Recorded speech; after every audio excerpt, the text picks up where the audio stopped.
Well, welcome back to day 2 of the St Joseph's National Rugby Schools Festival 2021, the 35th annual event here in Ipswich.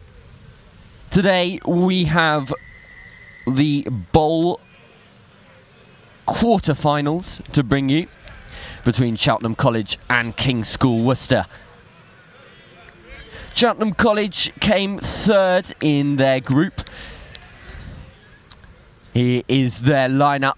Key people to keep an eye on: Leo James and Will Gilderson, the 2 co-captains, both instrumental in their games in the group stages yesterday. They'll be looking to make an impact once again this morning. Into King's School Worcester, they had a tougher time yesterday, still without a win. They had difficult composition: St Joe's, Brighton, Millfield. But keep an eye out for George Hera, the number 9. He will be instrumental once again in picking up the pace and making sure the boys in pink and white are raring to go. My name is Will Roberts. I will be accompanying you through the majority of these games today. We should have one of the Cheltenham players coming to join us imminently. But for now, we are ready to restart the St Joe's Rugby Festival. So much action, entertainment, and amazing live rugby yesterday. Let's do it all again, eh? Finals day here on pitch 2, Cheltenham College versus King's Worcester, and we're underway. Well taken by Heath Gwilliam.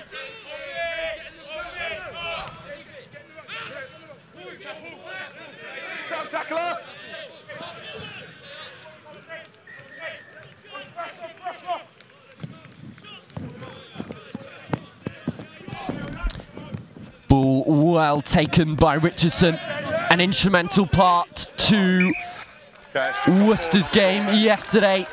It's unfortunate. Worcester have knocked it on. It will be a Cheltenham scrum. I am delighted to be joined by David, who is one of the Cheltenham players. David, first of all, a little word on yesterday, a little debrief on how your boys went. To be fair, I mean, we were slow to start, and you know, we were good off the bat at the beginning. You know, first 5 minutes, intensity was always good, and it was always, you know, end of the first half, being in the second half, we started to concede points. But we really came together towards the end. Our kick chase is insane, and it's really starting to come together. So I'm quite excited to see what we managed to pull out today. Any particular players that the people at home should be really keeping an eye out in black and red? Well, obviously we've got our England fullback currently playing at 13, Will Gilderson, and the white boots there. We've got a few young kids starting from the year 10. Here comes Cheltenham. Well, there we go. That's Josh there we go. Our winger. Josh Boulain making an instant impact. Okay, on the pass. Lovely backs move down the wing, straight from the training paddock. Behind smoke and screens. Out the back, breaking the tackle. David Gamble. Out to Boulain. Puts on the afterburners, points the finger. Little celebration there. Yeah, was he practicing that one in the hotel room last night? I think so. Really out to get this today, because I know yesterday we were quite disappointed. So, yeah, the boys really riled up, really want to do well. And I think you can tell, actually. We are 2 minutes into this game. Roughly 10-minute halves here at St Joe's. A condensed environment. Every point counts. Speaking of points, Will Gilderson, the co-captain, will be looking to add that icing on the cake, those extra crucial 2 points. But this is a tough kick.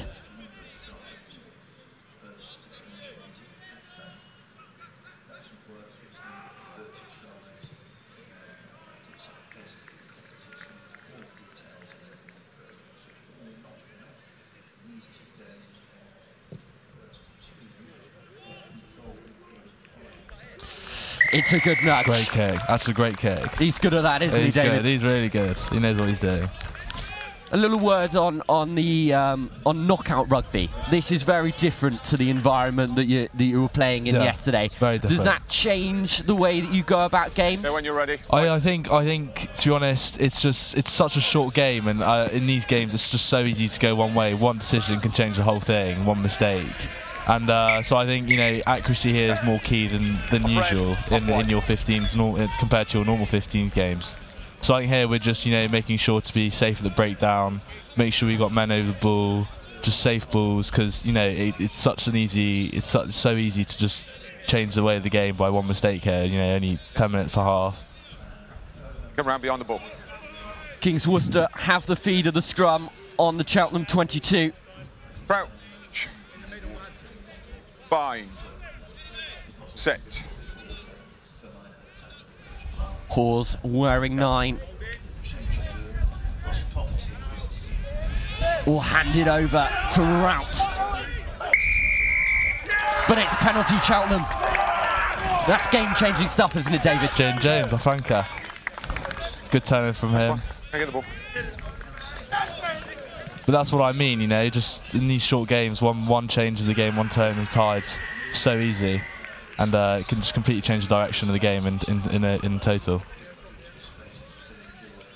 Key to let you know that I think it's High Wycombe that have scored in the game against Eltham on pitch 1, also in the bowl. As we have previously mentioned, this is knockout rugby. The team that wins here will progress throughout to the bowl. Further, please. The team who falls short will head into the Shield. Still lots of silverware to be won today at St Joe's, all to play for. But a victory here would prove vital. Cheltenham with the line out. They go to the back end. It's unfortunate that. Not straight, says the referee. Scrum. Scrum called by Worcester.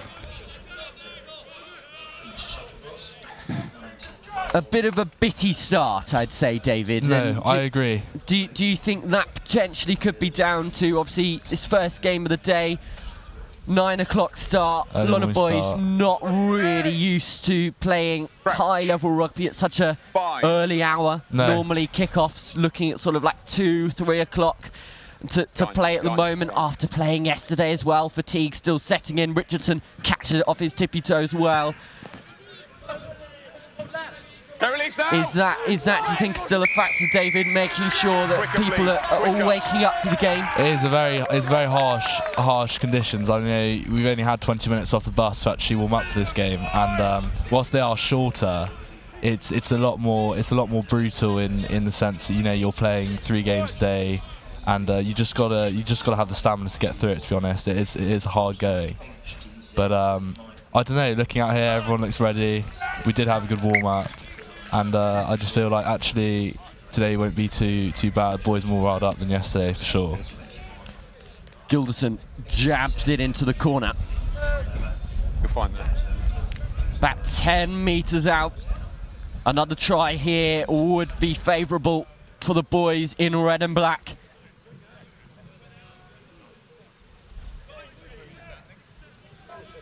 Watch his track, okay?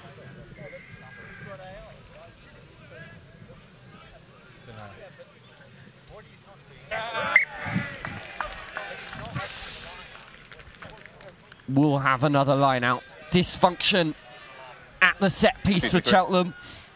At the moment, 2 line outs. No, he took it into touch. Haven't really gone their way. Your mark there. Let's see Red. how Worcester, in fact, can respond. It's their throw. I think this is a strength of theirs, their line-outs. They've got a very big pack, and I think going into this game, the idea was to try isolate their pack and make sure they don't get that big drive going, because they do have good shape, as you can see. No, back round. Was to form the wedge.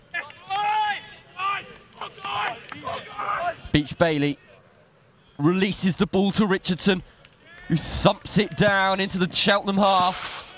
Okay, backwards play on. Just about gathered by the try scorer. It's good feet from Austin Thrussell. Steps and slides his way into the Worcester half. Gilderson plays 10. Finds the gap, offloads.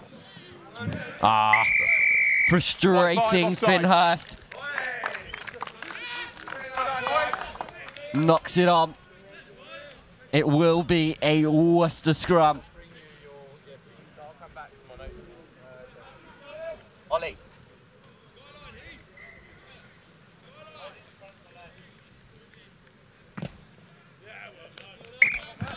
Good kick from Gilderson there. Gilderson thumps it into touch. Finn Hurst, 3rd time lucky. Let's see how this line-out functions. Yeah, we've had to adapt here. Both our hookers are unfortunately injured and had to leave. So, you know, it's a very last-minute thing, but you know, hopefully it gets together. Oh, I guess not. Reset that. Little mistake. Never mind. No one saw. It's lucky there's not cameras on this. No, I know. We'll get past it. Both sides moving around there.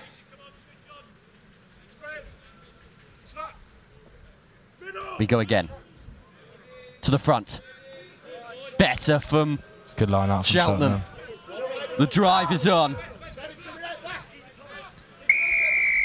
Penalty Cheltenham.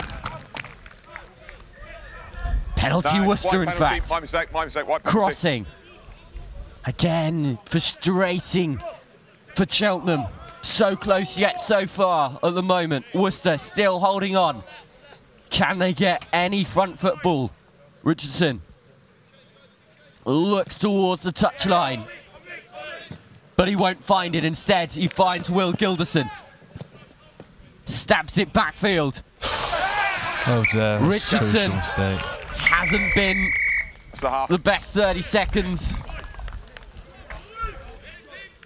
for the fly half, and that is time. That is the half. Cheltenham ahead, 7 points to the good. A nice, well-worked score from Josh Poulain provides the difference between these two sides in the bowl quarter-final. Let's have a look at the score again. Talk us through this, David. So, obviously, this is a normal move we do. That's a great bump from David there. He's done very well to get off the line. And, you know, just simple hands, something should be quite easy, I feel. And yeah, just security of the ball. It's a big part of this tournament. I know because such short games can change so easily. But just a well-worked try. Giving out wide, taking the space in. Just good work try, to be honest.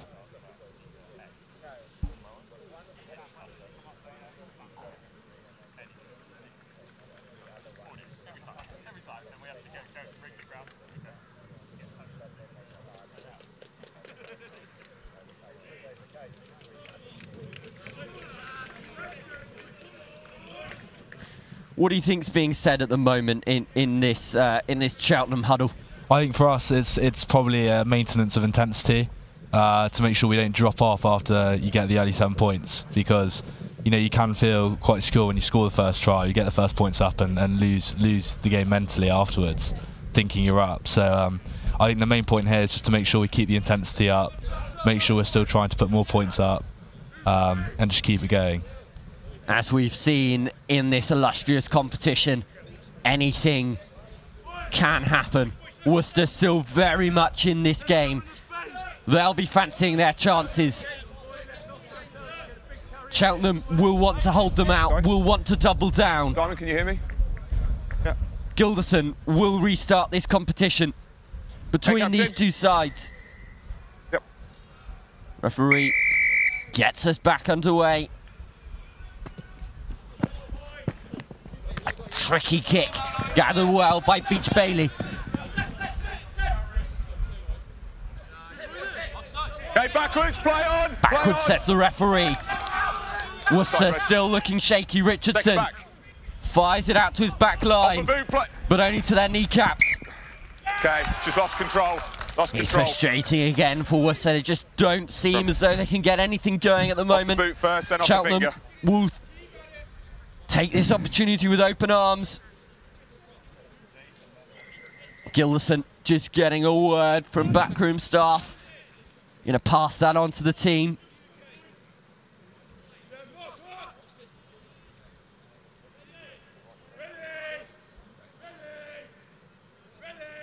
Crouch. Bind. Set. Ball fired out to the back. Advantage. Ollie Elliott Playing penalty advantage. wrapped up in the tackle. As is Joe Maguire. High tackle. But it's no advantage. Gilderson immediately calls for the tee. Right decision, do you think, David? I think so. I think it's just crucial to take the early points and the quick points in a tournament like this with such short halves. We made a mistake yesterday playing, I think it was Hurst, where in the last 5 minutes, rather than taking points for posts, we tried to work the 7 points or the 5 points and unfortunately lost by 1. So I think it is crucial to get the 3 points whenever you can, especially just to increase your lead just that little bit, so you have a bit of a standing if they do get a point or a try back. I'll say it till I'm blue in the face. Every point counts at St Joe's. Gilderson has been superb from the tee. Not only from the tee, he's been superb all round.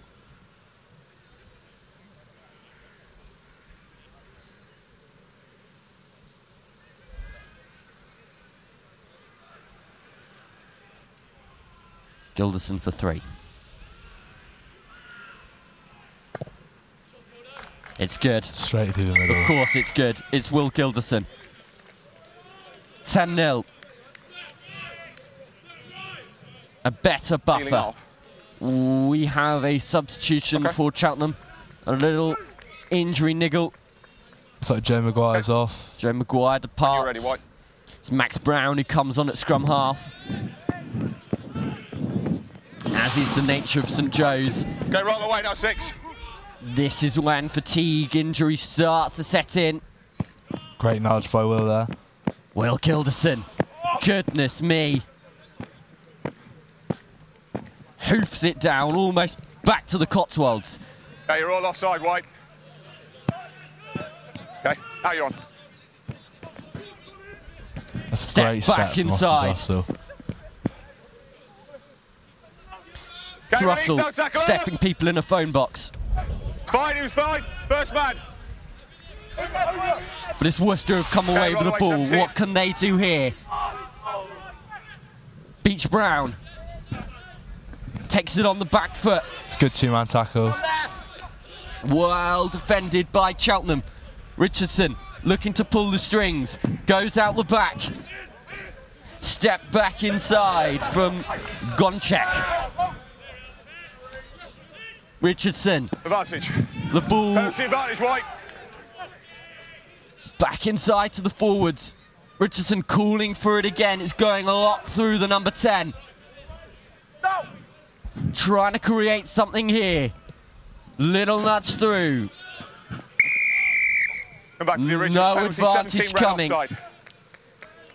Worcester penalty, offside. Silly penalty to give away, David. No, I know, and I mean, ball. this is the first time we've seen Worcester with the ball in hand, with the ball being kicked playing away. through phases, and it's obvious that they have got skill and talent, and they are worthy of scoring points as well. So I think it's important just to keep the silly penalties just from being given, because obviously in a game like this, it can easily change the way it's going. Gilderson does his best to keep it in, but it will be a Worcester line-out just inside the 22.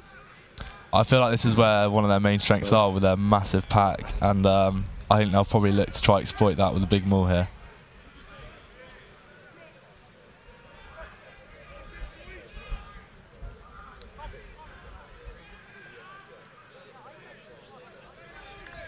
Worcester get the drive going. Going up the gears. Beach Bailey waits. Expels himself Good from the tackle. maul. Penalty advantage, White. Penalty advantage, however. What can Worcester do here? Big shots come in for the men in red and black. They end up with the ball. Okay, no advantage coming. Red But no collapsing the ball for the advantage. line out. Discipline at the maul. And I'm sure this will head back into touch. It will be another Worcester maul, the last thing that Cheltenham want at the moment. Not long to go in this game though. 2 minutes left by our count. Knockout rugby, it does this to you. The pressure's on for Worcester. Take a step off the line, Red. Step off the line. Step off the line.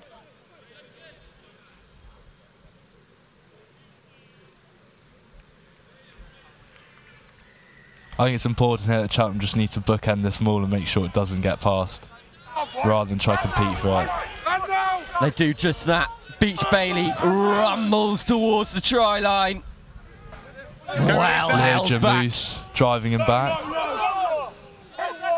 Access denied for now. Worcester still come knocking.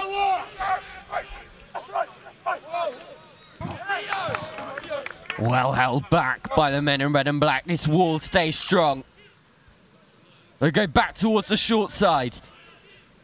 Once again, Bailey tipped off to Guy Thomas. Ever so close now, Worcester. They need a score, and they need it now if they want the game to restart. Advantage. Advantage, says the referee. Penalty Won't be advantage, many White. left. Goes out wide, Richardson pokes it over. Ball falls in the hands of Gonchek. Well So taken, play Josh advantage, Delay. White. Penalty advantage. Richardson back inside. Clocks in the red. This might just be a last hurrah for Worcester. Too little, too late. Okay, no advantage coming there. Penalty original was the penalty. advantage was still Offside, going. 5 red. 5 red. And that's Heath Gwilliam. Are they going to tap? Tap and go. Exeter Chiefs style. Williams. Repelled Okay, release, no tackler. by Cheltenham. Cheltenham just seem to be getting the body height right here and just seem to be denying Worcester because of how quick the line intensity is. And just how low Bailey. they're getting. Advantage.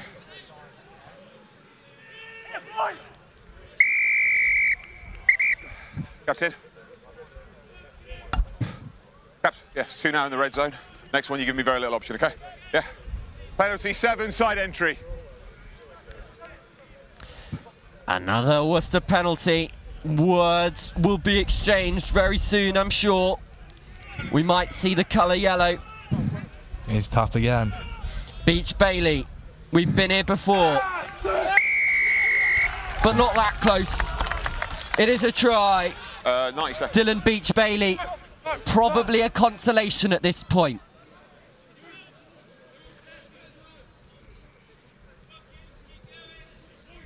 In line with me.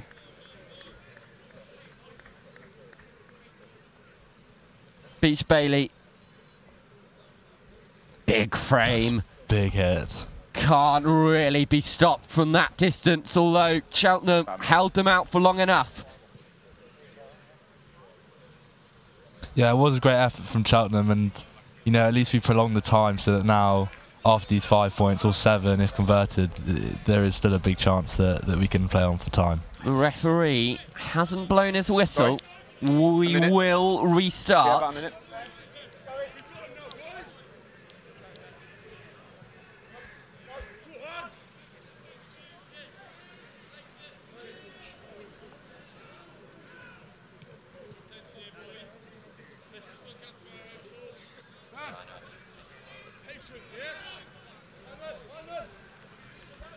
Seconds. Gilderson will restart. Pressure's on. 40 seconds left. They've gone deep. Worcester need to keep ball in hand. Looks like they're going to do just that. Well hit by Cheltenham. That's a game changer. Slaps on the back. All round. Last play, says the referee. Make sure you're keeping the gap. Talk about a pressure line out, David. No, I know. I'm not too sure even what they're going to do. I don't know if they'll play or they're going to be safe and take it out. It's close line out. There we go. Yeah, there straight it is. out. Max Brown ensures that Cheltenham will carry on. Yeah, well done there. In the bowl, Worcester head down to the shield. Well done. Well done, boys. Good luck for the rest of the tournament. Well done. A mixed game. We thought Cheltenham at the beginning, first 2 minutes, had an excellent score. Here it was. Poulain, the beneficiary, but it all came from a backs effort. Gamble with the break. Poulain with the celebration.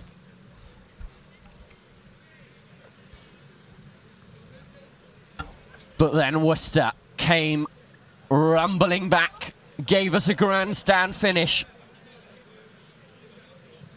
The little tap and go from Dylan Beach Bailey. Yeah, there is nothing you can do about that, I don't think. I mean, he's a big boy. He's got run up and everything. But Cheltenham rumble on. They will continue in this bowl competition. Worcester head down to the shield, but it's still all to play for. Don't go anywhere. We'll be back after the break.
Various other activities, if you like, universities here, the University of Bath, Cardiff Metropolitan University, Ipswich University, we've got a rugby scholars, rugby radios, music theatre, men's sport, performance tech, output sports, shoes, most of that was charity, local charity supporting multiple sclerosis. All the Feldians, we've got those based in Main House. You're very welcome back, because indeed you all want today. Hope those of you stayed over the Ipswich and second journey back, and those of you who come from the way today, a good journey. So plenty of refreshments available. Do enjoy the day. Thank you.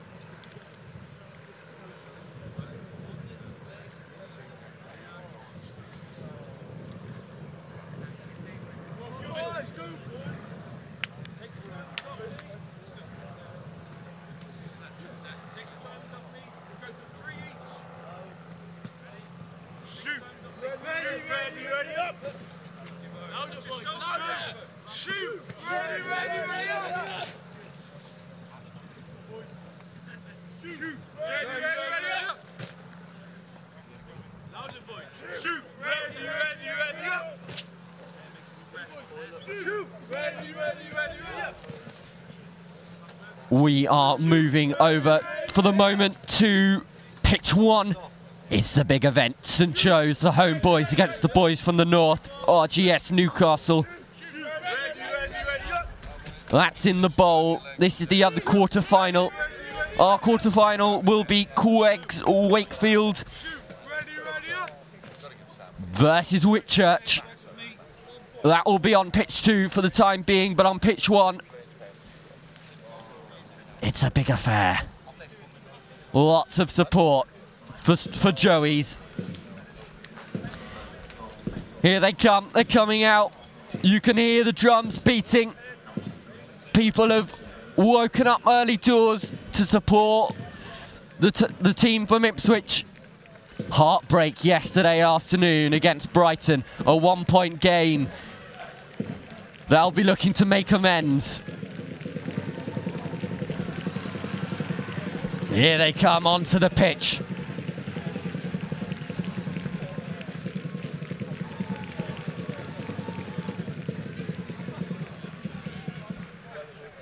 You can see the support. You can see what it means to them.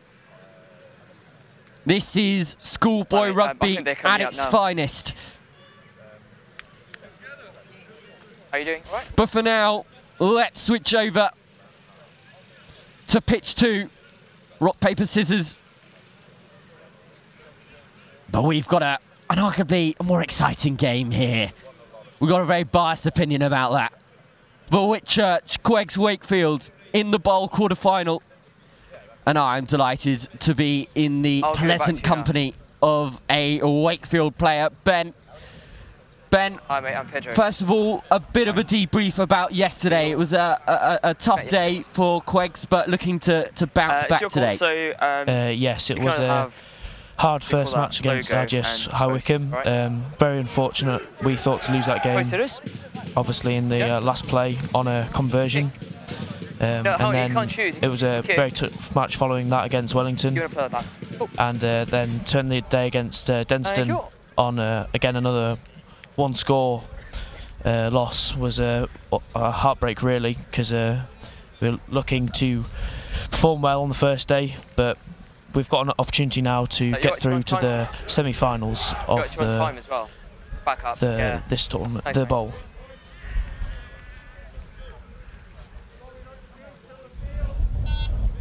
We are inching closer to kick off. The Wakefield team there for you. Okay. Good to go, yeah? You just wait for the whistle, make sure they're behind you. Here we go. Again. We're about to kick off. Whitchurch in the black with the blue and gold highlights. Wakefield which team? In the striped yellow, white and black. Alright, we're gonna play.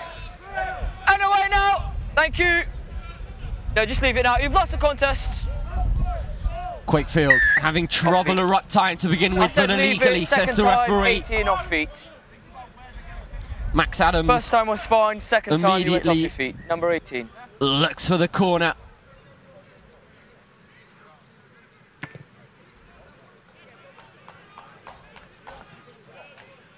Good nudge. It's the same referees. Just there.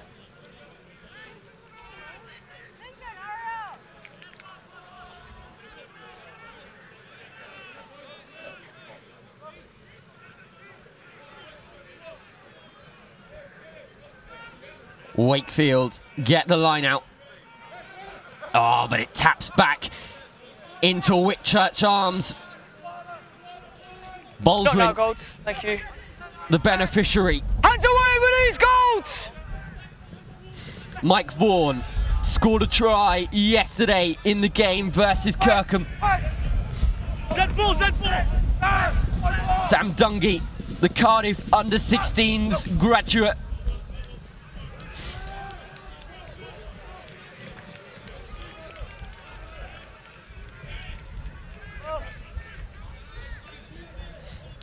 Matt Baldwin picking his options at scrum half. This time he picks Vaughan again, already involved in the first 2 minutes, but it's been strong defence from Queggs Wakefield, hasn't it, Ben? Yes, very good tackling, trying to get a turnover, and now they've won the line out. Some strong defence. Exactly what Wakefield would have wanted.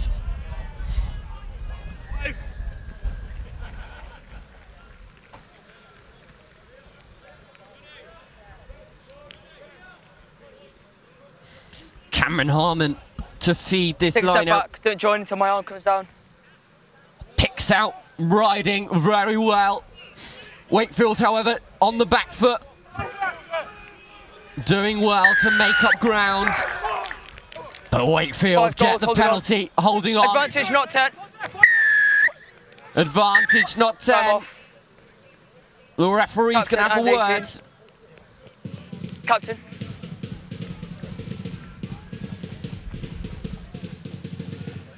Okay, let me explain what I've seen and how I'm going to deal with it. This player's not back 10 metres, which is a yellow card offence. He's then also tackled the player high, so he's going to the bin. Thank you, and it's a penalty again. He's reached for his pocket. Riding, heads on to the naughty step. The last thing that Quegs would have wanted right now, Ben. Thank you. Yeah, I feel like that's a very unfortunate. Only the second penalty of the game, but yeah, an infringement. So the referee has decided that that. The assistant referee's right on the spot. Just the other side of the line, Quegs. Thank you.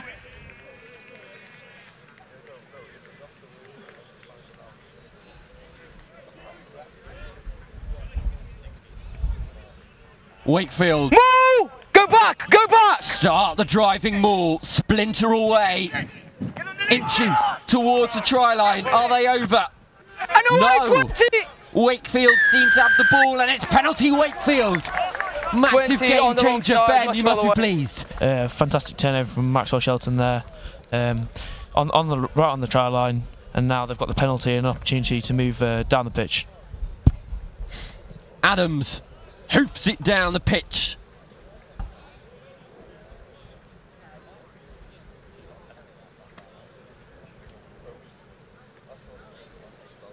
It will be a Quegs line out. Just outside their 22. Not out of jail yet. Still a lot of work to do for the men in yellow, black and white. 8, in or out, in or out. Thank you. The shortened version of the game means that the yellow card is only 2 minutes. So they can run down this clock as much as possible and ensure that Riding can return to the field imminently. Wakefield get the ball. Jester out from the line out. Step back inside from Lambert. Backwards. Plays both codes, does Lambert. League and Union will be using all the skills from blue. No, both sides of the game. Don't go. Wakefield. I told you to get out of the way. 19. Get the penalty. Whitchurch just a bit too eager. I did. 19's in the way. Yeah. Vaughan. And then he's then coming out the side. Arguing. To no avail. RGS Newcastle have scored on pitch 1. St Joe's behind. In this game, it remains scoreless. 5 minutes in, a quarter of the way through this game. Yeah. It's been a very even affair, Ben. Yes, there's not been much in it so far, but I'm sure the boys will be looking to impose themselves on Whitchurch now they've entered their half. Get on side, lads. An opportunity for Wakefield to strut their stuff.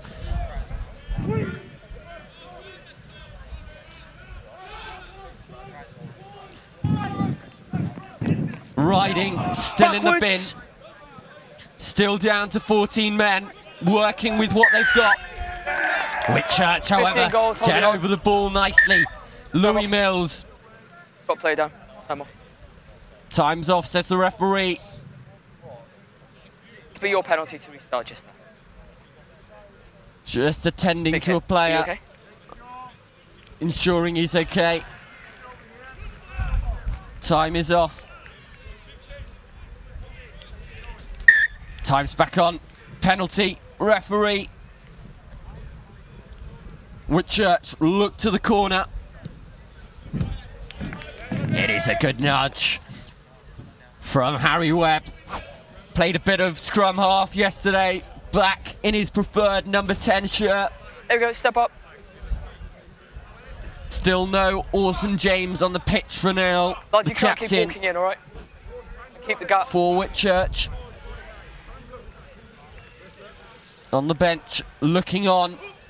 Impressed, you can assume. Not with that line out though. It's Quegs' ball. First time we're seeing it in the hands of Gators. 13 blue, release! Don't come in, blue! Broken field. Options are plenty. This could be a try and a half. If they get it wide now, goes through North, who started this whole thing. Interception, picked up, swept up by Lounge. Makes it to halfway. Penalty Wakefield. High tackle, says the referee. Will carry on, says Wakefield. It's going to be advantage, not 10. Second penalty. Referee's going to have a word. Where is he? Captain.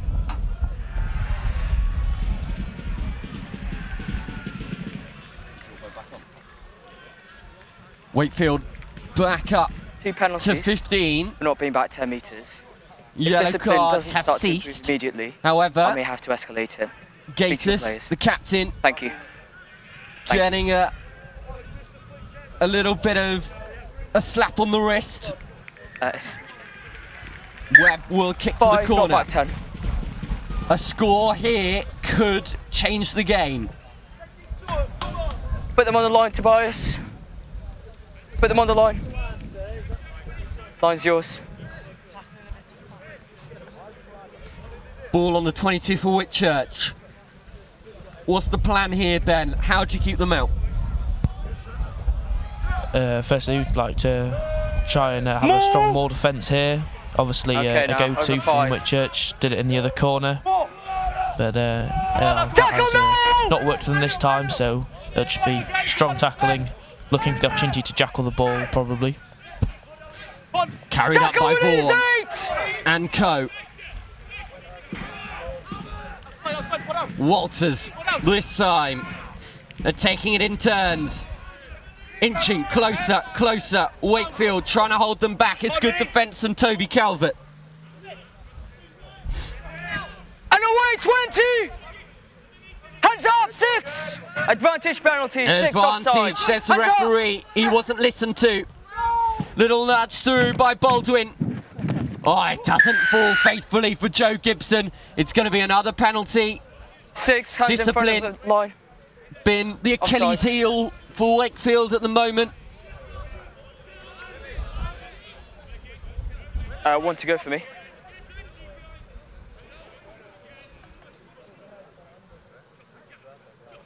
Mike Vaughan, tap and go. Away 20! Inching closer, closer. Release. This is the nitty-gritty stuff. Try, looks like Dungy. Time off.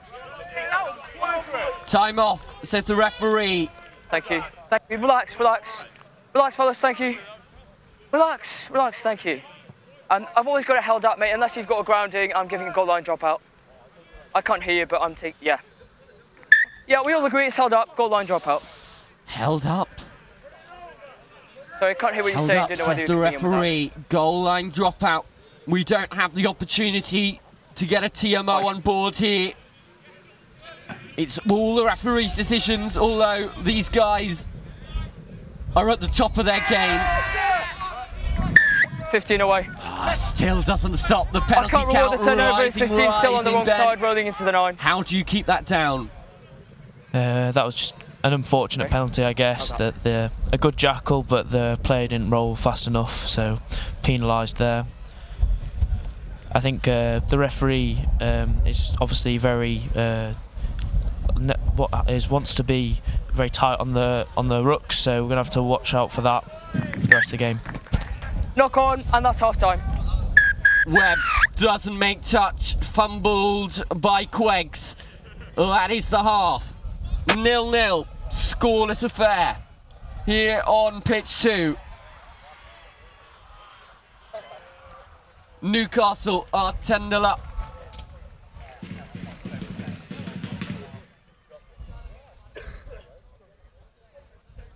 And let's go have a look at the game on pitch 1. Newcastle are 10 points to the good. I couldn't hear you at all, so I thought you had a grounding. I couldn't hear you at all. Yeah. The winner here will progress into the bowl, as they will in our game.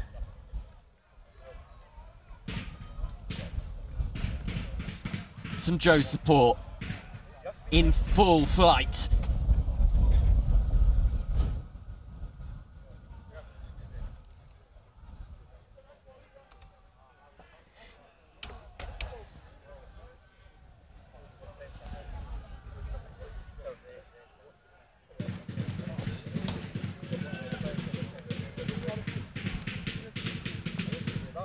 RGS Newcastle with the feed at the scrum. Switch back to our game in about 10-15 seconds. It's Joey's ball. Well, that will be crucial. But for now, let's head back to pitch 2. Ben, I'm going to bring you in here. Queg's having a conversation, all in a huddle, talking. What do you think they're talking about?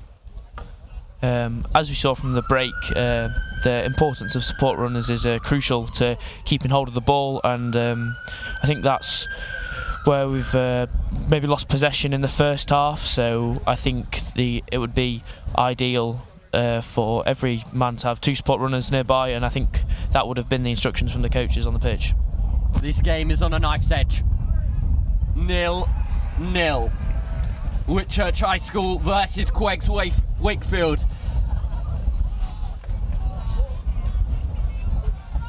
It will be Max Adams to get us back underway.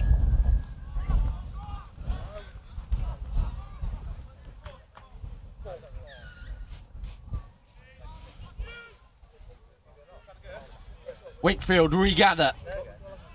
Already look to make headway. Through Mills. Ball back into the pocket. Thump down. Holdsworth deals with it well. Finds some space. Will Holdsworth. James Holdsworth, in fact, makes it to the 22. Good options here. Offloads are plenty. Nitsanza knocks the ball on. It's all gone a bit helter-skelter here. Holdsworth. Nice, Max Brown, in fact, who's back. Hold in front, Gold! He nudges it into touch. Referees and his assistant just confirming that he was inside the 22 Just when on he the edge of the line, guys. No, I can barely hear him. Edge of the line. Big step back. Whitchurch, let's go. What, break them up? Okay.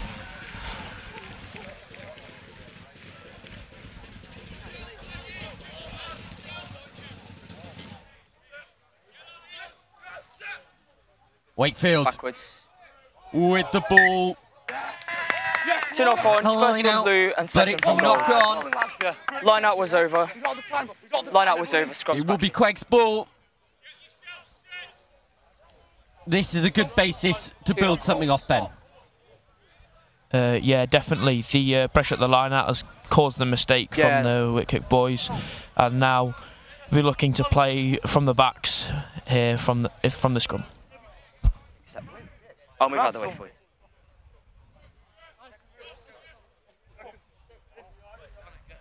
Crouch! Bind! The commands 8, early engagement. issued. You drove the scrum. Telling off. No, says if the you're referee. going to go quickly, you need to take it from behind the mark. Max Adams, all too eager just put to get this game back underway. It's going to be a free kick. Interesting to do what they do here. They not like a penalty where you can kick to touch and still have the ball. And Max Adams points to the heavens. High ball, he says. Get a load of this. Up into the Ipswich sky. Play on. Regathered by Queggs. Penalty Whitchurch though. Walk away, walk away, walk away. Thank you. Walk away, thank you. Tempers rising. You can't blame them.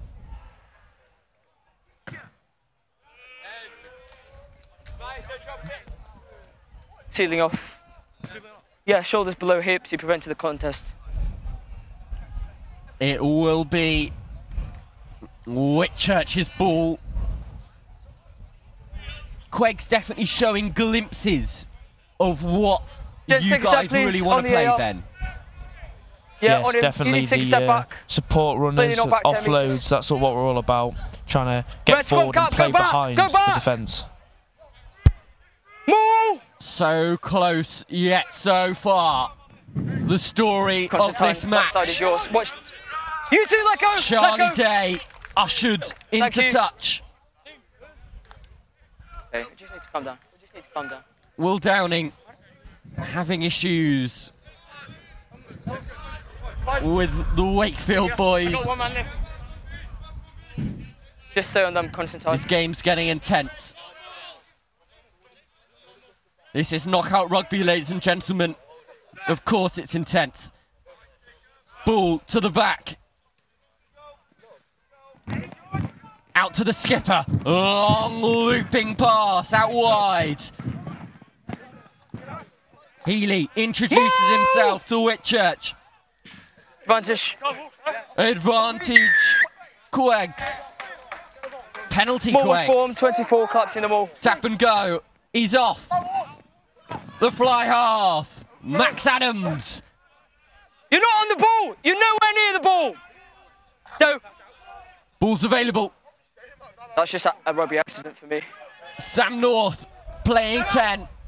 Pulling the strings. Fuck off, yellow. Bit of football for Mike Vaughan. That's play on for me.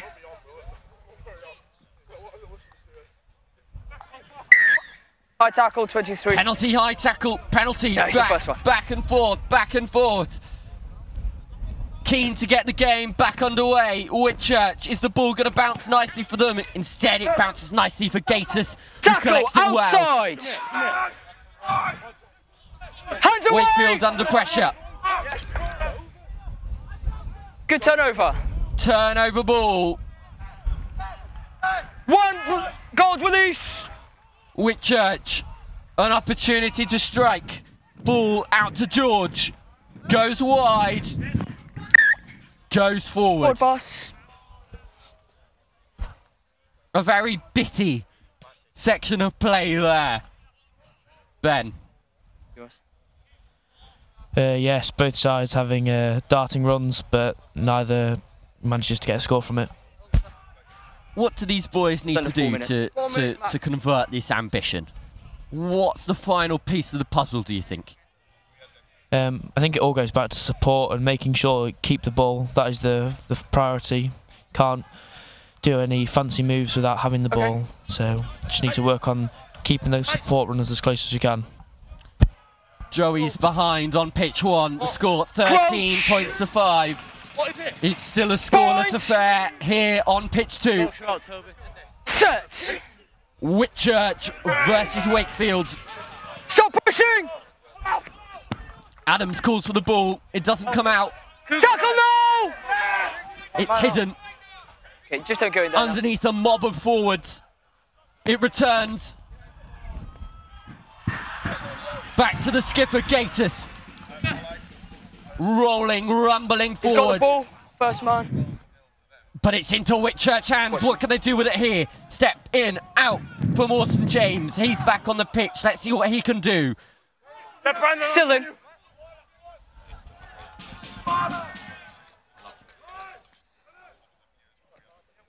Ball still Arrive up, blue. in Whitchurch hands. Are you okay? Take it.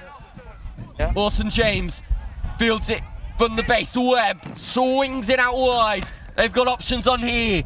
Sam Sykes decides otherwise. Don't go in. Tackle now! To the skipper. No! Hutchins. You must release. Penalty Whitchurch. This goals, could no be clear release. vital. Will they decide to go for the posts? I've just had a message in my ear to tell me what will go on Take a step, guys, if take it a is step. 0-0. On the AR. It is a place kick competition.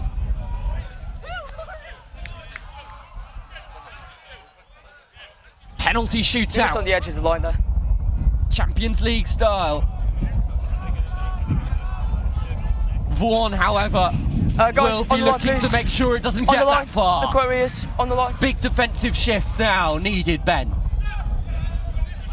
The Whitkick boys are obviously confident in their maul, but I think we have something else to say about that. And now, some strong defence, I think, will be seen. 7 away. Pitch 2. Hartley takes it up. It's come out. 7 offside at But it's a previous breakdown. penalty. Discipline.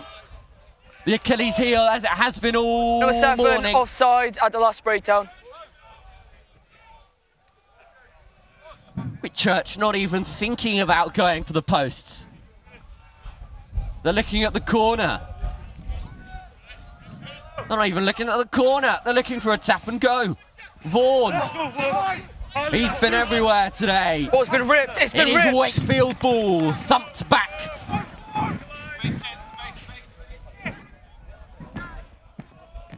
Lounge. High tackle. No. It's been penalty after penalty after penalty. And for that, Sam North will spend some time in the bin. 2 minutes off. 2, not 3. Yeah.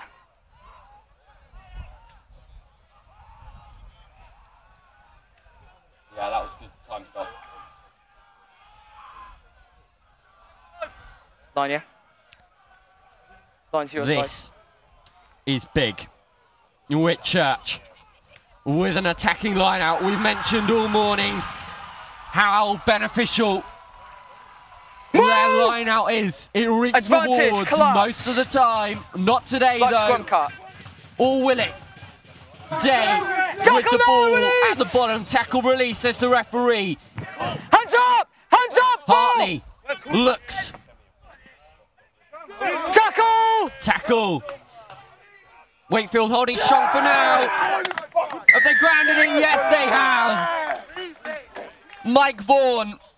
He's been everywhere, the mullet man. Thank you. Consistently carrying. Consistently making yards. It's his second score of the tournament. This one, ever so crucial. Whitchurch score. Orson James waiting for the conversion. Time's up.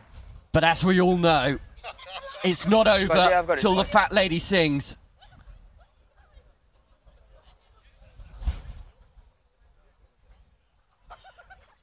We still have time. Go back. Go back.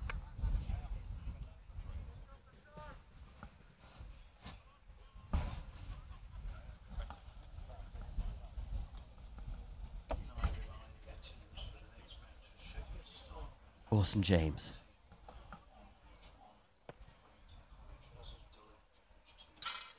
Hits the upright. Referee calls the game. It's over. Wakefield will head into the shield. Whitchurch live to fight another day in the bowl. Wakefield will be joined by St Joe's, who once again have fallen short by one singular point. Ben, final words? It was obviously the penalty count that allowed Whitkirk to get down the pitch this game, and that's something we'll be looking to decrease for the rest of the tournament. Here was the all-important score. Hartley got ever so close. Held up, Wakefield defended admirably, but it was one carry too many. Celebrations galore for Whitchurch. Commiserations for Wakefield. Both still have games to play. Both will be live on NextGen15. Do not go anywhere. We've still got trophy action to bring you. It's getting very heated here in Ipswich. Howdy, y'all. This is Hero Site Solutions, Ipswich. We specialize in durable and elegant portable restrooms.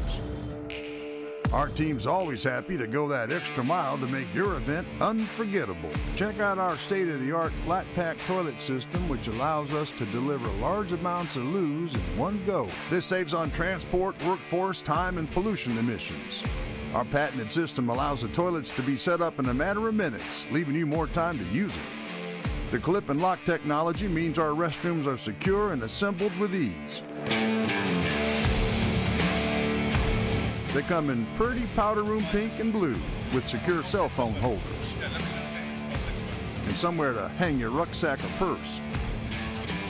Hero will never leave you in the dark. We guarantee our toilets are squeaky clean. Hero also offers site clearance and event management.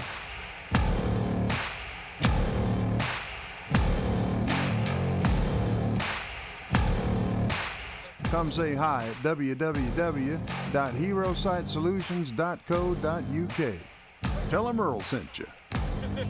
Because everyone needs a hero.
And welcome to this second day of St Joe's Festival, and we kick off our trophy campaign with Brighton College taking on Hampton on Get him over in a second, mate. 2 here. I'm Harry. The rain has just started to come in, and I wonder if that's going to have an impact for today's game. But fortunately, I've been joined by Arthur, who's a member of the Hampton squad. Home team. Arthur, how are you doing? Yeah, good, not bad. Toss that, please. Good. How come you're not playing today? About 15 minutes into the first game yesterday, I got a knee to the sternum and that's bruised, so can't play. A real shame that, mate. It's a big. Is this your first St Joe's Festival as well? It is, yeah. Arthur, we've got the Hampton team up on the screen. Do you just want to talk us through who the danger men are to keep an eye on today? So in the pack, Tom Sim, vice captain, #1. He's recently moved to front row from back row. He's a big player. Also back row, James Morgan and Josh, they're players to look out for. Big jacklers, big hitters. And then in the back line, Connor Cross at 10, playing England camp at Irish. Number 13, Ethan Knight, also a strong carrier. And Neo Sukraj Hamal is on for winger, come on for the back row. He's a really versatile player, so you'll see him a lot. And here's the Brighton team. Johnny Smith, their talisman, at number 8. Harry Brown, the tower of a figure, at number 5.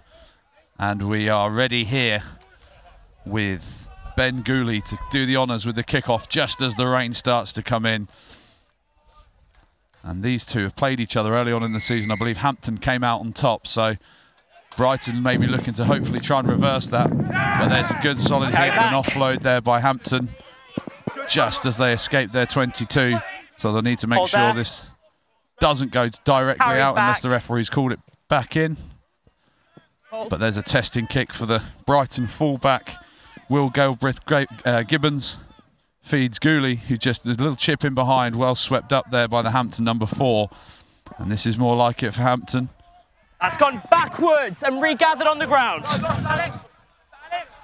So Hampton with it just inside their own half. Pulled back to number 13 there. Goes the little chip in behind, and this is Galbraith Gibbons with the high kick. It's going to be one of those days with the wind and rain just coming in, who can dominate the aerial battle, as Cross just makes a little half break there and Hampton escape into the Brighton half. That's a deep errant pass there. And number 12, who's that, Arthur? Zach Galatli, great kick. And that's a nice little kick. Might have just gone too far. Charlie Clare just sees that one out, and that'll be a scrum all the way back from where it was kicked. Yeah, so we've played them twice this season. Both times we've won, but we know they've got better through the season. It's going to be a great game, going to be a tight game. Nova and Ferrers in this 10-minute half, I think. Going to be a big kicking game between Connor and their fullback. So it's going to be exciting. What position would you usually play, Arthur? I'm normally 6, back row 8. If you've got a dominant scrum, so it would have been a day for you today in these conditions. Yeah, it would have been a good game. So big first scrum here. Vice captain Tom Sim looking to do a job against his opposite number, Jay Sharp, in line with the AR, for Brighton, who can stamp their authority on this important piece of set piece early doors. Point! Set! Looks like a secure ball there for Brighton. No, don't play him! With Gooley. It's off his foot! Pass not to hand, just off the foot. Offside. Offside came call. Off his foot, you're in front of him. Now bang in front of the post. Hampton here with the opportunity. You're in front of him, you're offside. Offside, so knocked on and then picked up by the player in front of him. 13. And they've opted for the posts here. Yeah, Connor's been a good kicker all tournament. I think he's only missed one goal kick, so I mean, right in front of the post should be strong. What were the messages from your staff this morning about how to approach things today? So mainly the kicking game, staying in their half. We just want to pin them down there, and it's going to be a forward physical game because they're going to have big runners like number 5 Harry Brown, but I mean big hits up front. I suppose with both of you guys being close to kind of Harlequins, you'll a bit of a crossover there. Yeah, I mean we've both got players in the camp and the academy, so everyone knows each other quite well, so it's always a good game. Connor Cross lines this one up. Fairly straightforward, 3 points. Hampton into the lead. Every point's going to matter today into these shortened 10-minute halves. But Brighton not managed to get out of their half at this stage, playing into the wind, into the rain as well. But Hampton 3-0 up. Behind the kicker, yes?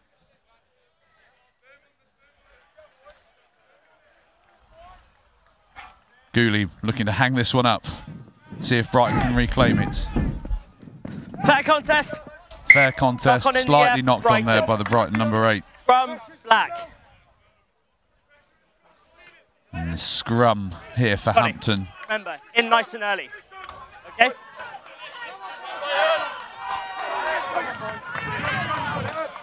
Arthur, what would you say are the strengths of your Hampton colleagues out there at the moment?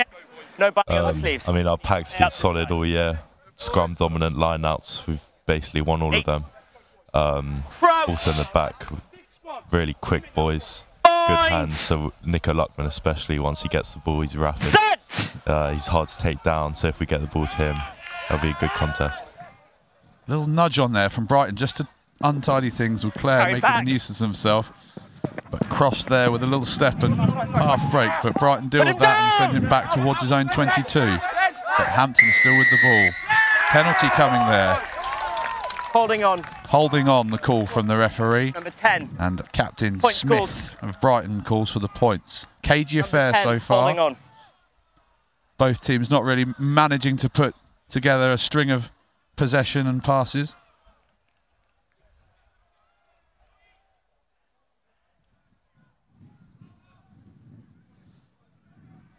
Zach Coxon stepping up, who obviously nailed that clutch kick yesterday in the final play against St Joe's that brought Brighton into this trophy quarter-final. This one far more straightforward, pretty much bang in front of the posts.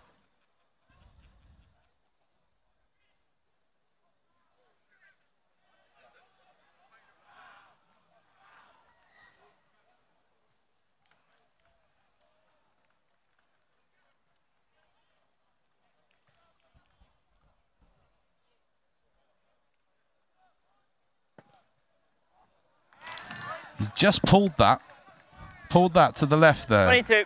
Unlucky. That was probably one of the easier kicks, but he did something similar yesterday against Muirfield, but then stood up when it really mattered. Still plenty of time left in this game for Brighton to bring it back, but Hampton with the dropout. Cross looking to launch this one downfield. Well taken there. And a little kick in behind. Easily swept up. Charge down though from number 11. That's Tim Wergen who fielded the original ball. Okay. So a chance to look at this. That's your mark. Hampton line out that Arthur has said has been hit there, one of their main sources of ball all year. 5 called. Who are the men to look out for in the line out? Henry Donaldson definitely stepping up from the second team, and Alfie Simmons good in the tall guy at the front. Currently, Henry Langish off injured with a knee injury, so Taz McCann's stepping in to throw the ball, but I mean he stepped up to the position well, been throwing good balls there all year. Ably swept up there by Hampton. We have the ball at the back of their own maul as the 9 launches a box kick into the high grey sky, fielded by Wergen. Can he counter? Step there. Claire in to sweep the ball away to Smith, who aims to get over that gain line. Good work, tackler. Brighton with their first chance to have ball in hand as Claire digs it out from the back of the ruck. To that man Brown feeding Smith just round the corner.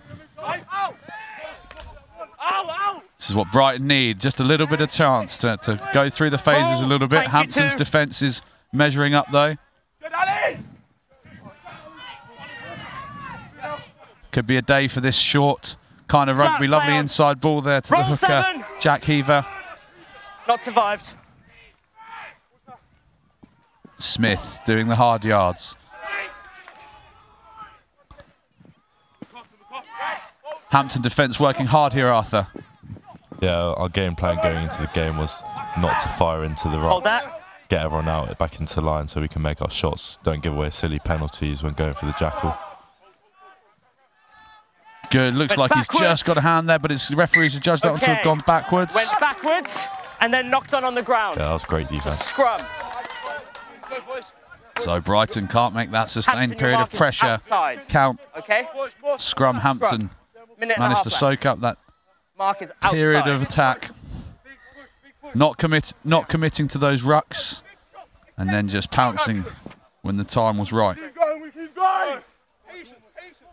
In nice and Lots early. of Hampton parents come up this weekend. Yeah, a few. Always love a good crowd from the parents, giving some from the sidelines. Got some of the Hampton faithful in front of us today. Said they like to take up this position so they can hear the commentary. Set. Brighton have turned that over, but it's come forward off the shin of one of the second rows. Okay, lads, that's come back straight back out the tunnel. That's unlucky. If Brighton had just got that to foot, they could have had a little chance to counter. But the Hampton scrum going backwards there, Arthur. Good work, yeah, I mean, holding that's that push. surprising. We've been strong all festival. I mean, a few slip-ups here and there, but it should be pretty strong. Our front row, I mean, we're not a great big. We don't have a great big pack. Our front rows, everyone's under 90 kgs basically. Not the biggest side, but we've also got that skill. Set. Brighton, hold. Another good shove, but Hampton have secured that one. Cross hammers the ball downfield. Gibbons with the ball in hand. Can he find a bit of space? Gooley with his hands on the ball, on the outside of the boot. Just puts that one in behind. Good chase there. 14 with his hands on the ball. Okay, Brighton now just got a little bit of space to try and exploit. Sorry, I didn't hear it properly. Winger was offside. The winger judged offside though from the original kick called by the side. Thank you. The touch judge. It's a push, number 14. Our clock Thank you, Max. appears to have gone into the red. 10 minutes gone. Hampton with the tap and go. Trying to go from their own half. And that's 13. Ethan Knight with the show and go. Just gets the Brighton defence hopping backwards a little bit.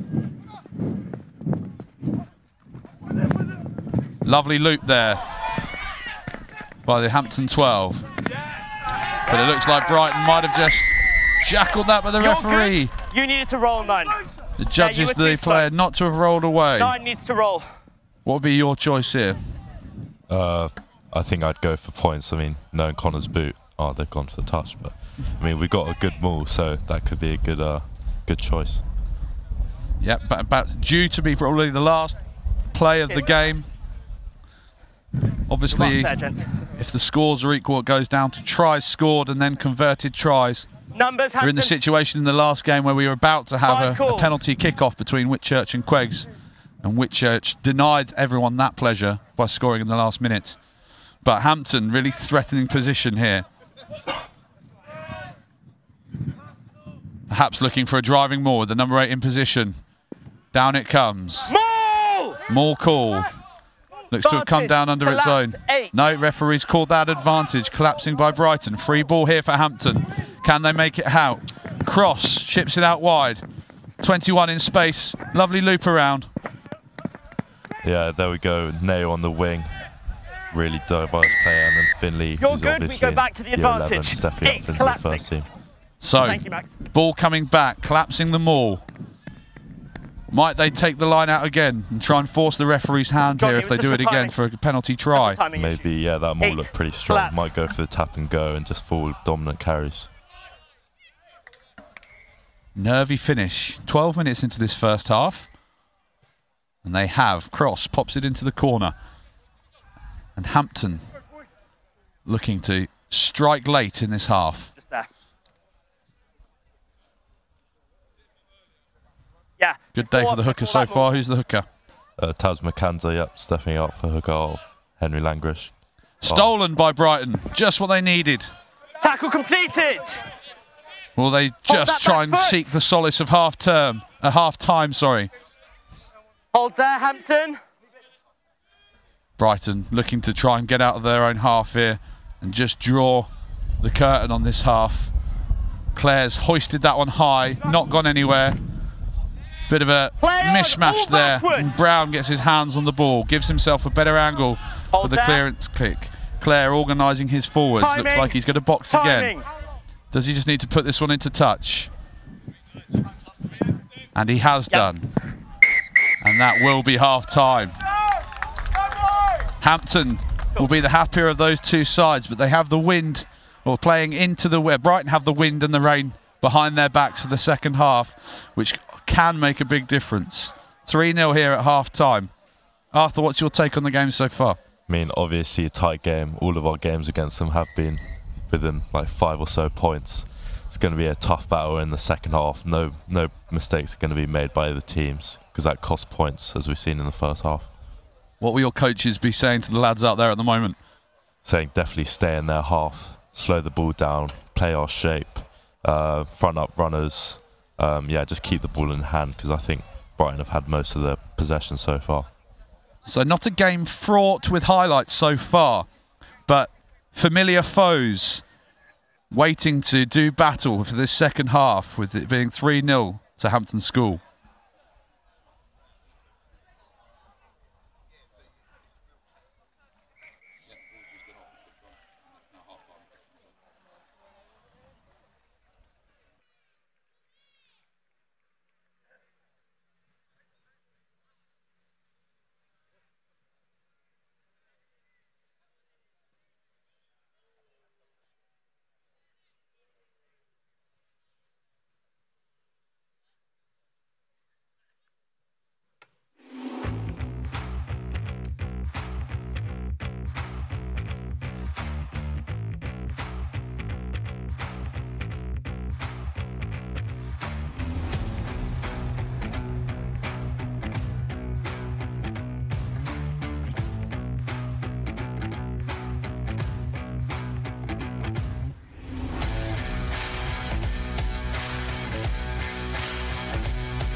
So, tense affair in this first half. Both playing, Hampton and Brighton, both playing for the opportunity to play either Wellington or Dulwich, who are stuck in a stalemate at 0-0 over on pitch 1. And it's that cagey affair, all teams just trying to do enough to get through to the next round and try and get their hands on the De La Salle trophy. And it's Hampton to start us off with a high hoisting kick. Looked after by Brighton. Brown with the initial catch and Smith sweeping up. Wonder if they'll use the wind advantage like Hampton did in the first half. Claire just bringing the ball to the back there, hoisting it up. Well caught there by the scrum half. Max Levin, yeah, great take. Charge down from Brighton. Can they get their hands on it? Little kick in. Still live. Brighton have got their hands on that ball. Just what they needed, the wee half break. Can they make this count?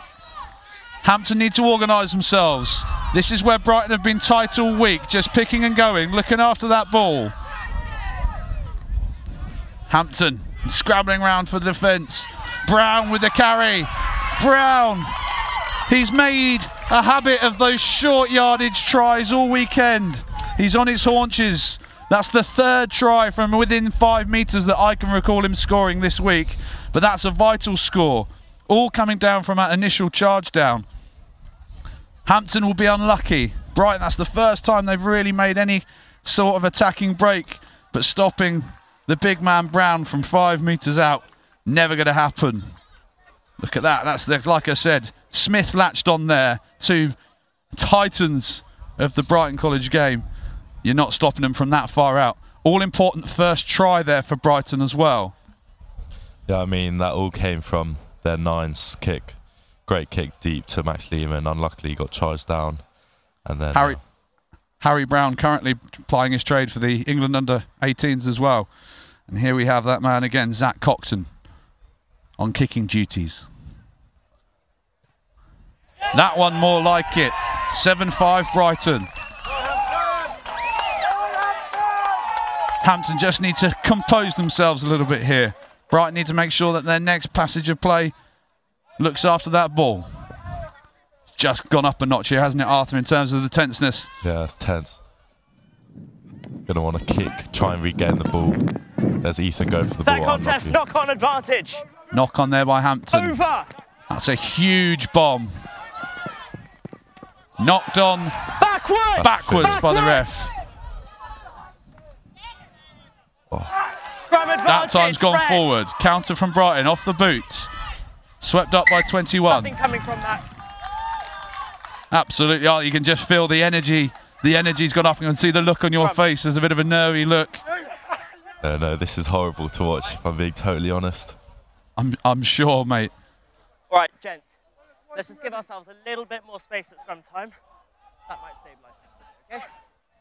This is just what the tournament needed to spark into life. A little bit more again. Good work, thank you, Brighton all lined up on the right-hand side. Gooley waiting at first receiver. Set! Ball's at the back with Smith. Hold there, 9! Shielded nicely. Gooley with his hand on the ball. To Coxon. Fens one. Can he get in behind? Hold. Hampton sticking to their game plan, not committing too many to the breakdown. Waiting for their opportunity to strike. Good work, Black. That man Brown getting over that gain line with an offload there. Brighton starting to find their stride a little bit. What a tackle. Tom Sim, yeah. Tom Sim, what a tackle there. Going to need a big effort from him, and look at that. Hampton have forced the error. Got the advantage. That kick, and just as the wind starts to pick up, and that's going to be a penalty. No. That is quite lucky. Accidental offside. Scrum only. Yeah, we're going to want to kick down there, stay in their half. It's horrible defending with this wind in our own 22, so great shout from Max to kick it deep, forcing the knock on, and we're going to want to win this scrum. Maybe even kick again, stay down in our 22. Yeah, that kick from Cross, just as that ball went up, the wind gusted. We felt it in our commentary position here, and it just caused a big indecision with the Brighton substitute there. It's an arm wrestle. Always a good encounter between Hampton and Brighton, long-term foes. Hampton with the ball at the back of the scrum. Feeds Cross. Wrap around. Just over the halfway. He's on the body, not on the ball. Hold that back foot. Leave it, you two. No, Brighton looking to get their hands on that turnover and make a mess of the Hampton ruck. No scrum half. Trailed up there. Tackle! He's on the body, not on the ball. Thank you. Playing advantage, Cross, backline, offside. feeding line. There's Nico Luckman with a great run. Powerful run, a year below, but still, I'll when have he a gets number, the ball, please, he'll go gents. places. Lehman fizzing that ball out to cross. They've still got the penalty advantage. Brown smothering that attack though. The 6'4" second row from Brighton, England under-18, doing an excellent job at disrupting. And that's more like it from the Brighton winger there, fielding that high ball. But no advantage coming there. Hampton with the opportunity. Penalty position looks quite central here, Arthur. Hold back. No, I don't think Connor will go for the kick. Too windy, maybe. We'd definitely go for the touch and then try and use that maul again. Too windy, need more than 3 points anyway. But Connor Cross looking to put this one deep into the Brighton 22. Not quite into Mrs. Smith's garden, but that will do. Johnny, you need to keep that back foot. 3.5. Now it's Brighton's turn to do some defending. And the Brighton fans can feel that tenseness and nerve. Yeah, here's Tom Sim stepped up to throw. He's done that before. Jumper. Got the great assistant at throwing to mark people you. up in the line out and also throwing the ball, throw some absolute darts. And Alfie Sim is good in jumping up, getting the ball off to Lehman. Hampton looking to strike the 11 on the short line, crashing up. They've got some width out left if they can use it. Backwards. But it's scrappily gone in behind and Cross sweeps up. Ball's available. Lehman feeding the prop Sim. Talisman doing everything today. Good work. Hampton chasing this game. There's Knight trying to work his magic. Brighton soaking up this pressure here from through the legs. Flash Harry, who was that? Number 4. That was Alfie Sims. Alfie Sims. Get him signed up for the Fijian Sevens team. Tackle off the ball. He wasn't in possession when you tackled. Not releasing in the tackle. Number 11. And that will be a welcome relief there for Brighton. Number 11, tackle off the ball. Who may be looking to hoist this one deep into the Hampton 22. 5. Use that wind advantage. No left footer in their team to do the kicking. Coxon with the right foot. Left foot would have just given them a little bit of a better angle. Quite a safe, conservative kick there. You'll have taken that, wouldn't you? Yeah, I mean, if I was Brighton, I just want to stay in our half, not let us anywhere near our try line, especially when they're only up 4 points and all we need is a try. So we definitely want to go and steal this ball and maybe kick it back down there. Hampton, no mugs at this competition. Winners in 2015, looking to repeat history, but they've got to come from behind here. Brighton set up a fearsome rolling maul. Look at the speed at which that is moving. That's still on their feet.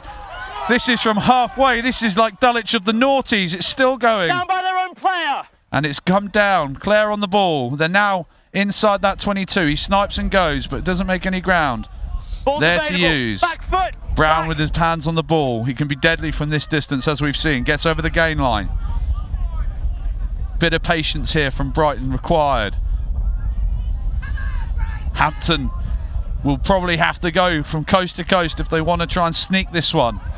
Someone's going to have to nick that ball off the Brighton team.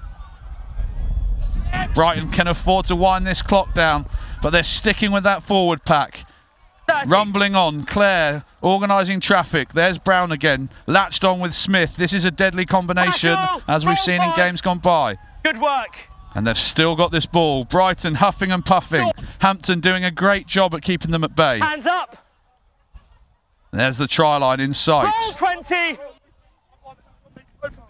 Can he get Smith with his hands on the ball? Looks like he's dotted that one down. And that, unfortunately, will probably end Hampton's hopes of going through in the trophy. But it's that tight Brighton forward play. The two big lads, Smith this time on the end of it. Captain Smith, number 8, with the hair there. Brighton unbelievably have scored probably 5 tries from this pick and go in the tournament so far. Hampton players looking rather dejected, and unfortunately, Arthur, that's probably your guys running the trophy done. Yeah, I mean, all props to Brighton. That was great. That was a great move from them. almost on our 10, driving us all the way past our 22 quick fire maul. And then the pick and goes, obviously they got big players like number 8 and 5. I mean, the boys did well to hold them off for like a couple phases, getting low, boshing them back, especially Luke McNamara, blue scrum cap, he was getting low, trying that jackal as well. But I mean, yeah, all props to Brighton, that was a good try. Coxon to add the extras.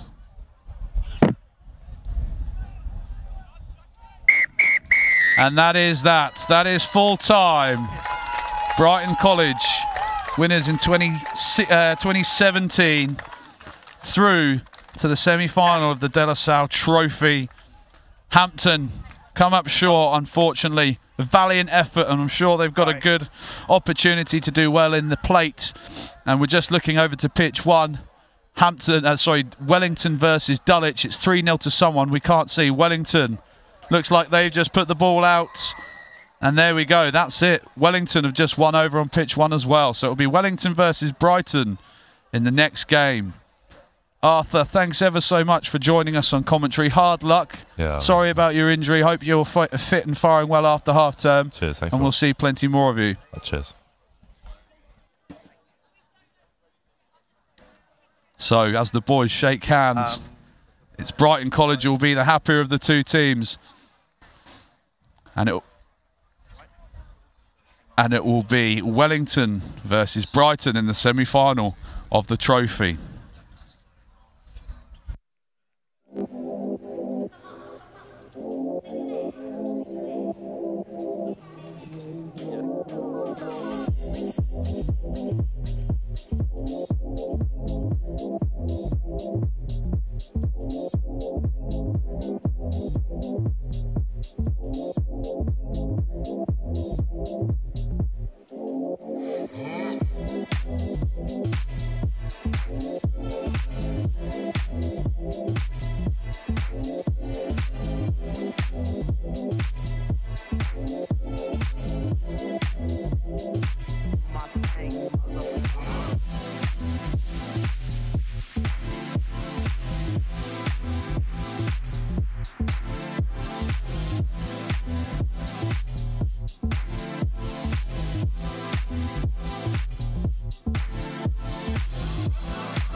Howdy, y'all. This is Hero Site Solutions, Ipswich.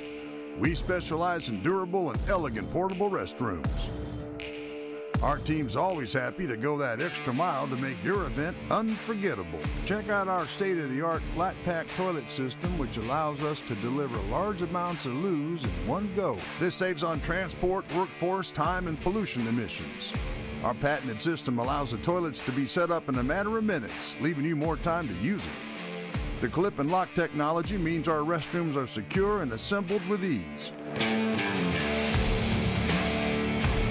They come in pretty powder room pink and blue with secure cell phone holders and somewhere to hang your rucksack or purse. Hero will never leave you in the dark. We guarantee our toilets are squeaky clean. Hero also offers site clearance and event management.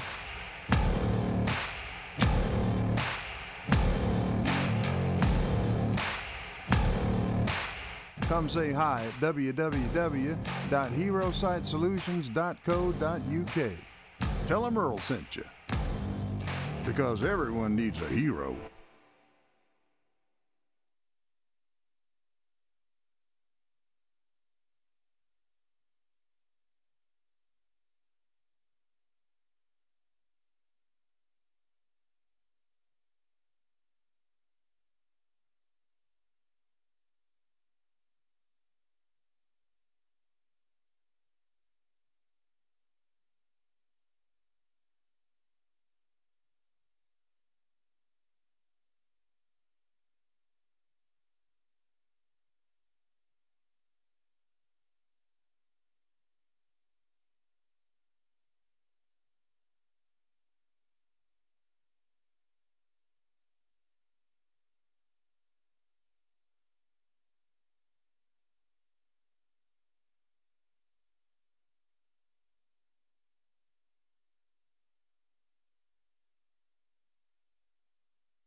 Hello and welcome back to pitch 2, where we have the second round of trophy quarterfinals, and we have the might of Millfield School versus Hurstpierpoint College from the south coast.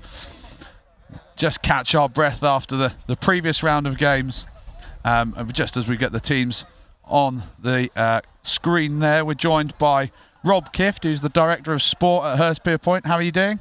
Yeah, good to be here, Phil. Thanks very much. Well, thank you ever so much for joining us. You've man of many St Joe's festivals. Enjoy your time here, don't you? Yeah, no, it's it's a superb weekend of rugby, isn't it? For a whole bunch of reasons, and it's an excuse for us old lags to come and watch a good game of rugby, which I hope this afternoon will be. Stern test. You've got your team up, or you did have your team up on the screen there. Who are the ones to look out for in this Hurst team today? Oh, well, there's probably a number of players in this team. They're very much a team. I don't think there's any super standouts. Henry Daniel in midfield will be a threat going forward, I think. Charlie Manger at fly half hopefully will have a good game and put us in the right areas of the field. And we've got a solid pack with Freddie Piper in the back row, number 8. He'll probably look to dominate things from the back row. But yeah, a reasonably solid all-round team. And you've obviously got the Millfield team in shot there. Most successful team in this competition. Many tipped as favourites for today. Hurst will be up for a Stern test though, Rob. Yeah, look, I think we played Millfield once in this competition, and we beat them about a couple of years ago. So I know John down at John Mallett down there quite well, and in his Brighton days, me and him used to run out with the county side. So I'd like to bump into him. I don't know if John's around, but I can't see him. So looking forward to this. Millfield, obviously, good reputation. This will be a tough test for our boys. Sure, the pleasantries will depend on the result, maybe. Oh no, it's rugby. We're rugby men, of course. Absolutely. So the game on this pitch previously, the wind and the rain came in, and those conditions really did favour the team with the wind and the rain at their backs. And it looks like well, we're ready for action here. Denston and Kirkham started over on pitch 1 already, and that's who will face, one of those two will face the winner of Millfield and Hurst here as we get ready for the second round of games, competing for the De La Salle Trophy. So Millfield playing into the wind and kicking off first.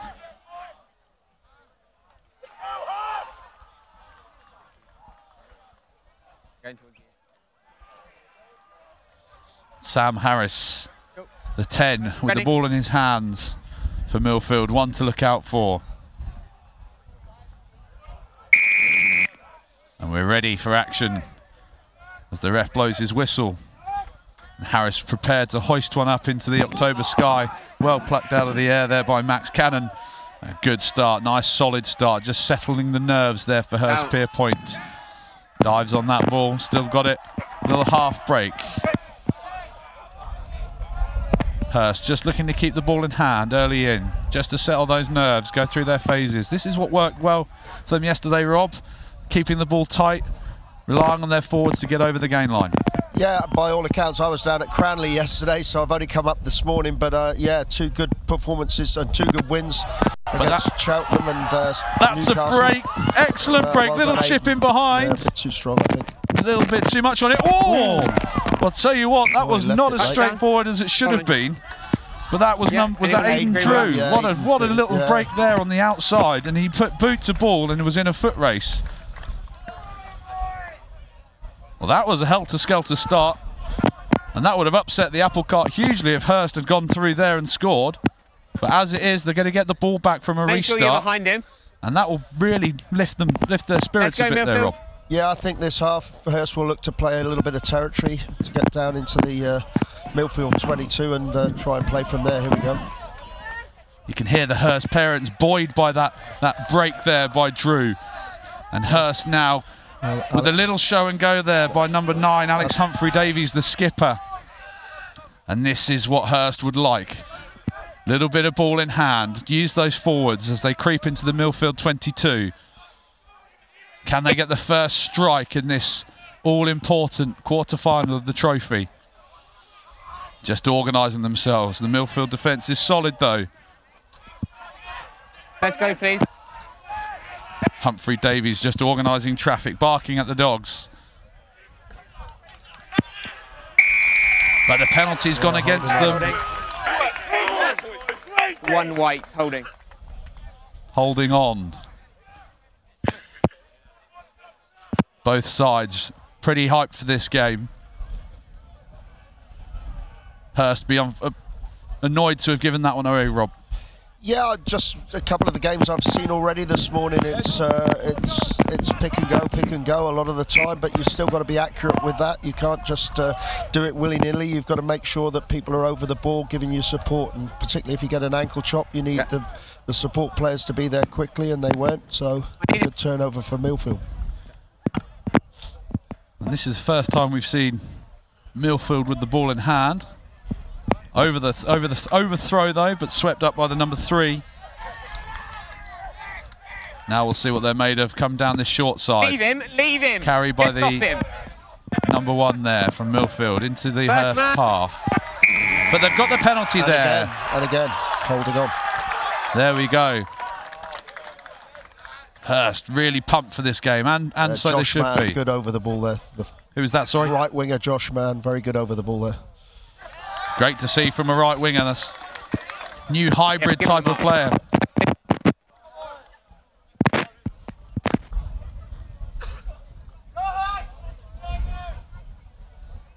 Harry Lindsay.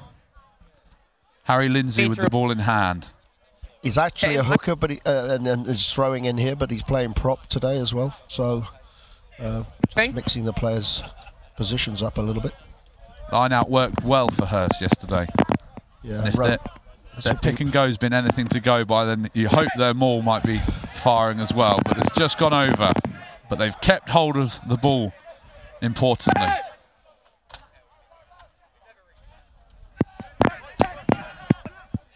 Humphrey Davies feeds the 10, Manger. Cracking name that. Some great puns to be had there, I'm sure. And if you look at his hair, maybe that's where the clue. Hurst keeping patient. Wind at their backs. And there's that number 1, Harry Lindsay, doing well. Millfield trying to make a nuisance at the breakdown. But Hurst doing well. Unfortunately, just got isolated there, and the Hurst, the Millfield prop nice and quickly over that ball. That was just a split second, wasn't it? And they've just lost the ball there. Yeah, the ball carrier's got to stay stronger. Tap and go there from Millfield. And they are looking to put some width on this ball. They're into the 22. It's a ruck. It's a ruck. Hands in. Penalty there. Hands in the ruck called from the referee. Millfield, this is dangerous. A dangerous position, and that kick's gone right onto the 5 metre line.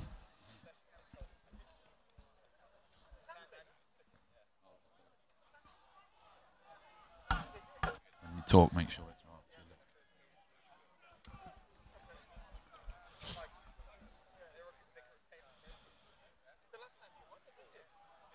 So Millfield plotting how they're going to breach this Hurst defence. This is the first time they've been in a position like this. Oh, it'll be a maul. It'll be a maul. And they've got it set strongly. This could be trouble. They've got the rumble. The ball's at the back. And the try. Quite straightforward in the end. Well set up there by Millfield. But it was the indiscipline earlier on that gave them the opportunity to execute that perfect driving maul, essentially. And Millfield take the lead, 5-0. And once they're set, those driving mauls are very difficult to stop. Yeah, the ball well away from contact there. No prying hands able to get anywhere near that. Only saving grace is it's quite far out. Kick into the wind. Yeah. Be a good conversion if he does get this. But we've still got plenty of time left in this half.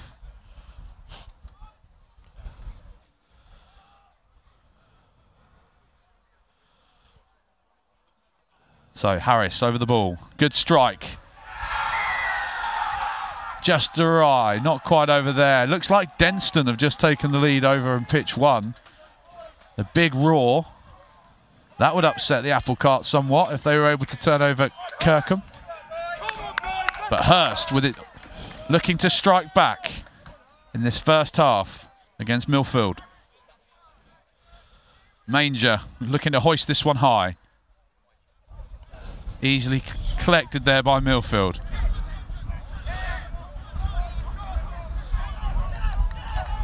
strong breeze just picking up in our commentary position as Millfield look to keep the ball in hand. More of the same from Millfield, but it's spilled forward. Hurst have got the advantage. Can they make it count? Ball's out. Well swept up there, just in behind the defensive line from the number 8. Humphreys Davies puts boot to ball. But well swept up there by the 15 for Millfield. Unlucky there from Hurst. Yeah, I think maybe Alex could have been... Charge down! Harris does well to recover though. Great tap tackle, hand in touch. Look at that. Hurst, some wind in their sails as the prop comes charging in to celebrate like he's just scored for United. Yeah, plenty of energy from the Hurst boys. Just need to be a bit patient. Alex Humphrey-Davis put boot to ball there earlier on. Got away with it a little bit, but I think just be patient and go through the phases, particularly with the wind at their backs. They want to establish themselves in the Millfield 22 here. Critical time to get on the score sheet just before half-time. Oh, accidental offside there. We've seen that quite a lot in this tournament. Teams choosing to stand off and not contest the maul. Unfortunate there, because that was a perfect opportunity and position for Hurst. But smart play from Millfield. But they've still got to get out of their half here. Absolutely, absolutely.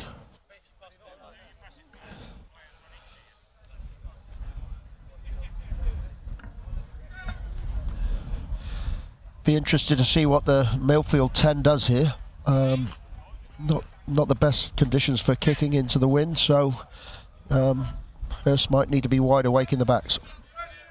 Just wheeled him away from the touchline as well. Looking like they're going from their own half to give themselves a bit of a better angle. Through the hands. Harris with his hands on the ball. Yeah, clever. Now they're out of their 22. Speedster on the wing. Wow.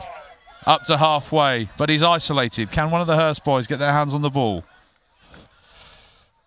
Ball's out. Yeah, turnover. Bit of a mess there, melee, but it looks like Millfield might have their hands back on that ball, which I think is fortunate. Slow ball here from Millfield. Penalty. Sloppy passage of play there from both sides, but it was the initial break from the Millfield winger who took the play up to halfway. And a somewhat fortunate penalty there, maybe. Could have been any one of a number of calls there, in my opinion, Rob. I don't know what you think. Yeah, no, I mean, the ball was out, it seemed, and then I'm not quite sure what the decision was, whether it was holding on or offside. So just a bit more power in the Millfield forwards, I feel, at some of the breakdowns. Millfield in this dangerous position from which they've already struck once in this first half. Will Hurst look to try and compete, or might they stand off like a number of teams have been doing at this tournament? Millfield with the ball in hand. They're in and down. Hurst with the ball, Millfield with the ball at the back of their line out again, inching their way towards the line, but that's a good stoppage there from Hurst, and they look to have got under the hooker. Excellent defence there from Hurst, just what they needed. Yeah, short side. But that is a great piece of footwork there from the Millfield number 5. Too many boys just committed in around the breakdown there, and in the end, quite a simple score there for Millfield after the initial drive. Again, example of the power in the Millfield forwards, which has sucked defenders in, and then they've snapped back to the blind side. And Harry Lindsay, unfortunately, sort of isolated, yeah, with a man on the outside of him. That's unfortunate, just to concede that just as you go into half-time. Yeah. It's a real kind of deflator, but 10-0 again. Tricky place for a conversion. But it looks like they might have a bit to do in this second half, Rob. Oh, for sure, but with the sort of shorter format of the game, anything can still happen. You know, I know it's 10-0 and Millfield will be sort of happy to get into half-time with the wind at their backs in the second half, but sometimes it works the other way, doesn't it? You know, you have to play ball in hand, and maybe we'll see a bit more of that from Hurst in the second half. And that was a special kick there from Sam Harris into the wind to extend the lead to 12-0. And it looks like it's still 7-0 to Dentstone over on pitch 1 as they go into the second half. And there's a long-range conversion, or penalty attempt, that's just gone awry. So, Millfield up at half-time, 10-0.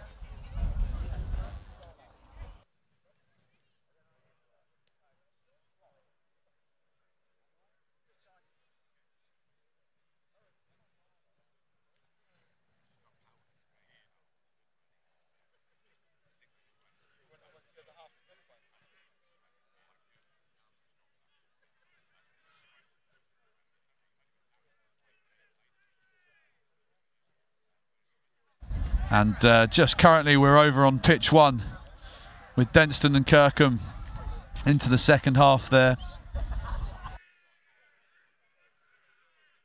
So obviously the winners of this game will be playing the winners on pitch 2 between Hurst and Millfield.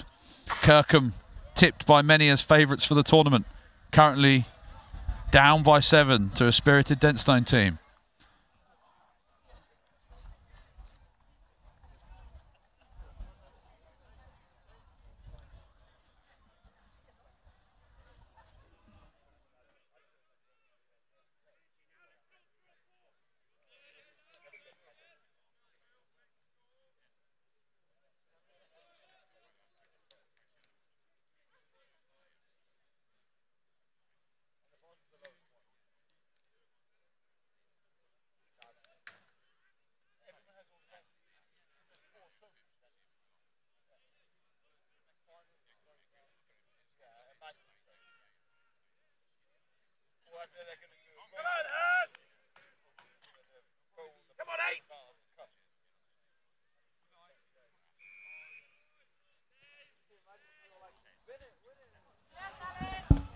And welcome back to here to pitch 2.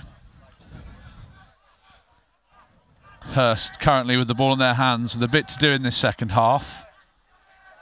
Millfield 2 visits into the Hurst Pier Point half and 2 scores, both from driving mauls. But Hurst been spirited so far in this game. And that's a great regather there by Henry number Daniel, 12, yeah. Henry Daniel.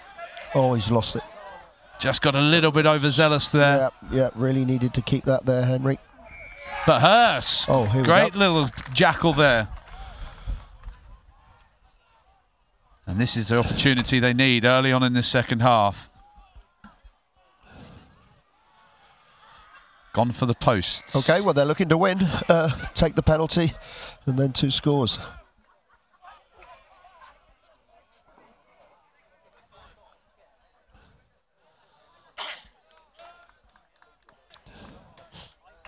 So Hurst opting for the points here to try and give them slightly less to do moving forward in this game. What's Mr. Manger's kicking like, Rob? Right, well, yeah, usually very good, but these are the ones you don't want because you're expected to get them. And a bit of pressure as well. Yeah. Never makes things quite as straightforward. But there you go, okay. 3 points. So 12-3. Hurst with the first points in this second half, chasing this game. Will Millfield use the wind to press home that territorial advantage from the kickoff here?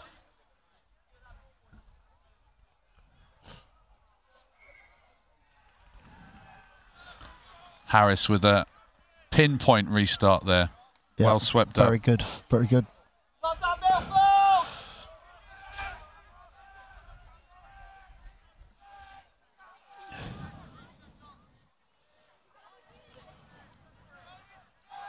Hurst just keeping it tight, giving the opportunity for Manger to clear his lines.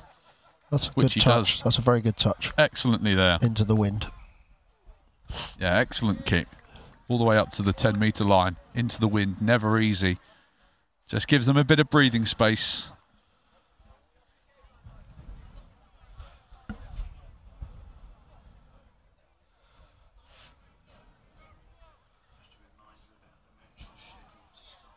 Interesting little setup here from Millfield in the back line. Couple of forward runners ready to strike. If they can get this ball quickly off the top. They've gone to the back. Well executed. Up to the gain line. Some quick ball there. Flat pass to 13. Bust through one tackle. Hiked down by Hurst. Millfield starting to tick now. Some excellent slick passing off the boot. But it's adjudged to have gone forward. Just a sign of what Millfield can do with the ball in hand there, Rob. Yeah, there was actually, I think the cut-out pass wasn't the option. If he'd have gone through the hands, I think we could have, it would have to have been quick, but they could have got the winger away there.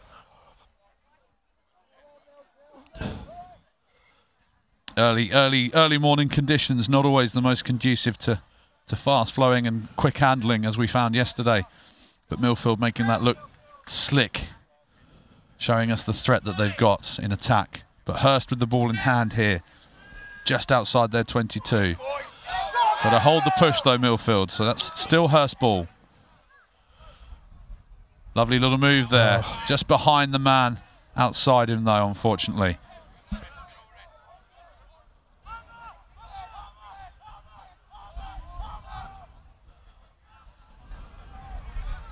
Hurst trying to keep it tight.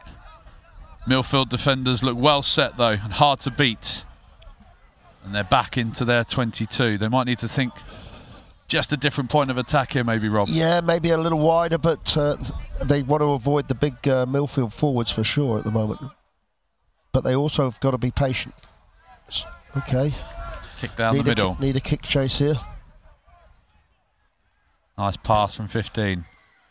Lovely management there by Harris. But the skipper touched in play, everyone on side. Ball's back with Harris again. Seems to be everywhere on this pitch at the moment. Boot to ball, lovely kick in behind. Chase is on. Yeah, good game management there from number 10, Harris, yeah. Harris, yeah. Yeah, lovely play. Just saw the space in behind, but forfeited possession for territory as Millfield ring the changes.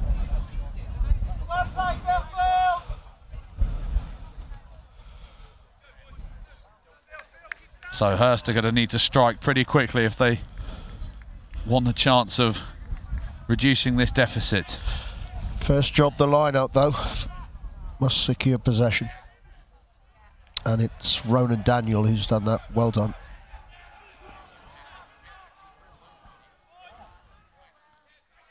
Ball secured. Good off his feet there by Millfield. Can Manger bring out a big touch finder and some territory? Just about on the 10-metre line. Any left-footers in the team who could have given that one a better? Well, Alex Humphrey-Davis could do that as well, but I think Charlie's pretty assured there. That's that's a good touch find. We need Ronan Daniel again to secure ball at the line out, and then maybe get it a little wider and move it away from the Millfield forwards. Good movement there, slick line out. Well done, Ronan. Well done. Secure line out ball there again from Hurst. Humphrey-Davies feeds Manger. Yeah, good ball. Flat pass there. Splits the field now for Millfield, for Hurst. Show and go from Humphrey-Davies. Can they conjure something special here? Yeah, it's going to be a big ask, but they've started the way they need to go on, which is go through the phases. Just knocked on there. And unfortunately, if our clock's correct, that doesn't leave Hurstpierpoint much time to salvage the points required. And it's the skipper who's just looking like he's taken a little bit of a knock there. Yeah, good to see though Hurst bringing on some of their our under-16 boys. Finn Conway is coming on the pitch to join Ed Tussler, both from our under-16s. So this is a huge experience for them. And Louis Nieslick looks like he's coming on to possibly replace Humphrey Davis at scrum half. I'm not sure. Kirkham currently camped on the line of Dentstone over there, just while we've got a break in play on pitch 2. Obviously, if that went to 7-7 converted tries, I think it might be down to a penalty kickoff. My maths is correct. But they're ominous, they're out wide. That looks like a try. Ooh, just touch. Hoyed into touch and there. That might be. And there you go. Wow. Denston. Some excited boys over there. Upset the apple cart, look at that. Kirkham, everyone's favourites, have been beaten 7-0 by Denston as all attention turns over to pitch 1 currently. Denston will be chuffed to bits with that. Kirkham be absolutely ruining that 7-0 loss. But we're back here on pitch 2. Scrum down, Millfield ball. Not long left on the clock.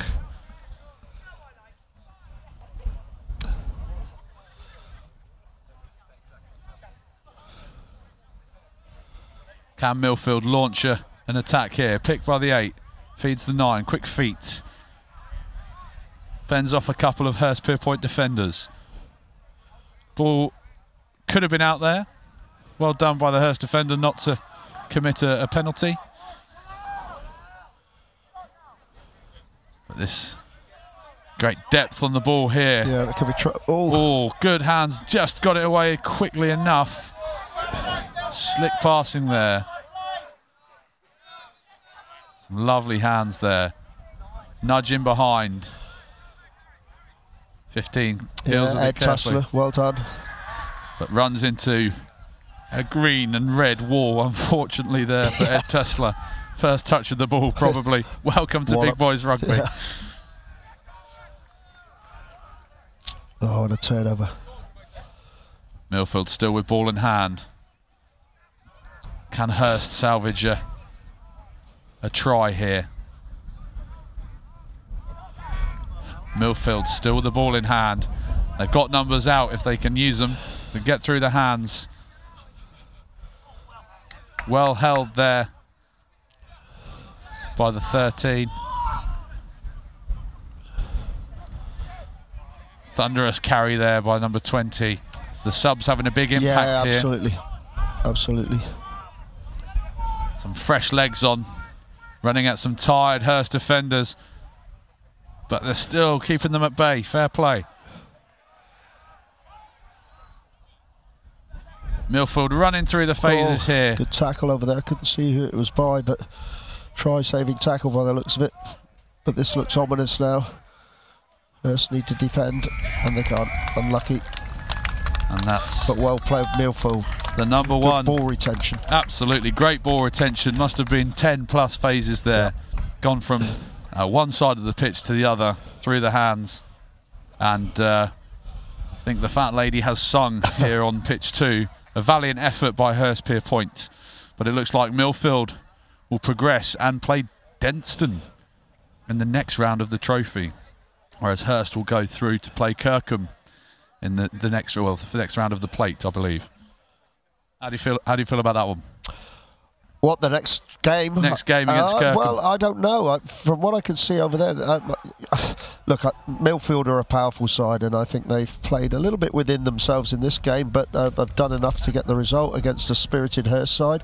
I think they'll probably come up against, from what we can see from here, a very spirited Denston side, so they'll probably have a bit more of the same. I have to say I like Taylor at fly half for the Millfield guys. He seemed to orchestrate most of the good things in the first half before he went off. But yeah, a good game and well played to Millfield, and good luck in the next round. But well done Hurst, a spirited performance from them, I think. Yeah, absolutely. Millfield, fine pedigree in this tournament. back to business, back into the semi-final. Hurst, excellent effort, some good experience for some of their younger players. Definitely. Rob. 100%, and we should not underestimate that for some of the younger boys who will be coming back to this tournament maybe 2-3 times now. This will be a huge step or huge learning curve for them, and something that they can take away from here and build on. So obviously, as we can see on our pictures at the moment, 2 visits in the first half from Millfield into the Hurstpier Point half. Came away with 2 driving tries. That was the first there, scored by the Millfield hooker. And almost a carbon copy the second as well. They are so hard to stop. If you've got a good routine from a line out and you get that driving maul, I think there's a statistic in Premiership Rugby that, you know, there's at least 7 points in every game scored from a driving maul from a line out. So, you know, I think the challenge is to make sure you're not put in that position to defend those that close to your line. So, but good game management by Taylor. He put them in those positions. Maybe some errors penalty-wise from Hurst, which caused that as well. But once you're there, they're very hard to stop. And this is just the final try there. Yeah, and powerful, some powerful boys in that Millfield forward pack, which made some dents into the Hurst defence. So, Millfield go through to the next round. Hurst into the plate. Thanks very much for joining us, Rob. Enjoy the rest of your day. Yeah, sorry to rope you in. No, not at all. It's a pleasure, and enjoy the rest of the tournament. Take care. Thanks ever so much. Bye-bye.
Well, welcome back to pitch 2. We have the Shield semi-finals here. Kings Worcester versus Eltham College. Both teams yet to get a victory here at St Joe's. Desperate for that first win and an opportunity to compete for silverware.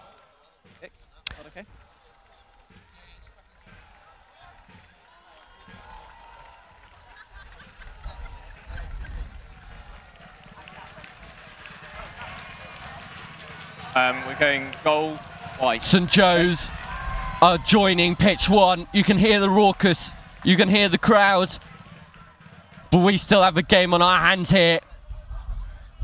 Halfway done. I'm delighted to be in the present company of David from Nottingham Trent University and Nottingham Rugby.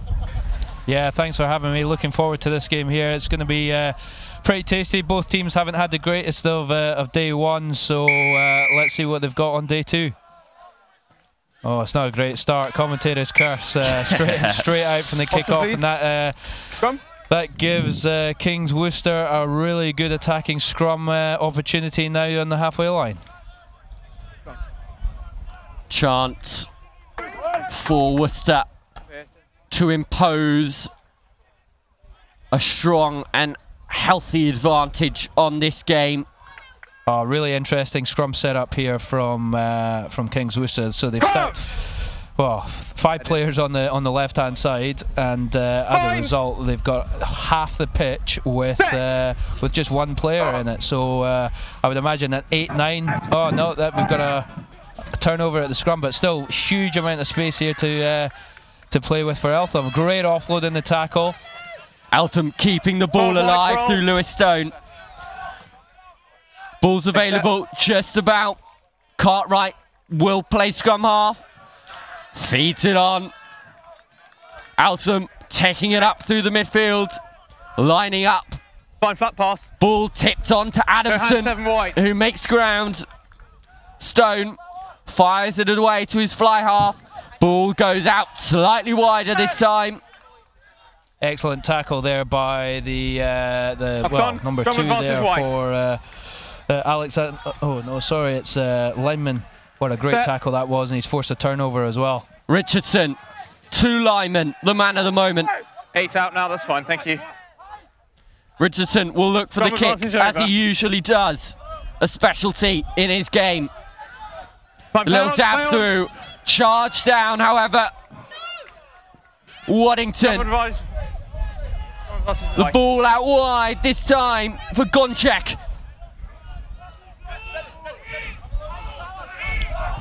Slow ball for Worcester to play with. They have to build momentum. 5 gold. There's a scrum advantage here as well, so we might have the chance for them to have a little bit of a crack here. Well, we go back to the penalty actually on the edge. Referee's seen enough. Penalty. Worcester. They're going to kick for the corner. No messing around. 3 points not on the mind of Richardson. Nah, that opportunity into this wind as well. That's definitely not a high percentage kick to go for pulls there. So best play, go to the corner. There's a big pack of forwards here ready to rumble.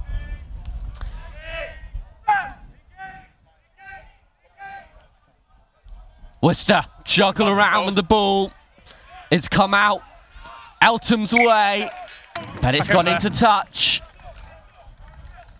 Yeah, it's been an interesting one. Watching quite obviously, there's been a number of lineouts here. The teams with the best functioning lineouts have been a lot more successful. I know that's a fairly obvious statement, but that's a absolutely key skill. So the lift jump throw of the hooker and the forwards to be able to win and guarantee possession at the lineout is such a critical facet of the game now, and the teams that are doing it best are obviously performing best. Hold it! Worcester put on the shove. Eltham under pressure. Get the ball away, however. The number 8, Thread Gold, with a barnstorming run down the blind side. Eltham with numbers. Boyle, the latest to take it up. Penalty, Elton. 7 white, release.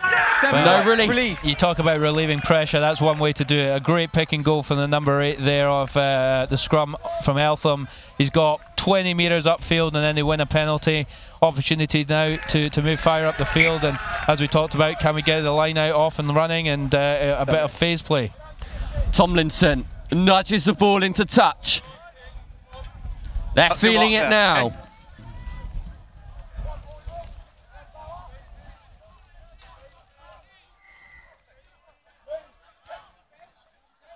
Yeah, really good drill there from Eltham. Now we can get off and running. Ball taken into the middle. Leave it now, leave it now. Blindside left open and gaping, but the goal down the open. Go advantage. Advantage, Worcester. You've got to say that was a missed opportunity. Yeah, it was a really good first phase move there. So they set a target up in the midfield there with the centre with the great hair, and you know, he set a target phase forwards, but it's just that then the execution of just getting round, getting set early, being able to play into that space, and yeah, now again another really good attacking opportunity for Worcester. So let's see what they can do. They've got a stronger scrum. They didn't get the payoff for the first scrum that they had a really good attacking platform, so now they're on the move. Here come Worcester. That pass is fine, play on. Through Nathan Gordon. O'Brien, the latest to carry. Now it's Richardson's ball, caught off his toes. Worcester making headway. Richardson again. Offloads aplenty. 1, 2, 3. Now they're making ground. Gordon in the 22. Richardson again. Seems like everything's going through him.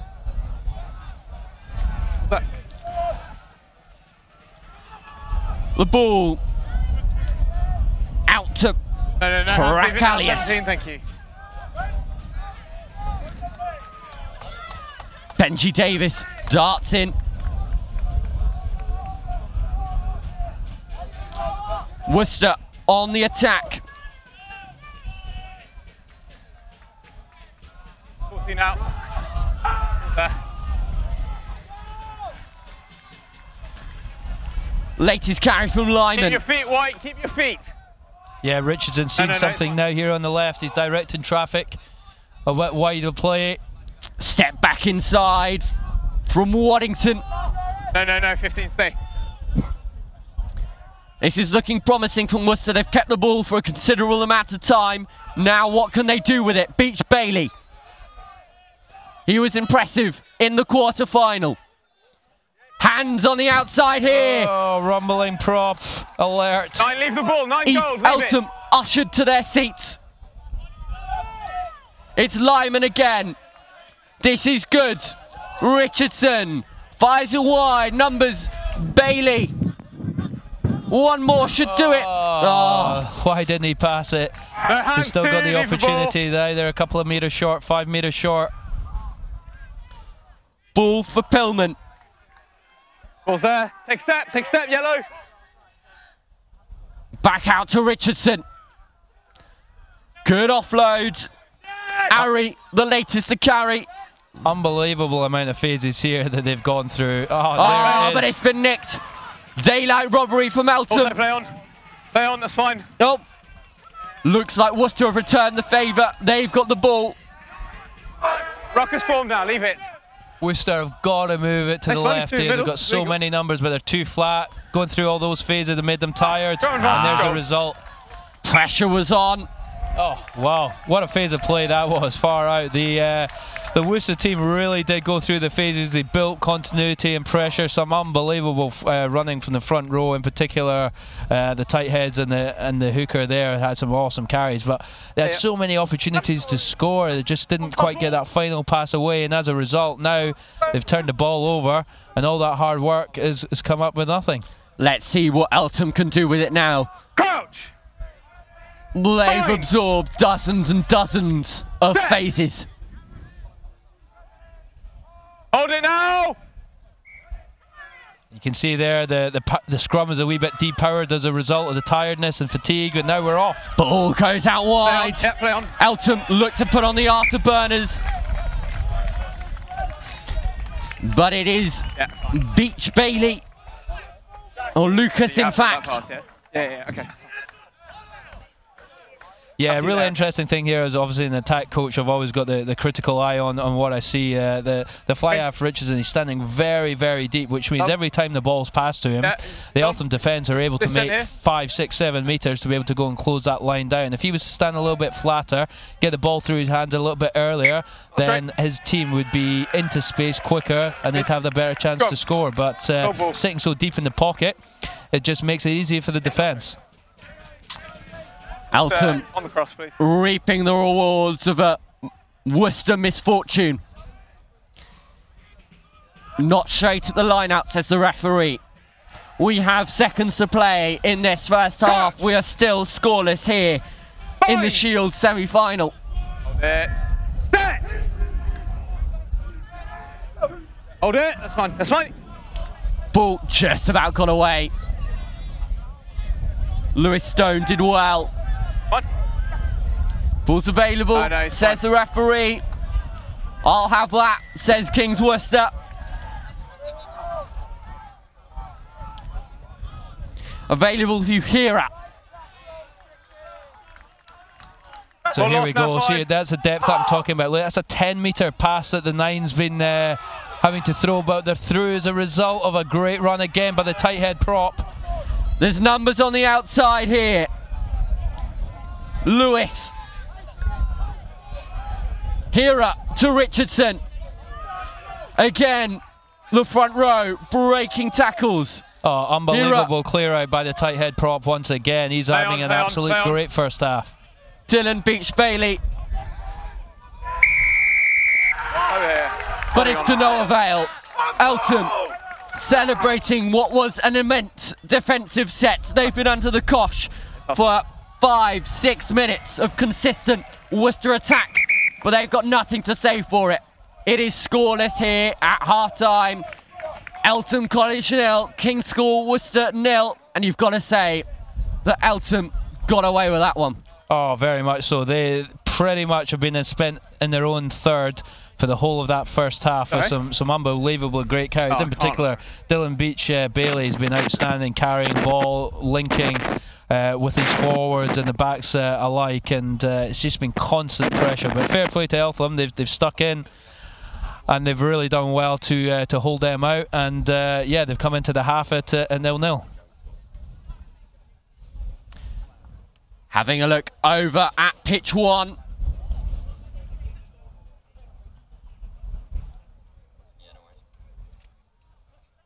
Over there.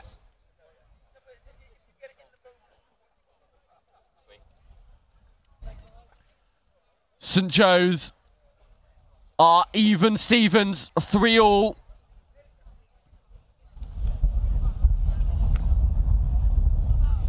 Against High Wycombe.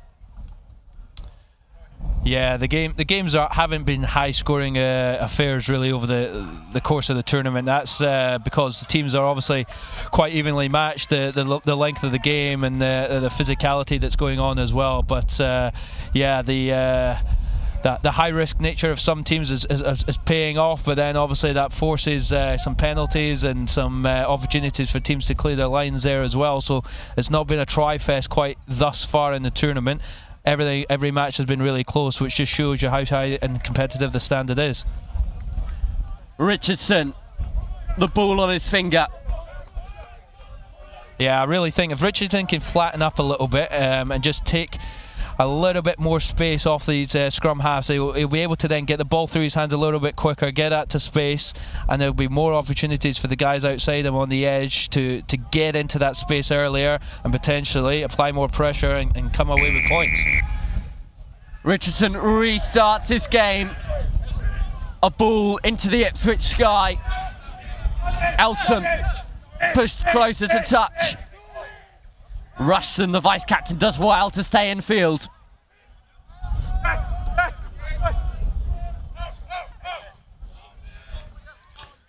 The ball kicks back to Worcester, but it's knocked on by Tunnicliffe. Referee Connie Backer there, a good friend of mine. I coached him in university days. He's let them off there. There was a bit of a dissent. The ball got thrown into the Eltham player, but he's decided to just let things calm down, and he'll start with a reset scrum. Shut up.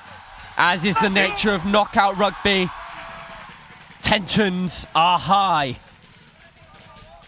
Okay, crouch. 8's in. Frustration for these two sides. Neither have had anything to celebrate about so far this weekend. Stay there. Yeah, an opportunity to launch here for Eltham. They go wide to the outside centre. He puts a great pass in, and now we've got a 1v1 on the edge. Coleman looking to go round, flicks it back inside to Gordon. Huge amount of space out here if they're able to move and realign themselves to get a little bit of width and depth. Again through the midfield, again through the forward pack. Ball's knocked on, it's Worcester's. What can they do with it? We saw what they are made of in that first half. Yeah, a huge carry there by second row, Boyle. He's gone forward, he's been held up, and it's got a bit sticky now, but still great ball to play from for Worcester, and they're loaded up, ready to go. There's a bit flatter. 17 gold, leave it now, thank you. Hira gets caught up. Manages to get to floor though. Does well. Richardson comes in and plays 9. Knocked on. A series of mistakes from either side. Yeah, it's just a continuity breakdown. It's the skills under pressure, fatigue. It's been how attritional this last couple of days has been for the boys. They go through a really intense day one, and they've got to try and recover and come back out. And just that skill level under fatigue is unfortunately breaking down. We're not getting much continuity in this game. Yeah, we're outside. Yeah. It's a tough gig for these boys. Lots of them travelled up and down the country on coaches, in hotel rooms, early morning starts, lots of rugby. Nothing to show for it so far from these two sides. I tell you what, Dylan Beach-Bailey is putting himself about. Really impressive performance by the tight head. He's just forced another big tackle to the turnover. Here we go. We're off. Oh, intercept. This could be something special. It's Geh. Side entry. Penalty Side entry, Elton. number 13. In at the 13, come around the side. gate, please. Lewis. And once again, an example of you've got to convert the pressure and the territory that you have into points. It's the same as the first half. So it's all been Worcester deep down in the own third of Eltham, but not coming away with any points. And now it's an opportunity for Eltham to kick into the corner and apply their own pressure. We have an injury on the pitch. Rushton is receiving some attention to his shoulder. That'll be the mark. So for now, let's head over to pitch 1, have a look at what's going on. And at the moment, it is St Joe's who take the lead, 6-3, the home side. Something for the crowd to cheer about. Yeah, big from St Joe's there. They've narrowly missed out on a couple of wins as a result of goal kicking, and great to see that the kickers nudged one over there for them to take the lead. On our pitch, Rushton is getting back to his feet, but will leave the field. Gives the boys a chance to regroup, to rehydrate, refocus. Yeah, there's definitely a little bit of catching their breath in there, and now it's pretty tough into this wind. Is how much yardage can the kicker get to put them in a really good position to try and get a set play off and try and get some points on the board. Matthew Chick. Scrum called. Oh, they've called a scrum. That just shows you how strong the wind is. That they don't feel that they can probably get a decent enough touch, so they're going to have a crack from a midfield scrum, which is one of the best opportunities to play from. Benji Davis is on at 10 for Eltham. Yeah, so pretty traditional 4-2 split here for the midfield scrum for Eltham. They've got the option to go both ways, just in terms of how Worcester decide to defend it. I would imagine they're going to go with a 4. Hold it, that's fine. There they go. Chick. Little dab through, looking for a 50-22. Oh, that's neat. Oh, no, not quite. Not quite. 50-22, 50-22. Oh, hold on. Yeah, there it is. 50-22. It's good that the referee is on point, because the touch judge wasn't quite sure where he kicked it from. But yeah, 50-22. That's a great new law that's been brought in by World Rugby, and it gives opportunities for teams with really good attacking options off set plays and turnovers to get the ball back in the opposition zone. A lot of controversy around that rule. Some people think that particularly it might limit attacking rugby, but as an attack coach, lost now. You feel differently? Back foot, yeah, definitely. advantage. Number 10 offside. Places in and around, for example, a midfield scrum, in and around that halfway line, it actually causes so many problems because the defence have got to be wary of it. So that allows us as an attack to be able to put pressure on the defence. Are we going to kick it? Are we going to run it? They have to cover both sides of the scrum, especially if you've got a right footer and a left footer off a midfield scrum. It's a really good option for you. I think what we're seeing now in the game, and watching some of the Premiership yesterday and some of the URC, it's off turnover. That's the big thing. Any turnovers in and around that halfway line, you're getting a 9 and a 10. We're able to put a chip kick over, and it's getting a good bounce into the opposition 22, and they're getting the line out, and that provides a massive opportunity for more attack in the game, which is what we all want to see, let's face it. On the line, please, gentlemen. Okay. Talking of kicks, that was very pretty from Richardson with the wind. Oh, Dylan Beach-Bailey's got all the skills. He's now throwing into the line out, number 3, and he's got the ball now. It's a great short ball to the 7. This is a great strike move from Worcester. They're 10 metres from the line. Checkley, the latest to carry. Use it now, White. Cool, the pick and go comes from the crowd. Worcester do just that. Yeah, they better do it. Mums and dads are screaming it from the side. They better do it, otherwise they won't be getting their dinner tonight.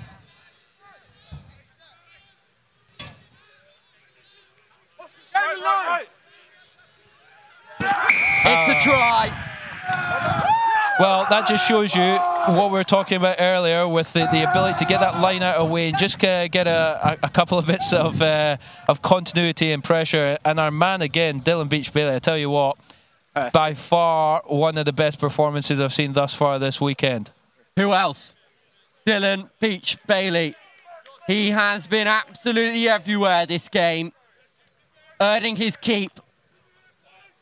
Throwing into the line out, he was playing scrum half there, the sort of +1, rolling around, short ball off to the 7, and that allowed the go forward for the rest of the team to be able to pick and go and at last get on the scoreboard.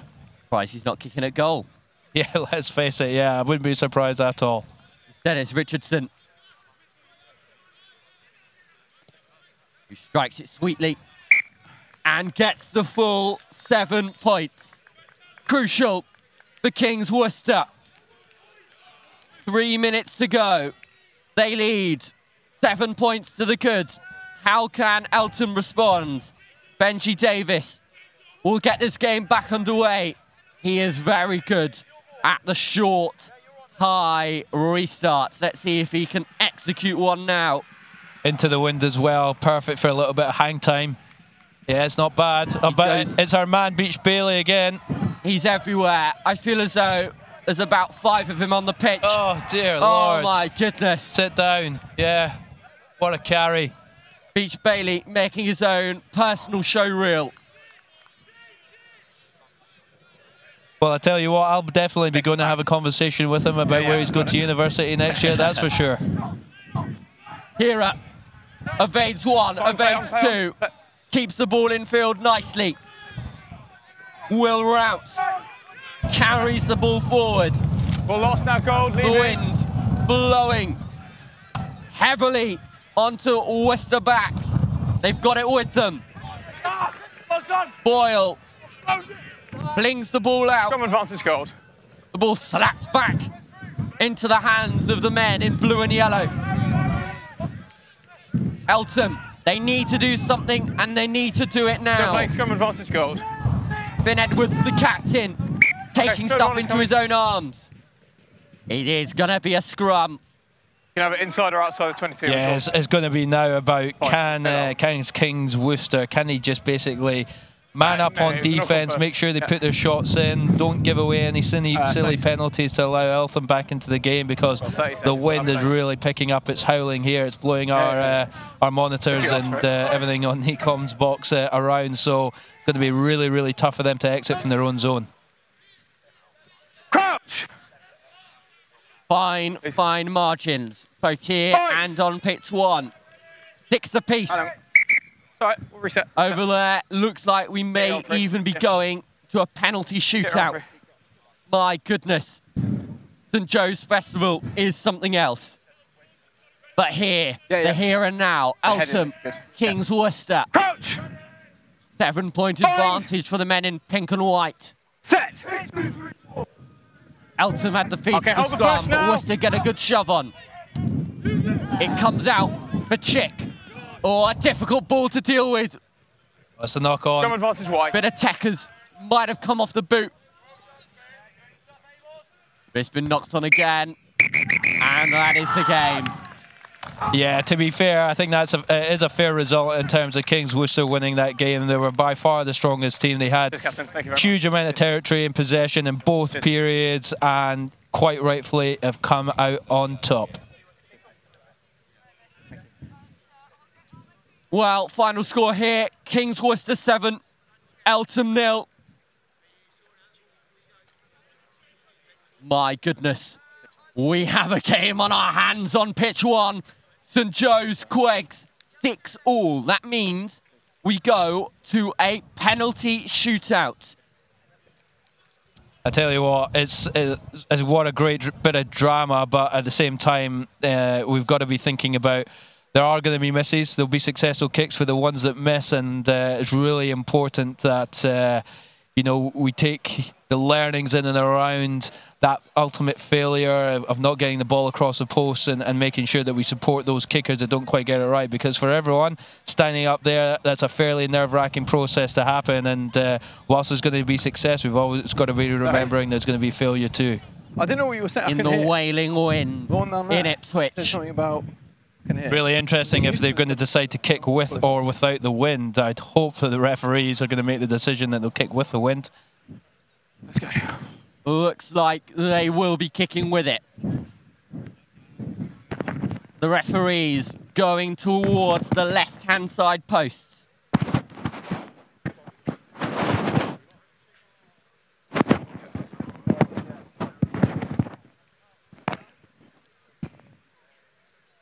Yeah, interesting as well now. So we've got the St. Joe's boys all lined up as well. So again, the amphitheatre that's going to create for the kickers and the pressure.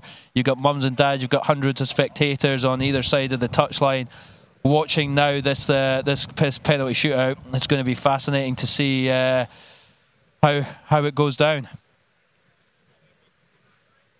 Some of our more senior viewers may be able to cast their mind back to a Heineken Champions Cup. Yeah, I remember. Knockout match between Leicester Tigers and Cardiff Blues. I remember it well, yeah, and that's what I was saying, because someone like Martin Williams, who unfortunately missed the kick there for Cardiff, and Jordan Crane, I believe, for Tigers, put it across to win it. Those are the kind of things that at the top level of sport are defined, and that's followed Martin Williams' career all the way through. But yeah, that's really important. I mean, we've got young athletes here. We've got the schools' future in the competition at hand, and as I mentioned, there's going to be success and there's going to be failure, and it's really important of how those people that aren't successful in knocking these kicks over are supported by their teammates and their coaching staffs. Here we go then. No pressure, son.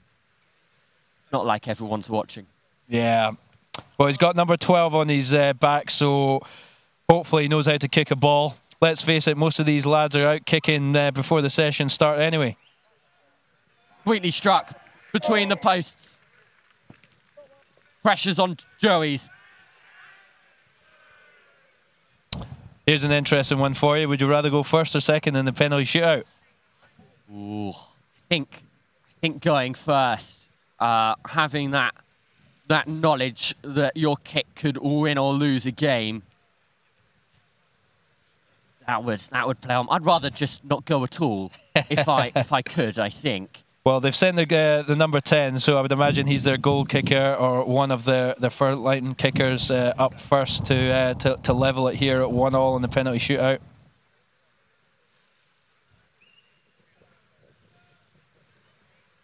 The drama builds. Of course it does.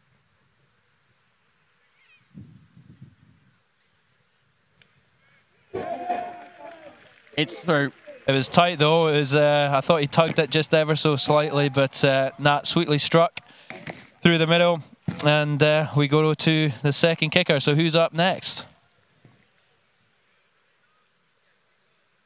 Seems like we're still going through the backs. Tell you what, they want to maybe give Dylan Beach-Bailey a call from Kings Worcester. That kid can do it all. Pressure Queggs. Doesn't take long. No messing about there. Yeah, very nicely nudged over. I think the thing about this as well is because you traditionally only have one, maybe two kickers in a squad, the lads are going to be kicking off a kicking tee that, if they do any kicking in their spare time, won't be at the side of the pitch. So is it too high? Is it too low? All these factors will come into play now for the kickers.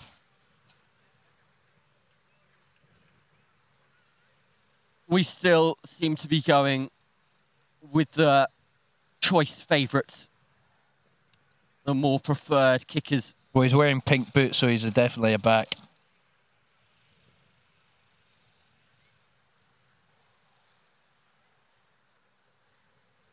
Seems like the whole festival is on pitch one watching just now.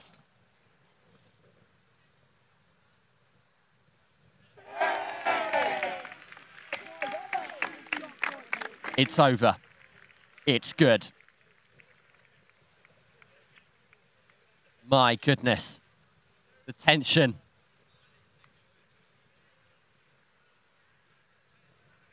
There we go. That's what I'm talking about. Just things like swapping a kicking tee or borrowing a kicking tee from somebody else. All these things are factors. Well, the referee's now just making sure that we get it on the right spot. Why take it back an extra 5 meters when we're on the 22? Shot here for the number 9. The ball is slightly lined up to the left here. Slightly at an angle. That wind's going that direction too. And he's missed it as a result. Yeah, I could see the way that the ball was lined up there. It wasn't quite right for where he needed to place it with the wind and the direction of the seam of the ball. I'm getting quite technical, I know, but that's the difference. Heartbreak. Probably feels at the bottom of the world right now, but his team there for him. Wakefield now. Talk about a moment. Left footer, first one we've seen. To win for St Joe's at St Joe's. No. Gone wide. We go again. Yeah. Relief. You could literally hear the sigh of relief coming from the boys in yellow, black and white. Yeah, unfortunate there. It just looked like he hurried it, quite a quick and snappy technique through the ball, and as a result, he's tugged that against the wind, which is hard to do, which shows you when the pressure's on, it's not an easy skill from in front of the posts. Yeah.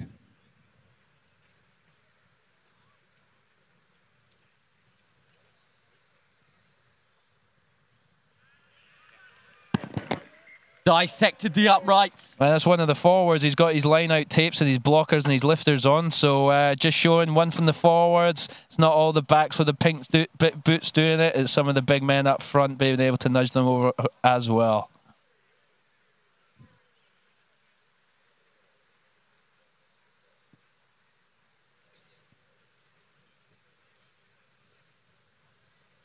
Pressure on now for the Joeys. An unusually high kicking tee here. Again, just looking at the shape of the ball, it's going to be a low ball flight. Drill it through the post, making sure that wind can have nothing to do with it.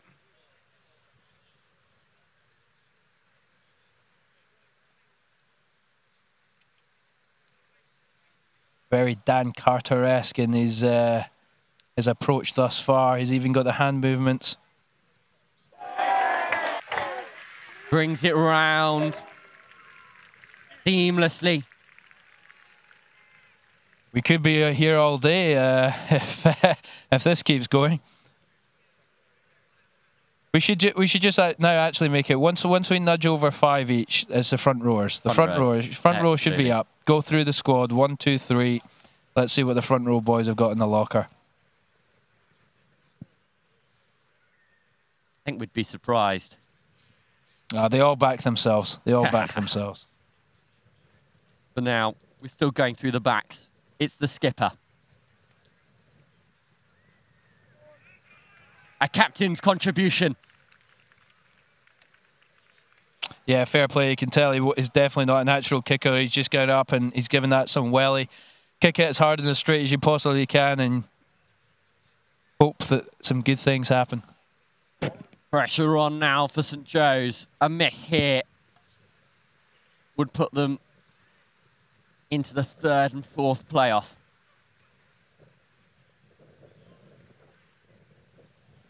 He's obviously got a fresh haircut for this weekend. He's looking sharp here. Interesting posture with the run up. A lovely strike. Beautiful. And the fist pump to the crowd as well. Always important. Don't forget the crowd.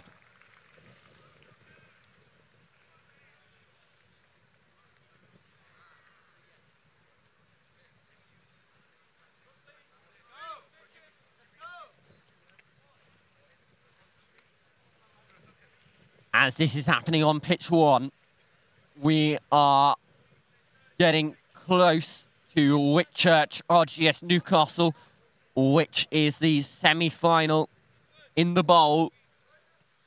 But for now, we stick with this game. Queggs getting their conversion. A little puff of the cheeks there from the Wakefield player. I'm just wondering back home if back in Nottingham, some of our former Queggs boys, we've got a number of lads who have come through Queggs into NTU, and I wonder if they're at home watching this, cheering on the boys. Not many of our lads could kick, so they're obviously getting a lesson here.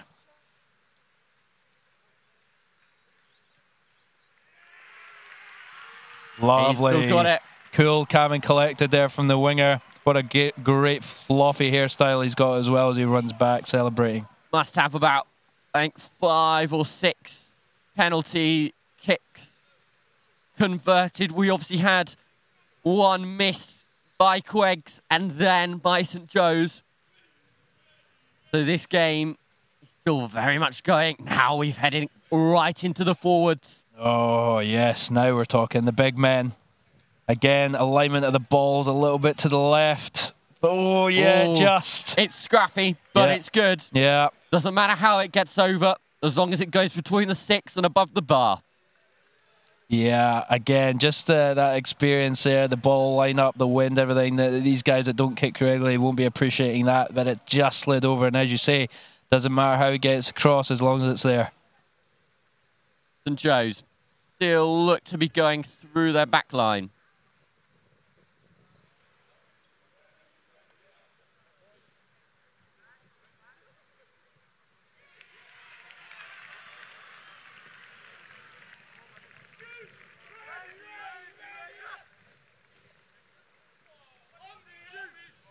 Joeys live to see another day. I can see some of the Joeys front row forwards have put their warm-up tops on, which is saying to the coach, I am not kicking the ball, don't put me in. Dan Lewis, the former Coventry fly half, now at St Joe's, organising, preparing his goal kickers. For now, the 8 for Wakefield, very front on, oh dear.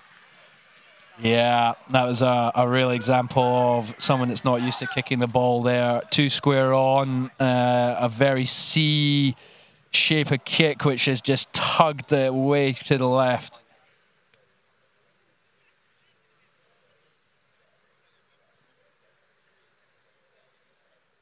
Yeah, the captain, I think, of St. Joe's now is up. No messing around. St. Joe's have done it. Yeah. Captain, please! Captain! Riley Steeler-Brunsbrown. The hero of St. Joe's. They will face Worcester in the Shield final. But for now, we're going to head back to the bowl. It's the semi-final between RGS Newcastle and High Wycombe. Whitchurch, in fact.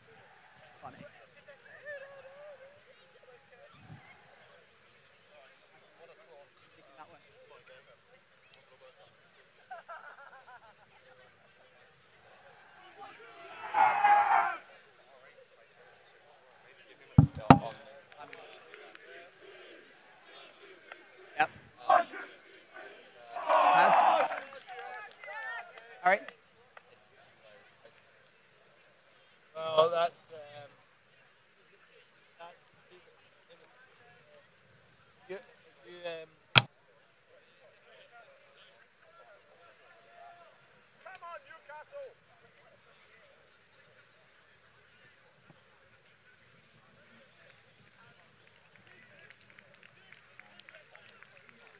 Ready, blue!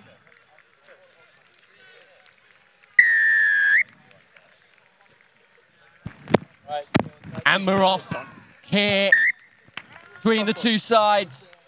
Knock on. Come.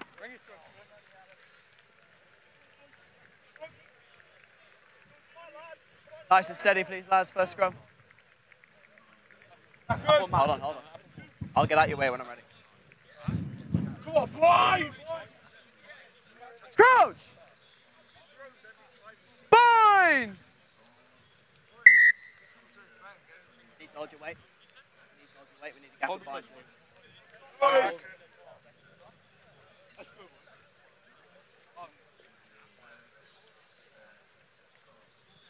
Crouch! Bind! This is RGS Set! Whitchurch. Got a scrum to start the game. Straight to ground. Currently RGS. Number 3. Straight to ground. I'm Chris Dehan. I'll be commentating this game for you. Post called. Looking for points. Freddie Nichols, number 9. The Falcon. But no doubt. Number 3's gone straight down. Yes, please.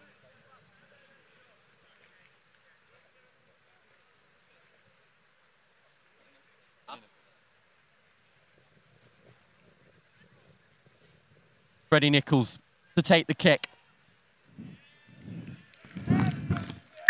Lovely strike from Freddie Nichols. Puts RGS Newcastle 3 points ahead.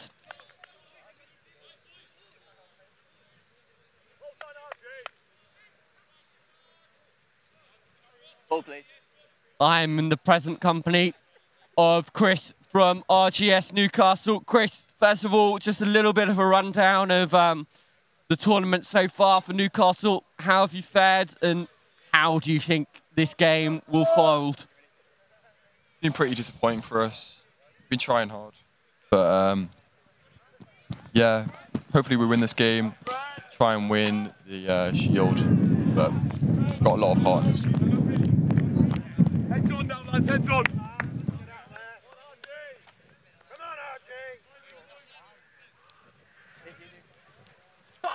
That's the middle. So here we have Newcastle running up to... Oh no, it's the other one, the Welsh. Whitchurch to feed this line out. Ball! The wall is formed. Go four, away four! Stay more. Big shoves.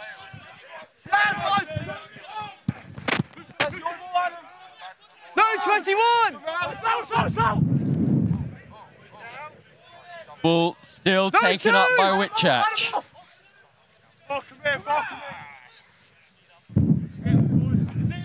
Not there, ball is available. Scrum advantage. But it is RGS Newcastle ball. Well worked to the breakdown. Scrum advantage over. They spin it wide. Okay. Ball picked up and in the arms of Ali Cook. Freddie Nichols. Ball spilled out. It's bobbling all over the place. It's ended up in a Whitchurch hand. Out wide here, Luca Luke. Out wide now to Orson James. Orson James canters in.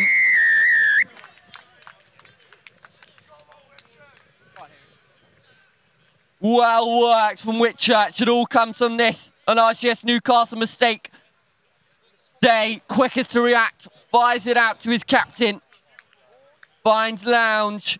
Works well to get back on the outside. Puts on the afterburners. Leaves Freddie Nichols for dead. And the Cardiff under-16s graduate gets over for the all-important score. Frustrating there from Newcastle. Yeah, it's unfortunate, but we'll bounce back. I'm sure of it. Orson James will look to convert his own score.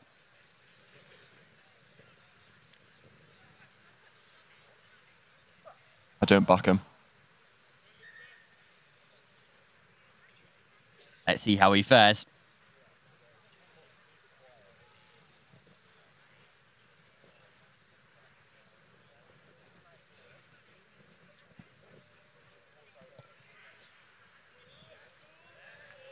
He sneaks it in, just about.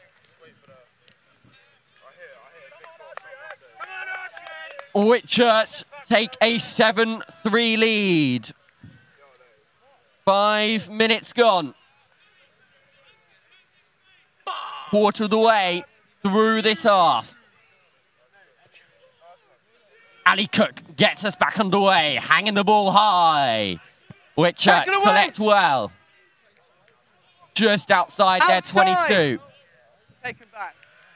Ball fired back to the fullback, Matty Young, but it's been charged down. Newcastle have it. Opportunities aplenty. Back feet. Step, step. 7-3 the score. The ball out to Zach. Zach Ikwe. The Newcastle Thunderman plays both codes, showing that here, the power to get through. Not just one tackle. 1, 2. Still going. Well scored. A proper winger's finish, Chris.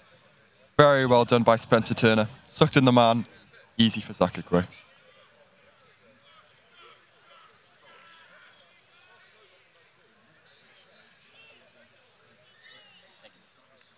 Freddie Nichols. Freddie Nichols, the scrum half,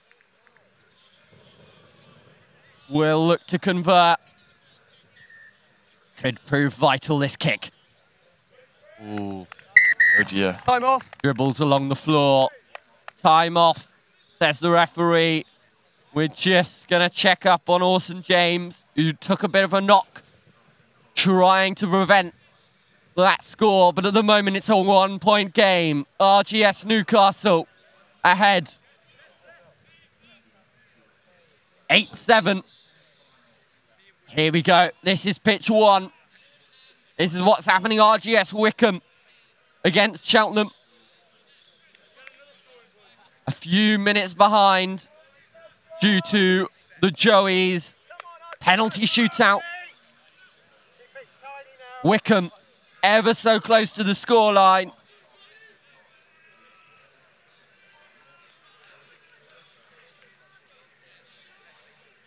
Ball fired out wide, Wickham. Ever so close. We're going to leave you guessing and return to pitch 2. Harry Webb gets his game back underway. Freddie Nichols catches the ball out to Ali Cook. Fumbles, but Zach Old gets his dustpan and brush up. Sweeps it up to no avail. It is going to be a Newcastle scrum.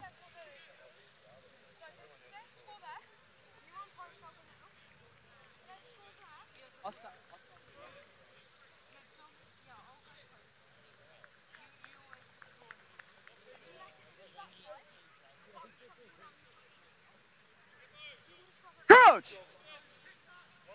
Bind! Set!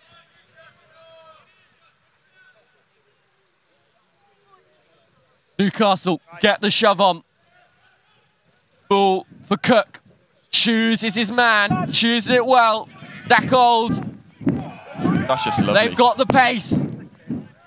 All good for me. Ball darts back inside. Basketball style. A sigh of frustration from the man beside me, Chris. Bit of a head knock for Charlie Combe. So we're just going to take a break. Let's head back over to pitch 1. Whilst we wait, Wickham did get that score in the end. It's Gilderson who restarts for Cheltenham. 5-0 the score over there.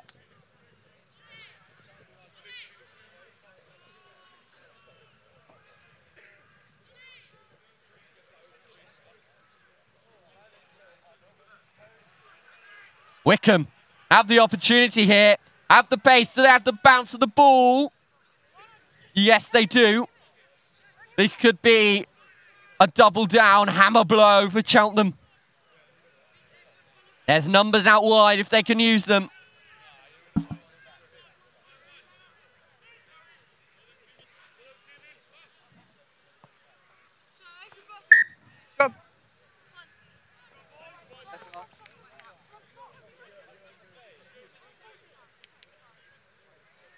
Once again, we will leave you guessing.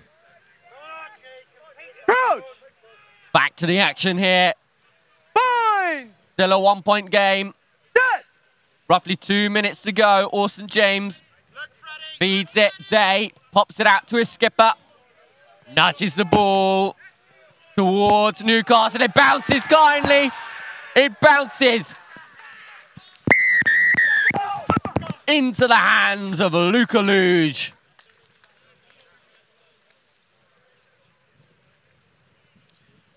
Lucky Whitchurch. Day. The little nudge from Orson James, the man of the moment. Zach Old waits for it. It's just unfortunate. It really is. You never know which way a rugby ball will bounce. Brilliant kick. Lovely little nudge from Orson James. He's been really on the money. Look at this. Zach Old can do nothing about that. Well taken finish. Kids at home, if you're watching, always chase those dead kicks. You never know what will happen. And that is the half. Whitchurch sneak it. 14-8 the score. Chris, a little debrief. It's really unfortunate, but I've got no doubt the boys will bounce back. Got a big second half incoming. We've got our captain, Ewan Veneris, is going to lead us out there. And I really still back the boys.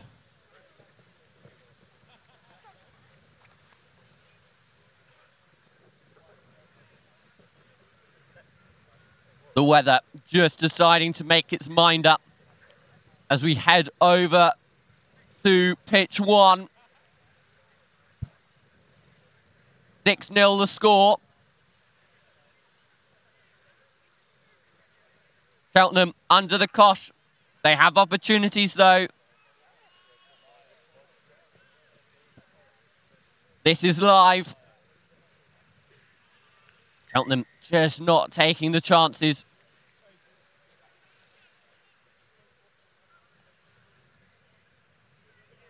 Chris, what do you think is being said in that Newcastle huddle at the moment? It's got to be better. Got 2 new replacements on. They're going to be up for this. And I still back them. It is still all to play for.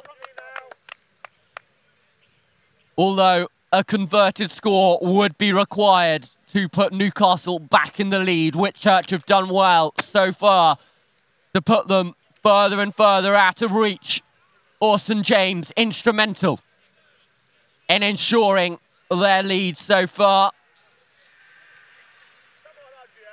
Still 10 minutes to go. Orson James marshalling his pack. Ready, Newcastle?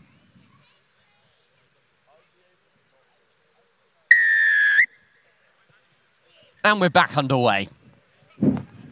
Great take. Well worked by Saul McQueen, who does win my award for best name of the competition. Lovely carry by Will Emerson. Will Emerson not as interesting as a name. And he also concedes a penalty. Not a great 5-10 seconds there for Will Emerson. Orson James points to the posts. This is a gut punch for Newcastle, the last thing they needed. Discipline. It's a crucial factor in shortened games like this, Chris, isn't it? Yeah, you got to be tactical. Short games, always go for the kick.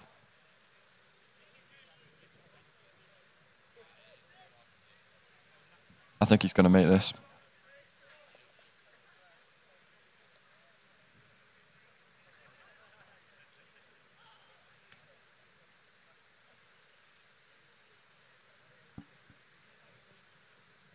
Got the Owen Farrell run up. Back and forth. James has not made it. Very lucky. Newcastle get away with it.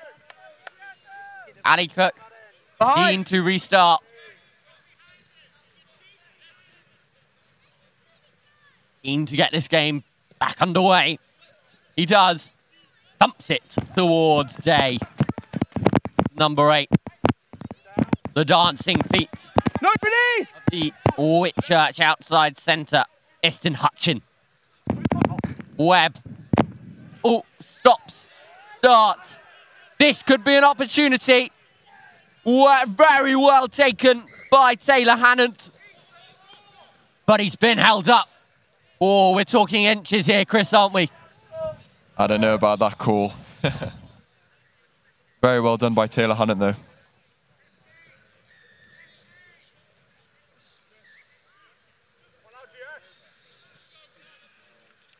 Orson James just picking his spot. He's got time. He knows he's got time. Newcastle, they don't. Big boot towards halfway. Gratefully received by Freddie Nichols. He's on the ball. Over to Hannant, who was oh so close to scoring moments ago. Matty Haynes, this time manhandled by the Whitchurch forward pack. Nichols playing 10. Around the same way, Ali Cook. This time it will go wide. Gratefully taken by Saul McQueen. Builds the ball back. Collected by Reece James. Penalty, says the referee. More promising play from Newcastle. And Dan Stevenson's got a massive boot on him, so over to the corner it goes. Nudge into the corner on the 22. This is an opportunity for Newcastle. crucially, they will want to score, but not only a score, they'll want it as close to those posts as possible to ensure that that conversion can be made. Absolutely. Got Ewan Veneris leading this line out. Ewan Veneris, the captain. Balkans Academy, as is the majority of this Newcastle pack. Look at that, goodness me. But it's been knocked on. Heartbreak for Newcastle. Frustrating, frustrating times.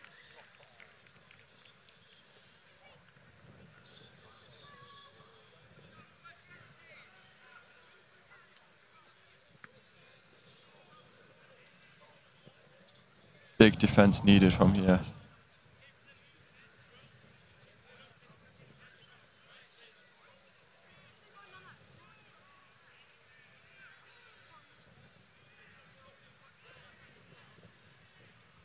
Orson James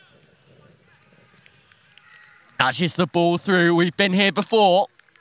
This time it goes into touch. Bit of deja vu then. Wondered if the ball might bounce back into the hands of Whitchurch. So that would have been unfortunate. Brilliant kick. Been very on point this game. He's been controlling it well, has Orson James. Only 16.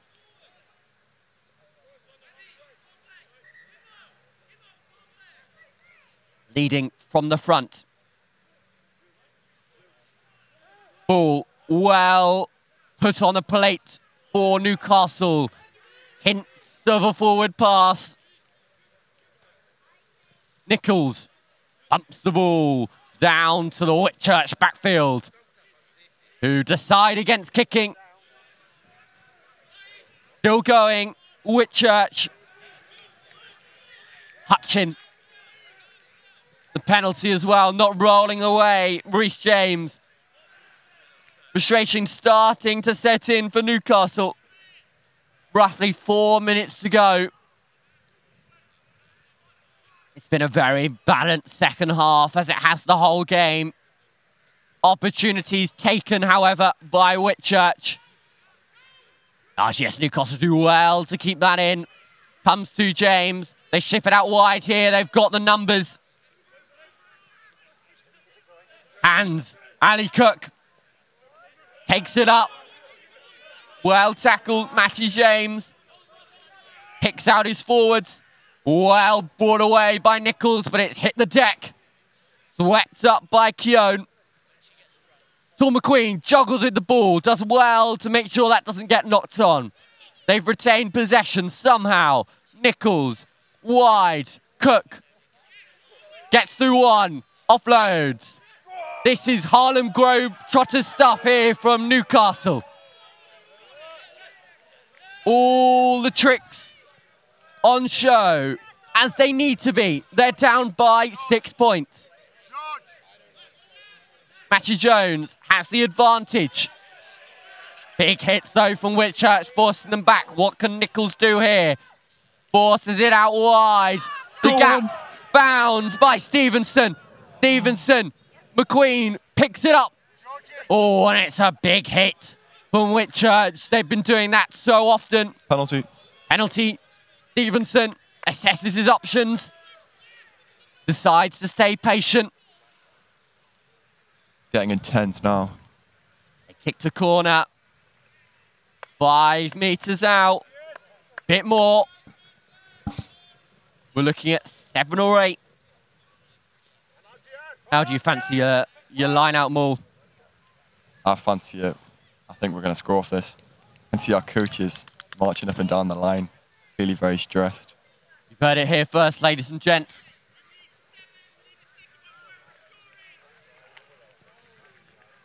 RGS Newcastle preparing.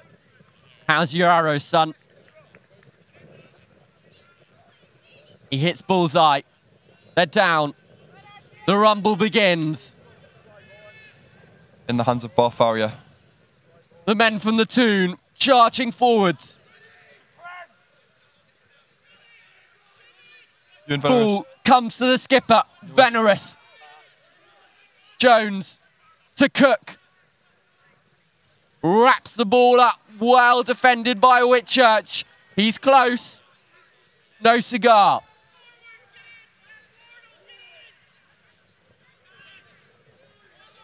Bart Farrier, it's on his own. Bart Farrier underneath the post. Matty Jones. The ball to Venerous, the skipper. Numbers out wide. If Jones can get it quickly, he goes himself. Time's off, says the referee. High tackle, I think. Conversations to be made. 1, 2, 3 penalties. Slap on the wrist for Orson James. Sorted out, referee says. Whitchurch have the penalty. What would you do here, Chris? Tom Cressy, hands on the ball. I think he's going to take it in. Cressy will tap and go. Exeter Chief style. Look at Ewan Venerous. Ewan Venerous is heaving. The brute, he wants the ball. He wants to score. He wants to win this for his team. Bit of deliberation as we wait. We have an injury. We'll stay here. Nicholas just receiving treatment. It is tense, however. It is all to play for in the final minute. This is grandstand stuff. This is what we want to see. Chris, beside me, my RGS Newcastle player, can barely watch. Venerous. The ball's available. Held up. There's the referee. It will be a goal line dropout. Key to remember, this can't go directly into touch. So Newcastle will have the ball once more. Where they have the ball, however, that's down to Orson James, and I'm sure he'll want it to be as far down the pitch as possible. Making it so difficult for ourselves. Orson James hoofs it down. Saul McQueen takes it. They'll want to run it here. Ali Cook calls. Decides to keep it to himself. Smart move. Nichols. Venerous. Offloads to Stevenson. He knows how to break a tackle, does Stevenson. Nichols. Quick ball. Venerous. Back inside. Venerous still going. Stampede away.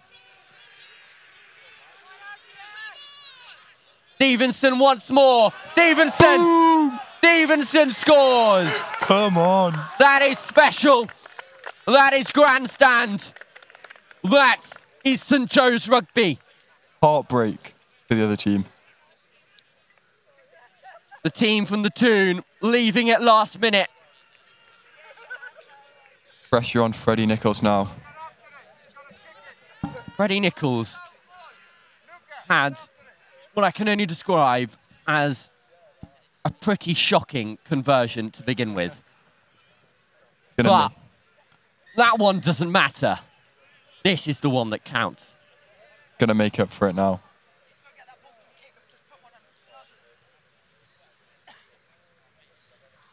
This is last play. Whitchurch. Waiting. And he's got it. It's good.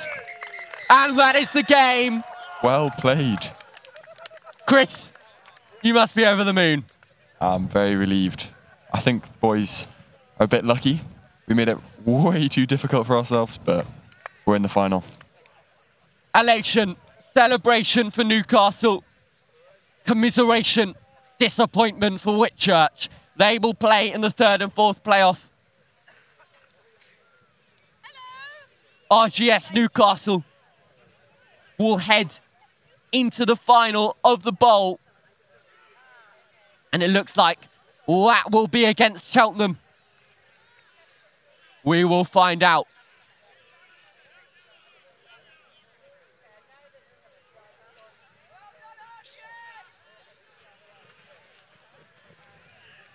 This was the first try for Orson James. He was instrumental all day.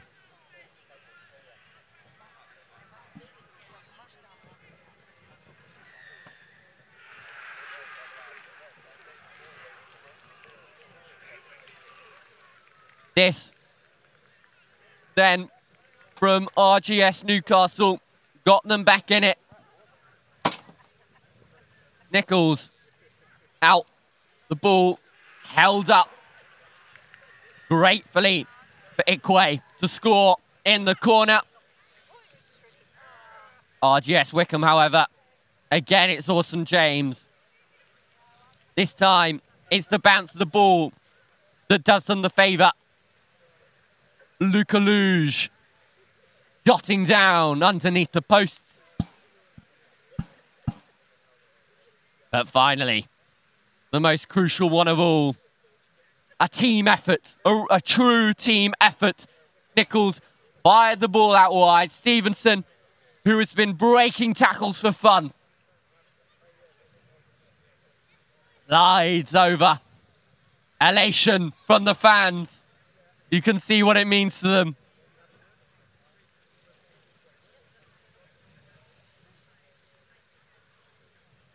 For Whitchurch, that's the game, I'm afraid. There we have it. Semi-final completed. Final score here on pitch 2. Whitchurch 14, RGS Newcastle 15.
Introducing NextGenXV, the new home of school rugby.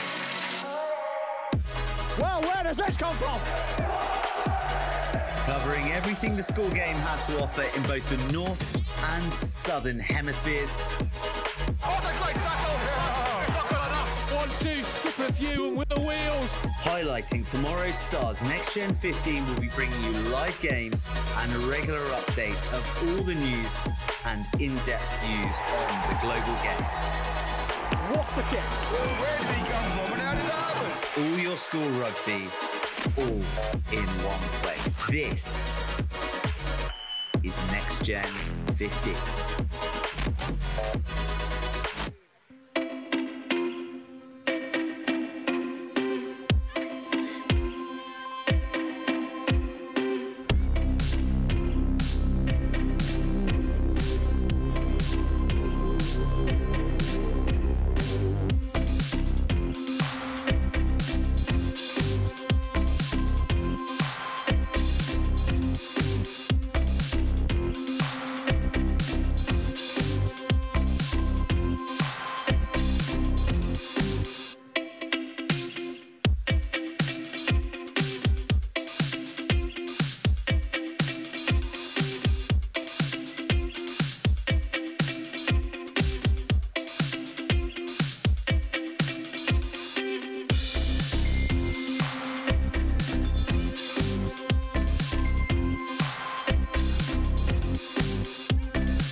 Howdy, y'all. This is Hero Site Solutions, Ipswich.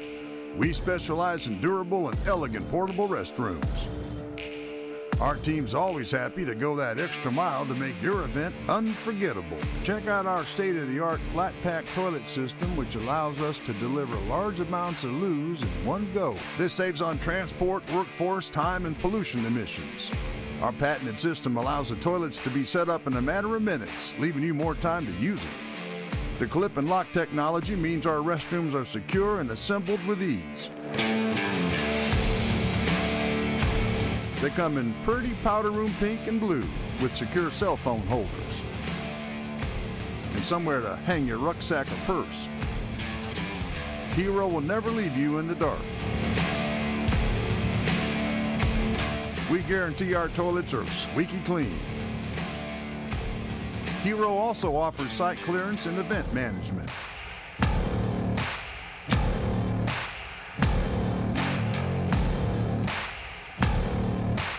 Come say hi at www.herositesolutions.co.uk. Tell them Earl sent you. Because everyone needs a hero.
So we're into the throngs of this afternoon's session, post-lunch lull in the crowd, just getting themselves sorted. But we're into the semi-final of the plate. On pitch 2, we have Kirkham Grammar School, who were downed by Denston earlier game. Hurstpierpoint, who were swept aside by Millfield. But plenty to play for in this plate semi-final. The winner of this playing either Hampton or Dulwich, who are currently playing out on pitch 1. And I'm joined by Mr. NextGen15 himself, Angus Savage. Good to see you again, mate. Good to see you, Phil. Looking forward to this one. Kirkham Grammar School. Not happy, I suspect, about not being in the trophy competition. Everyone's favourites last night, weren't they? I think they're going to have a bit of a point to prove out here. But how about Hurstpierpoint? Yeah, Hurst, watched them a couple of times this weekend already. Skipper Alex Humphrey-Davies is a little whippet around the breakdown. Max Cannon, the hooker, doing well. Fierce, as you can hear the fearsome cries there from Denston. Aidan Drew had a good game against Milford earlier on. Kirkham, this is actually my first time watching them. You've watched them a little bit, Angus. What have you made of them?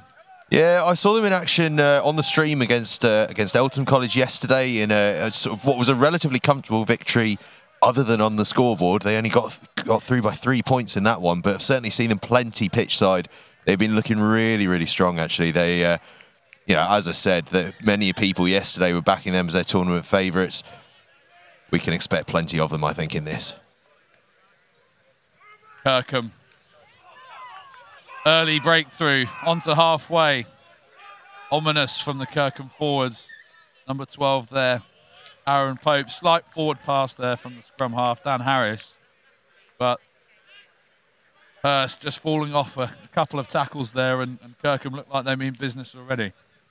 They certainly do. And Aaron Pope, from a good family of rugby players that have all gone through Kirkham. He's a top player. And another guy I just want to give a quick shout out to in case I don't get a chance later. On the left wing here, Tom Lee in the number 11 shirt. Check out his moustache if we get a chance on the close-up. Absolutely fantastic. Just about to see it from here. Chris Kamara-esque, little pencil tash. It's a slightly fuller tash, but he's working his way up. There's some scrum. Tight head from Hurst, lifted there. Hurst looking to put some width on it early. They've just gone onto the outside. Looks like a high shot there. Looks like they've got the penalty there. Charlie Manger.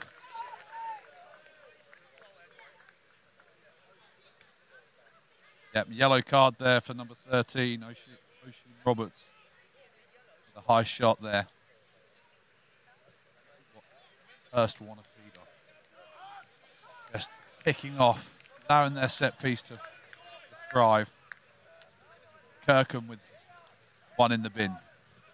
So, one-man advantage here for Hurst for the next 4 minutes. Well, yeah, and you know, with this reduced format on the timing, having a man who's in the bin, an even greater punishment than usual because you really cannot afford to be too stretched when there's so little time to play with as they bring that line out down.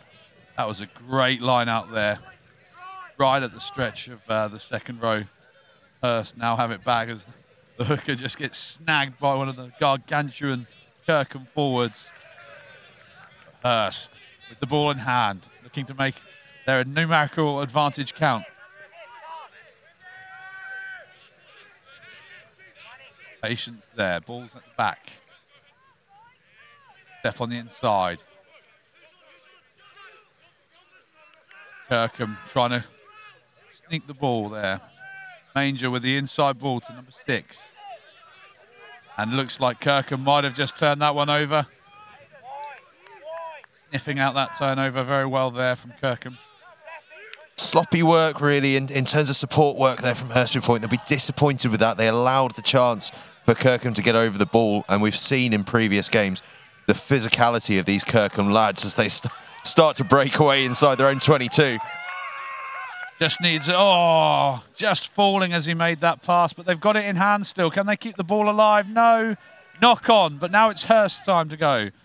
And number 15 there, Ed Tussler, makes the right decision to put that one into touch there. Swift little break there from the number 11 from Kirkham, Tom Lee. he looks threatening if he's got the ball, gets the ball in hand. Absolutely fantastic break, and showing what they can do off that turnover ball. You know, I was sort of saying there how physical they are and how difficult they are to shift off the ball once they get that sniff of an opportunity, and then the wherewithal to shift it wide as quickly as possible. And we see what pace they've got in those wide channels, haven't we?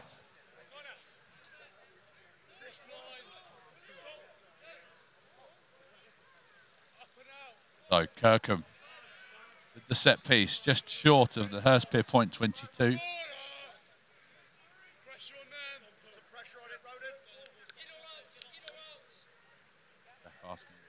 Second row to make the decision whether he's in the line out or not. Don't quite get the lift away. It looks like that's just come off a Hurst hand. Back with Kirkham though. Putting the ball through the hands. Strong run there. The man with no number on his shirt.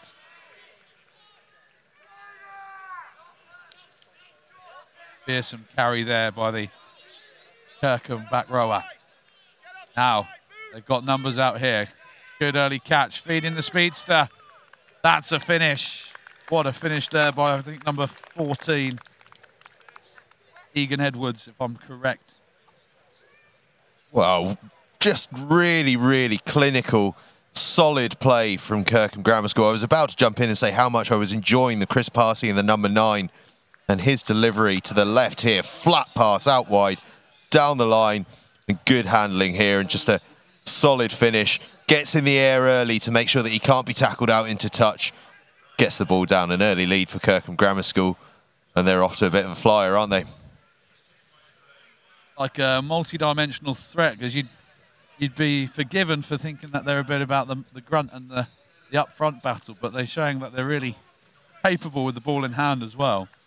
Yeah, they're a really well-balanced side. I mean, yesterday, the only criticism you could have had with them, really, was that the last pass just wasn't quite sticking. But they had all the elements put together, and we've sort of seen it there, just getting knitted into one as they balance that forward power, the muscle of the backs, but also the skill and pace of them as well. A really well-balanced side. Diversion attempt, not quite there. So, Hurst, 5-0 down. Kirkham looking good for their lead so far. Manger ready to do the duties. Can they regather this ball? Solid with the boot all day as Manger. Has anyone had any away in a Manger puns yet? Just about to say we haven't given any puns there, but we had the director of sport on earlier who said he probably heard that one more than once, but fair play.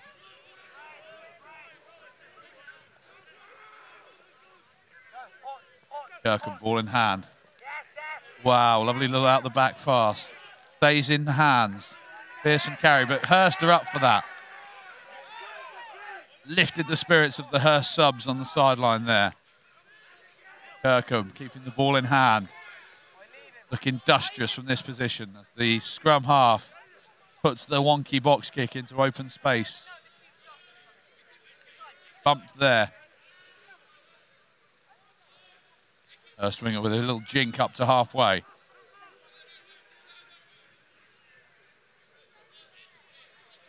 Hurst have been keeping it tight for most of the weekend. Might not be the play. Came up stuck against Millfield, trying to do that a little bit. But this is more like it. Look at that, out the back. They're in space here. 15, Tusker. 14 with a bit of space, nudging behind. Held up, dotted down. That's a good little option there from Hurst. Well, fantastic play from Hurst. Really expansive. That offload over the top, just delightful. I think it's really worth pointing out, as we just have a bit of a lull, as there's some afters going on. It's worth pointing out because it's the sort of thing that may go unmissed, and I'll be responsible for letting it go unmissed because I'm the one writing this whole thing up at the end of the day. But Hurst's performance over the course of this weekend has been a real joy to see. Probably not that many people would have backed them to get into the trophy, but they did after some really solid work yesterday. And they faced, what a fixture to face first up, Millfield, and then facing up against Kirkham Grammar School here. Who knows how that one's going to turn out? But I think it does need to be said what a wonderful effort it is from these men from Sussex. Absolutely fantastic work. Yeah, Coach Jack Emerson will be happy with how they've done today. Missing a few key boys through injury as well. scrums settled there. They've got the free kick for the early push. Can they take advantage here? Just on the 5-metre line. Only a free kick though, so they can't really put it into touch. Well, they shouldn't anyway. I'm curious to see the angle that the number 5, who's in the tight head position, gets himself into this time. He was almost facing backwards by the end of the last one.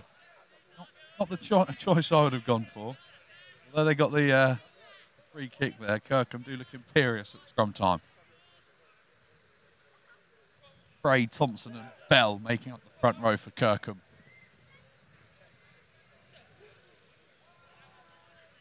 Swift ball there, it's at the back now. Solid from Hurst, it's exactly what they needed. Manger tries to hit 15, but it's bounced off. Advantage is over, Hurst have it back. Can they work something here? Kirkham defence harrowing them down very quickly. Can they make this extended period in the Kirkham half count? Seems to be going backwards though. They need a little bit of something special on the edge with the winger. Bit of space in behind. Can they get that quick ball away now? But he's been bundled into touch, or he's tiptoed in there, I'm not sure. But it's now a Kirkham ball. Huge physicality from Kirkham in the midfield hits, and then when they get caught on the outside, it's a clever sliding defence just to move the man towards the touchline. Smart defensive work from Kirkham Grammar School, but Hurstpierpoint College, good period of pressure this. They've got the territory. All they've got to do now is convert it into a couple of points. Our clock says 10 minutes.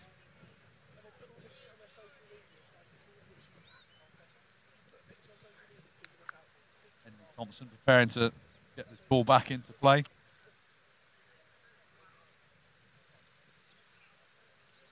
Lovely line-out ball there, secured by Ellis Causey. Just starting to get a little trundle on. They're up to the 22, the ball's out. Off the left foot. Three of Hurst, ready to launch something here. Ball in hand. 2v2. Goes and goes from 21. Hoisted down by the scrum half. Back in this familiar territory for Hurst. 12 does the hard work there.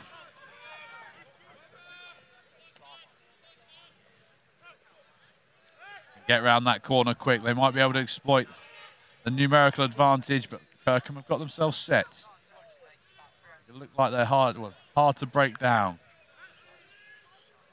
It's that physicality in the midfield defence from Kirkham Grammar School. It just doesn't let you make that much forward momentum as they get the turnover. Kirkham, every time they've had a turnover, they've really looked to press home that disorganised defence and take advantage there. Now putting pace and width on the ball. There's our man, number 11, Mr. Lee. Dummy, strength, in he goes. Lovely little one-pump dummy there to do the Hurst defender. Take a 10-0 lead for Kirkham. He had the look of a man as he bore down the wing that was never giving that inside ball, didn't he? He saw the try line coming and he was going to go for it. Really slick handling from Kirkham to get it to the outside edge. Injection of pace here, and then the ball goes wide. And Lee has a look inside. He's never going to go and pass that. He wanted that all to himself and he's got it. And check out that tash. Look at almost Johnny May about him a little bit, or Dan Burgess or something like that. Hercule Poirot. I believe that's half time. I think we've got this kick. We'll have half time. Josh Lynch looking to add the extras here.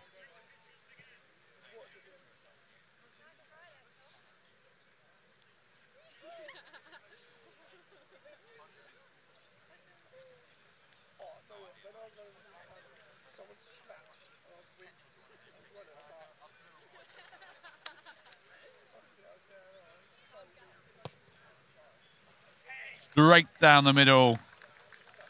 12-0 Kirkham, half-time. Imperious lead with the wind. Hurst will have an awful lot to do. Kirkham looking very good for their leave at half-time, Angus. Yeah, really solid half from Kirkham Grammar School, that, wasn't it? We saw sort of everything that they're about. We saw some of that forward power, this sort of physical domination of the backs, but also that injection of pace and crisp passing. Both tries coming from that sort of same model of getting yourself over the gain line and then quick fast ball to the outside edge, trotting in for run-ins for the wingers, really. First, difficult one to come back from, but they've got to keep in mind they're facing one of the top sides around. Just look over the tries from the first half, both from Kirkham. Extended passage of play here, filtered out to the winger, number 14, Egan Edwards, with a really great dive there into the corner. I really like the pass. The last pass that's given, he just edges his last defender out of the way. This move started a bit deeper here from Kirkham. Really strong passing out in front. Mr. Lee, special tash, sells the dummy there, beats the tackle. Too strong for the Hurst winger there. Kirkham take the 12-0 advantage. Half time. His scrum half inside him was begging for that, wasn't he?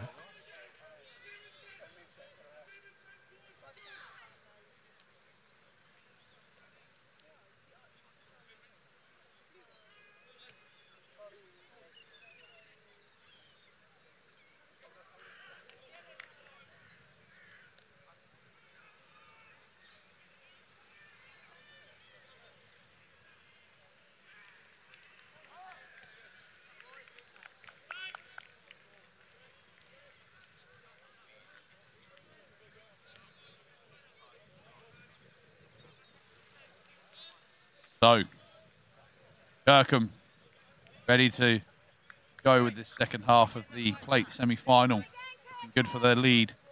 0-0 over on pitch 1 between Hampton and Dulwich. Winners of who will play, most likely looking like Kirkham.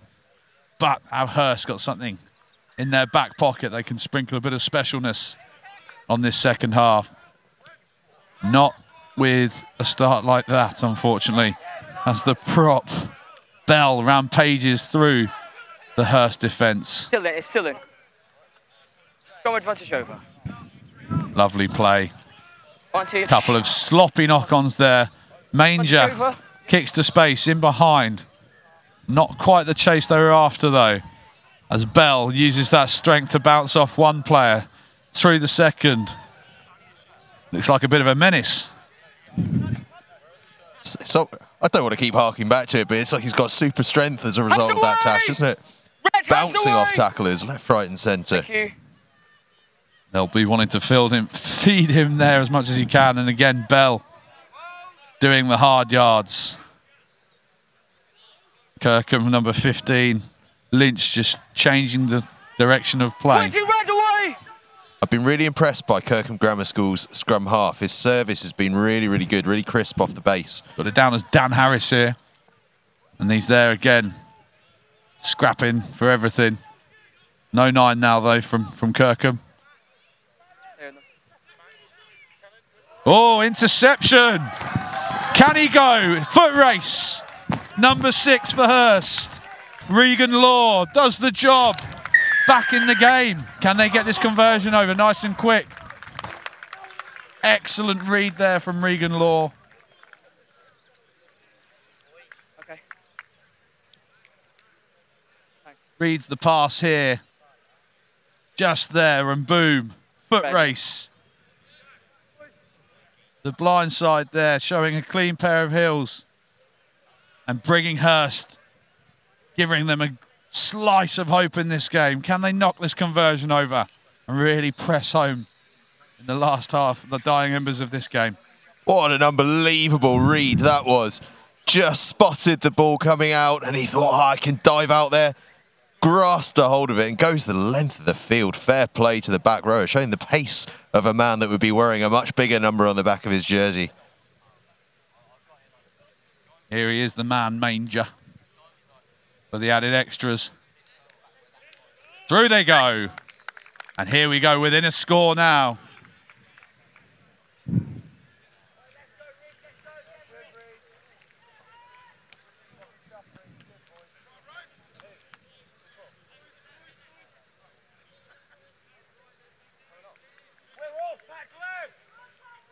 So, Hurst giving themselves a chance here. Shortened kickoff from Kirkham. The replacement catches that cleanly. They're going to have to go from their own 22. Use it. Transfer backwards every time. Going to have to use it. Oh, through the middle. He's front man. Now he's got a decision to make. 12. It's lovely gliding run. He needs support though. Can they get that ball away quickly? Bell's making a nuisance of himself at the breakdown again. Hurst with the ball in hand. Oh no. Knock on. Just knocked it on. Oh, it was an electric breakthrough, and once he'd stepped the first man, I thought he'd done brilliantly as he got tackled to manage to sort of time things, to be able to buy his support a bit of time to get there, but just at the crucial moment, the ball spills. And you feel they're not going to get a lot of chances here. They've got to make those sort of chances count. Have that down as number 12 on our team sheet, Henry Daniel. Sometimes they, some of the boys swap shirts and whatnot. Looks like he's playing at number 8 there at the moment, who could be Freddie Piper. So apologies, either Freddie or Henry.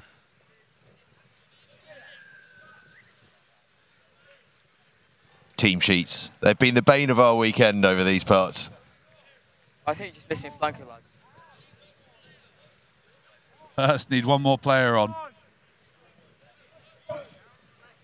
Wonder if they've been playing that with 14. That would have been impressive, wouldn't it?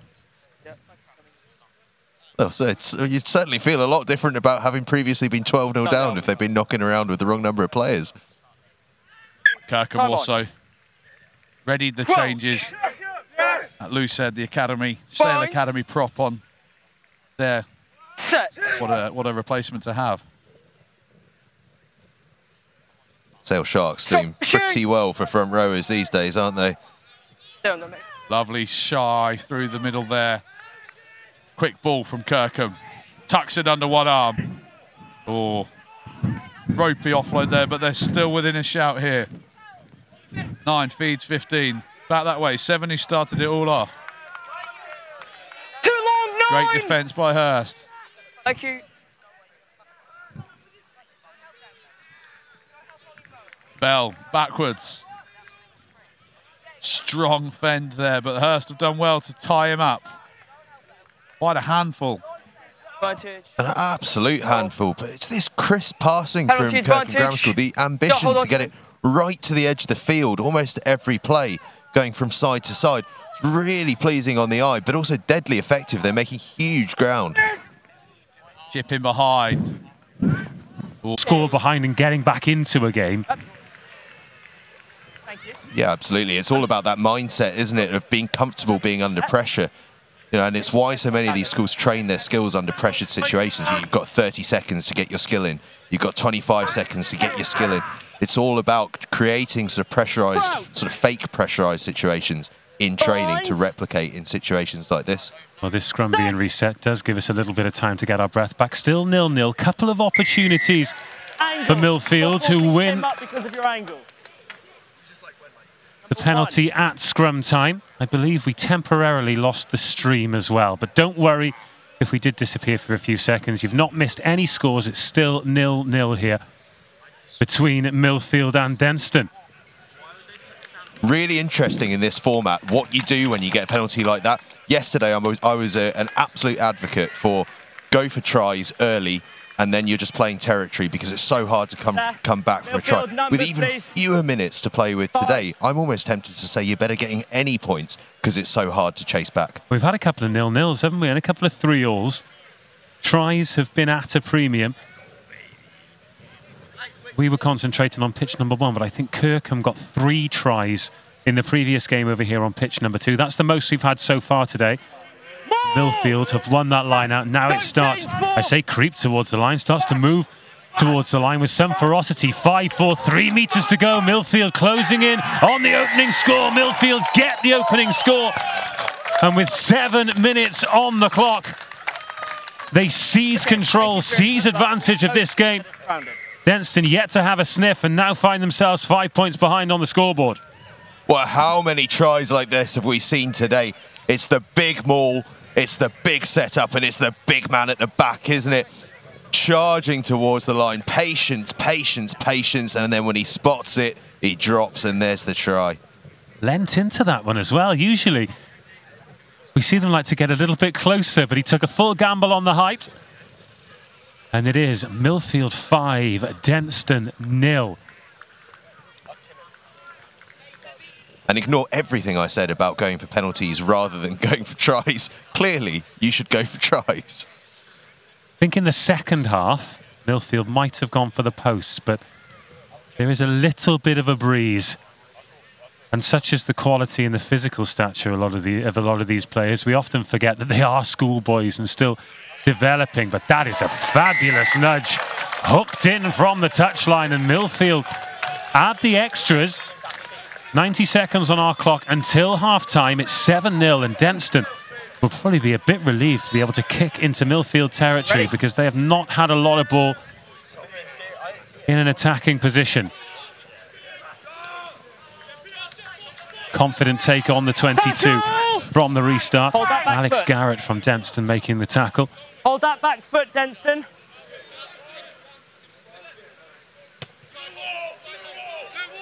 And that one's put into the wind. Fair contest. Unlucky on the chase. Just a thought on Sam Harris with that touchline conversion there. One of our cameramen actually this weekend was at prep school with Sam Harris, of all things. And when talking to him about him on Friday night, as we all sort of settled in, he was asking me about him. I said, yeah, he's England under-18 these days, playing fly half for Millfield. He went, fly half, really? So he's obviously changed his game a tremendous amount. Because I tell you what, touchline conversions like that, for a team as good as Millfield, he's a proper fly half, not just any old fly half. Set! Serious skill set and a big future in the game. Millfield putting a bit of pressure on at scrum time, but Denston do manage to get the ball out of the back. Backwards! And then the loose pass and it breaks down, but Denston still on the ball. Around about the halfway line. Probably the last attacking opportunity before the half. 50-22. Looking for the 50-22, finding the 50-22. And now they have the platform, kicking from inside their own half into the opponent's 22, means they get the throw in at the line out. Numbers, please. And Charlie Barraclough, the vice-captain, the hooker, needs to do the first job and find his line-out jumper. Give them time to adjust. Charlie Barraclough, part of the Next Gen 15 team, co-commentary on Warwick v Denston College a few weeks ago.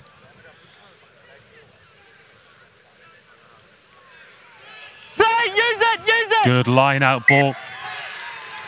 And Millfield, not for the first time in this tournament, backing off, That is indeed winning the ball. It was a massive gamble yesterday, less so today, 20 metres from their own try line, but it does mean that we go into the sheds at half-time. Millfield 7-0 to the good. That actual, the opposition. Well, I absolutely love that bit of tactical play from Millfield. I mean, it was dramatic and inspired and very, very brave yesterday, but today showing that it's something that they've clearly worked on in training, clearly practiced a lot. And it's a really, really vital tactic because teams aren't expecting it. They don't know what to do with it very often because it's not something you come across very often, particularly at school level. What was interesting there, though, is the referee did tell them to use it. He gave them every opportunity to do so. But you know what they say about the forwards. They don't always play what's in front of them, do they? There's a reason why nines are so loud. Well, this is a replay of the main talking point, the one try for Millfield. And I think it was important for them that they scored in this half because they had so much territory, so much possession. And psychologically, if you go in all square, having had all that territory and possession, then it can play on the mind. Well, it's exactly as we were talking about earlier on, wasn't it? It's about trying to avoid having to put yourself in those pressure situations. And by getting yourself in front of the scoreboard, it just eases that pressure. The longer the scores stay level through these shortened formats, the more and more nervy it becomes. And Millfield have avoided that situation for now. Well, let's take a quick look at pitch one then. Oh, Brighton, 7-0 up. Still got 90 seconds of the half to go over there. Everything's just on a knife edge, isn't it? One score here, one score there. the tension's just unbearable. But what Brighton College, sorry, with real momentum last night, getting that last-ditch win against St Joseph's College. They spoke about it on the stream, about the momentum that might give them. It's looking good. I don't know whether it's by design or just one of those things, because they certainly wouldn't have changed the coaching style because there's been no personnel, but they're playing different rugby, Brighton, aren't they? We're used to seeing them throw it around, but they look like a proper composite unit this year. Yeah, we spoke to their head coach, Nick Boy, about that, and largely it's about playing to the strengths of the players that you've got, and they feel that their strengths this year lie in being quite direct, quite physical, and it seems to be paying off over here at St Joe's. Well, they are a half of rugby away from a trophy final as Millfield try and gather the restart, leading 7-0 here, but it will be Denstone College ball. Just a reminder, this is a trophy semi-final. We already have the finalists in the plate, bowl and shield competition. The plate will be Kirkham versus Hampton. The bowl will be RGS Newcastle versus RGS High Wycombe. And the shield will be the hometown boys, St Joe's against King's Worcester. There are 3rd and 4th place playoffs in all of those competitions as well. The winner of this match will go into the trophy final. And the runner-up, which is the kind way of saying loser, will go into the 3rd and 4th place as Denstone put the ball in at the scrum. Everybody on the open side for Denstone. That's meant to be a big loop miss pass, but it's missed everyone, so they have to put boot to ball. Touched. No, touched. Touched out there, sorry. Denstone, your mark is here. And that attacking platform. Numbers, please. An opportunity missed for Denstone, all with one loose pass from the base of the scrum. Well, it was all a bit rushed at the beginning, but I'd like to take another opportunity to welcome you wherever you're watching around the world. We do have a global audience of this brilliant competition. Whether you're an old student of one of the institutions taking part, a parent, family member, general rugby fan, curious observer. Line out called. Could you imagine if you were watching rugby for the first time and this is the competition you chose to take your bow? You'd think it was the most dramatic sport on earth, wouldn't you? Which sometimes it can be. Either way, wherever you're watching from, we're delighted you chose to join us today, and hopefully you'll stick with us throughout the day. It's not clean ball for Denstone. Referee says backwards though, and Anthony Chihota gets away without taking the ball cleanly, but then Millfield win the penalty. Off, let them come up. Let them go back. Those are the sorts of plays that make the difference in tournaments like this. It's stepping up when you're coming under that first bit of pressure and that big defensive play. Absolute pressure reliever, and it gives you the opportunity to pump the ball deep into territory. And as I keep banging on about this weekend, territory is absolute king in this tournament. Especially when you're ahead. Especially when you are ahead, which Millfield are. Here is the try scorer. 13's moving off.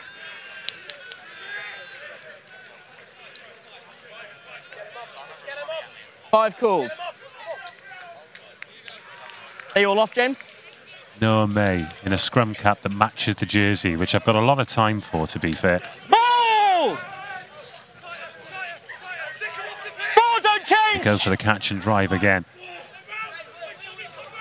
Now out it comes, strong carry up towards the 22 for Millfield. First territory of the second half for the leading team. Some positive carries as well. Good work. Denstone with some defending to do. Tackle! Millfield knocking on the door once more, 10 metres short. Another score high tackle would leave Denstone College with a mountain to climb.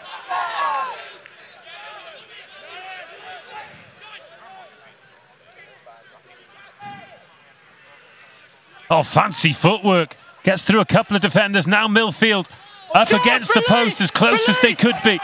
Referee calls for Denstone to release. Still playing advantage. Advantage. Held up, coming back. Oh, advantage was called. I wondered whether or not they'd need it. Turns out they do. Millfield go quickly, looking for the second score. Getting the second score.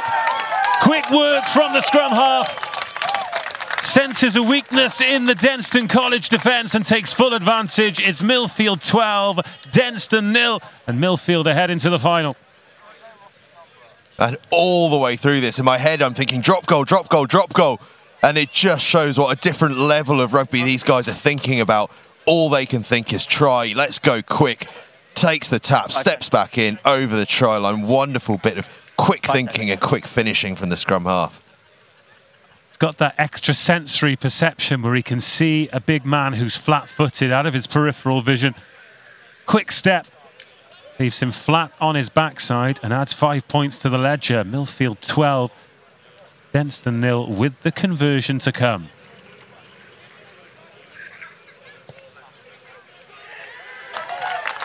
Two from the tee. It's 14-0. It's 7-5 over on pitch number 1 as well. So that one's going the distance. When you're ready. But what it does mean is we need a few Tetris blocks to fall if we're going to end up playing penalties over there again. That's an unorthodox regather from the restart, but it comes back Millfield's way. Tackle! Leave it! Oh, there's a pick and go. Back into the 22 suggestion of the offload going forward there, but referee happy enough to let play continue, and Millfield back on the front foot, back deep in Denstone territory. And as you mentioned, Angus, territory so important, particularly when you've got the scoreboard and the clock on your side.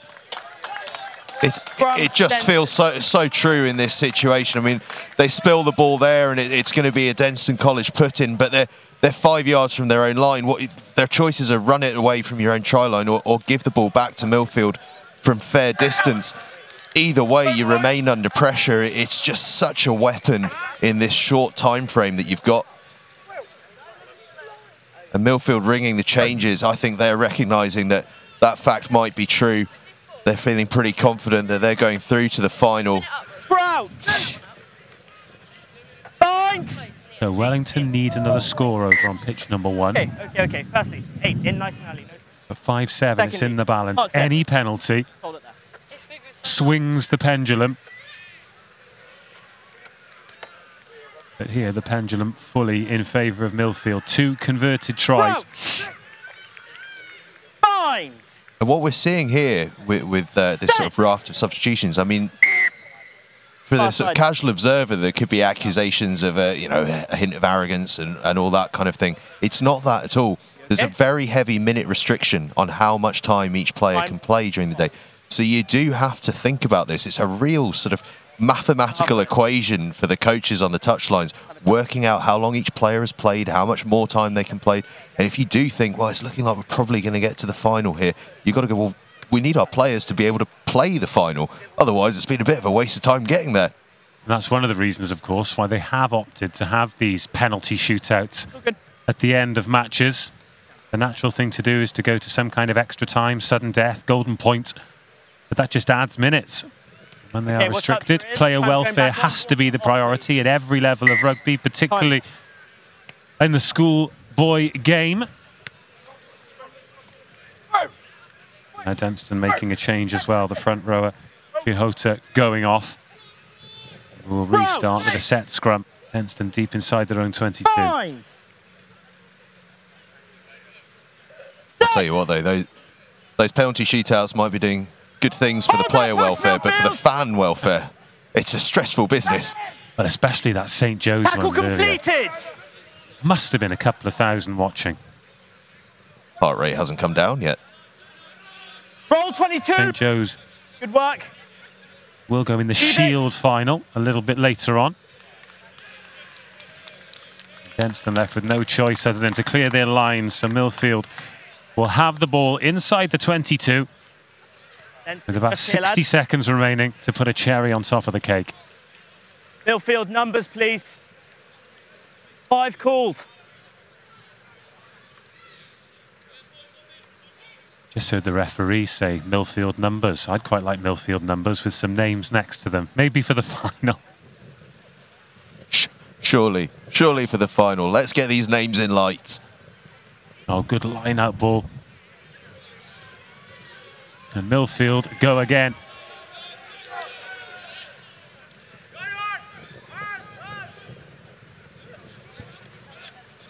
Oh, that's a lovely ball into space. Can't quite get the final offload away. That would have put the left winger in. Denston think they've pinched this and they've got advantage from the referee. Hold that back foot. That's still It is a long way to go and not very long to cover the distance in. Come off, 22. And Denston gets something, just a score on the board to take momentum into the playoff. Now they kick the ball dead. Our clock has reached 20 minutes. Just a reminder, we're not linked in with the referee's watch. 20 seconds left. 20 seconds. So if it does get to the final and your team is winning when the clock ticks past 20 minutes, don't get too excited because there might be a bit of meat left on the bone. Sorry?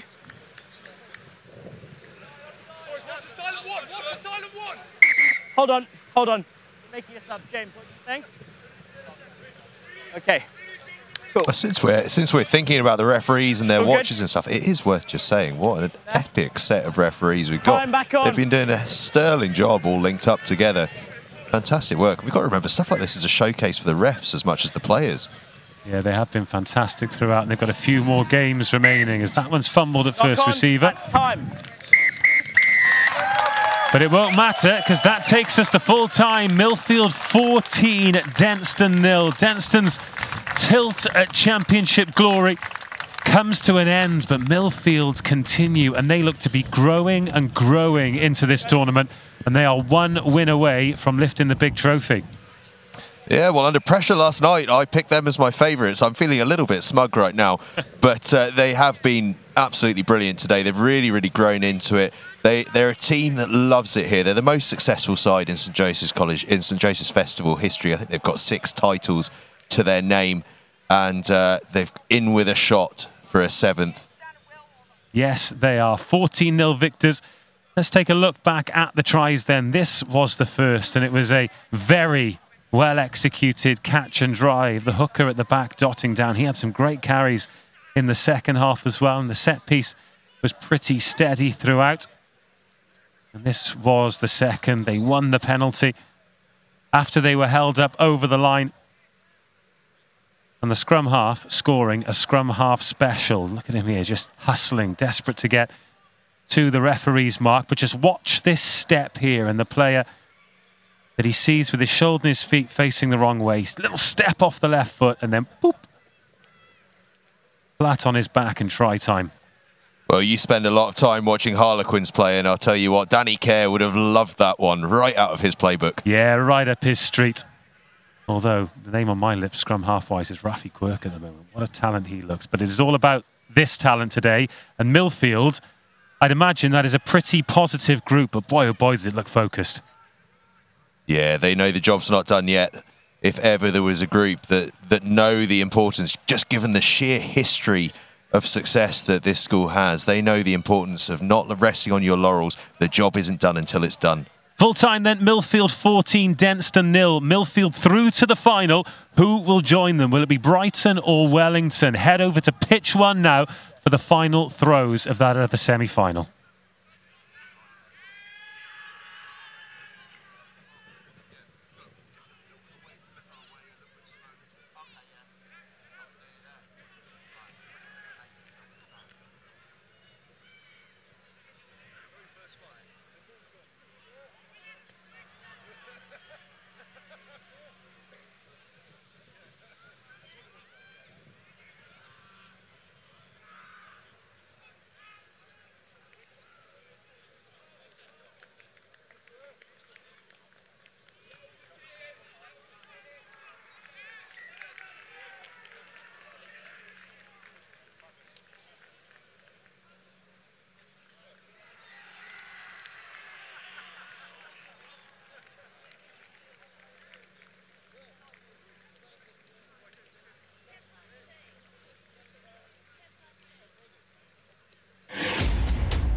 Welcome back to pitch 2.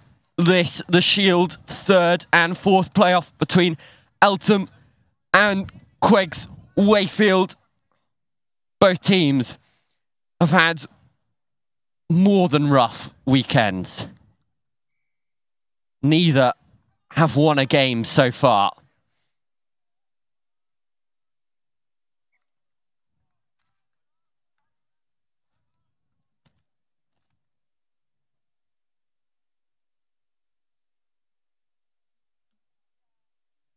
It will be an Eltham throw. Both in similar kits. Just my luck. I'll try and pick it out for you. Eltham with the drive, showing their dominance at the line out. The shove is on, albeit sideways. They break away. Lewis Stone with the ball. Referee's seen enough penalty at the Mall.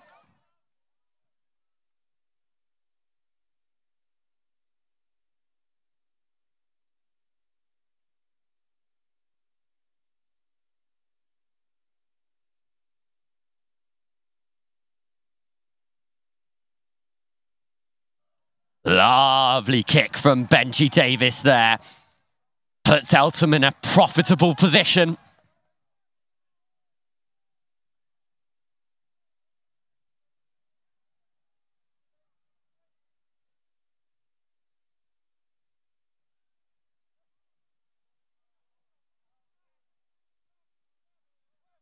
Lewis Stone fires it away to his back line. Benji Davis, Oscar Gare. This is promising from Eltham, getting the ball to the wing. Wakefield usher them into touch, however.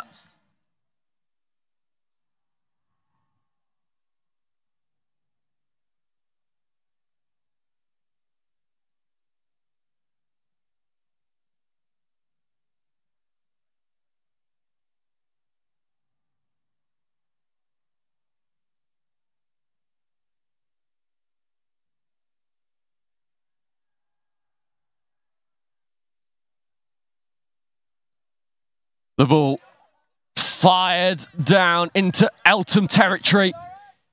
Gives Ollie Gibbons something to deal with. Stone picks out his forwards.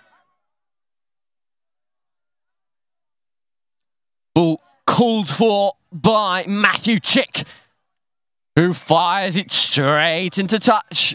But it doesn't matter. We go back for a penalty. Ill discipline costing Wakefield at the moment.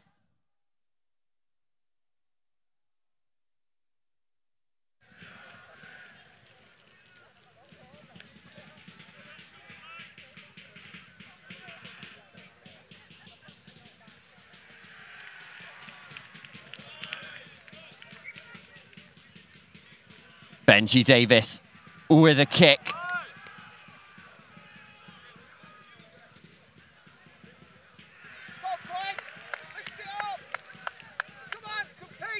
Matty Yarman to throw.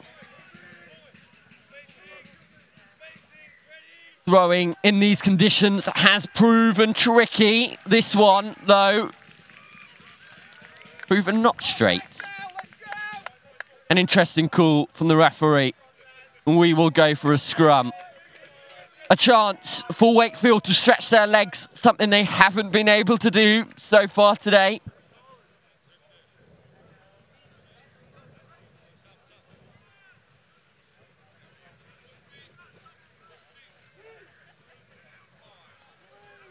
Disappointing loss to St Joe's beforehand. The penalty shootout, that would have hurt. This Wakefield side needing a response, needing to bounce back. Big push from Eltham. They have the ball, but they've shoved past the gate. It's a free kick to Wakefield.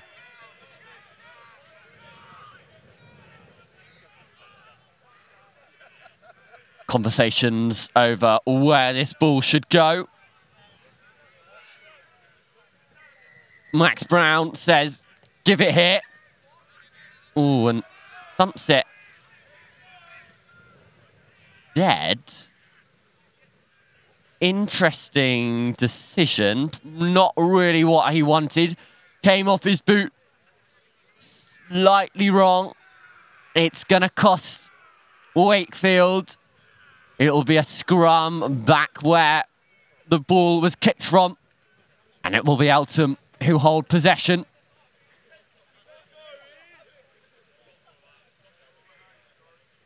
Quick reminder of the format of this competition means that these guys are not playing for silverware. They are playing in the Shield 3rd and 4th playoff. As I mentioned, both teams yet to win a game throughout the whole weekend. The ball flung wide. Ambitious from Eltham. It's not going to pay off. But the discipline from Wakefield costing them once again. Story of the weekend. Benji Davis once again has ball in hand. Quick tap. They see an opportunity. Oh, it's been knocked on. It was on there. Very much so.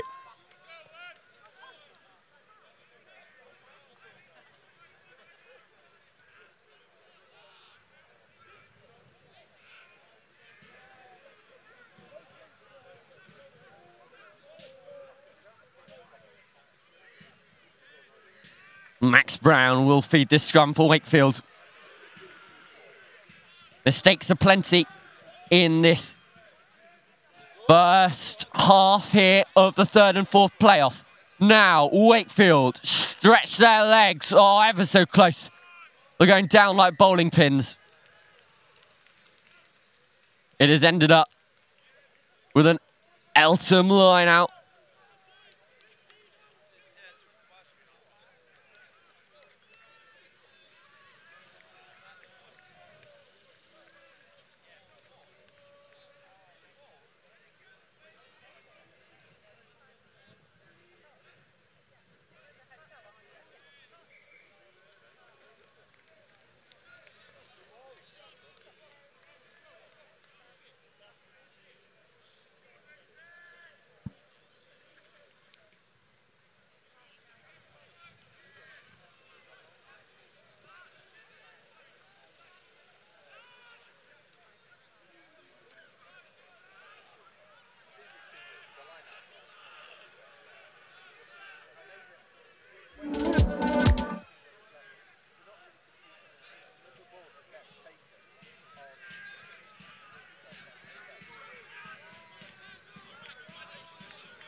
Wakefield have the ball.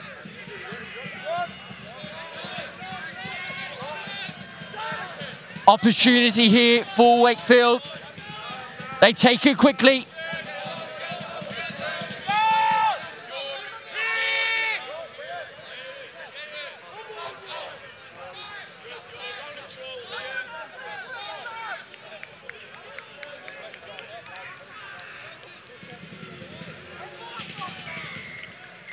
The ball underneath a pile of bodies, but we will go back for the penalty. This time, Eltham, the ones who've infringed.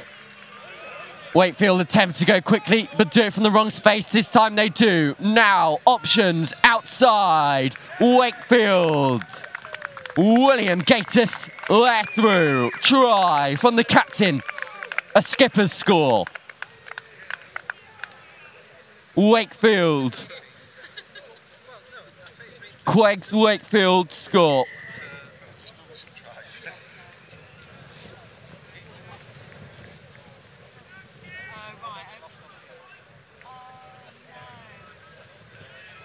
Let's have a look at this. Quick thinking from Sam North. Eltham just not waking up to things. Gators with the handoff and the score.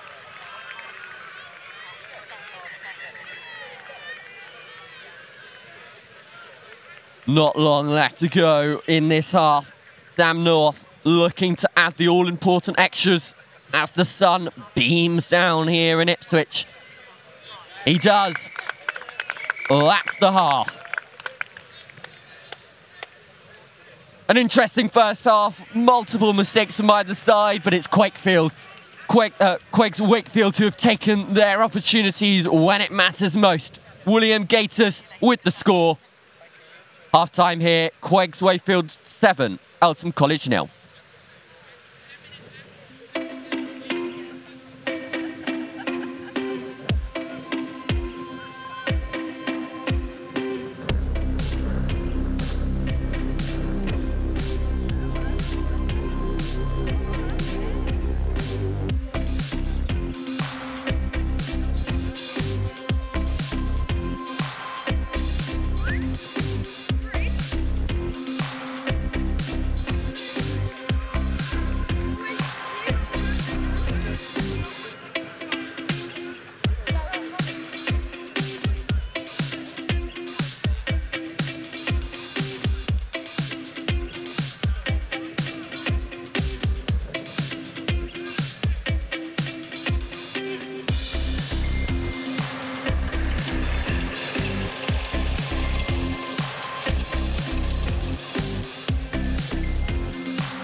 Half-time score, 7-0. Wakefield have the advantage. Matthew Chick will get this game back underway. The third and fourth playoff between these two sides in the Shield. Chick, an ugly kick, gathered by Wakefield. Moving up towards the halfway line. Brown brings it back into the midfield.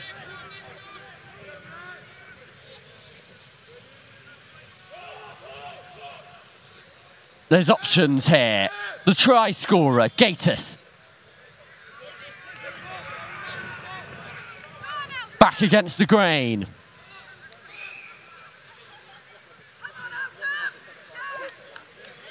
Ball's been stripped. It is in the palm of Elton. Ball's available though, back and forth, back and forth. Ball now with Wakefield. Max Brown goes fishing for it at the base. In at the side, says the referee. More opportunity for Wakefield to extend their lead. Whether it's through 3, 5 or 7. North looks towards the touchline. Just about finds it. Not the prettiest of nudges, but he gets the job done. Eltham just outside the 22 have a lot of defensive pressure to withstand now.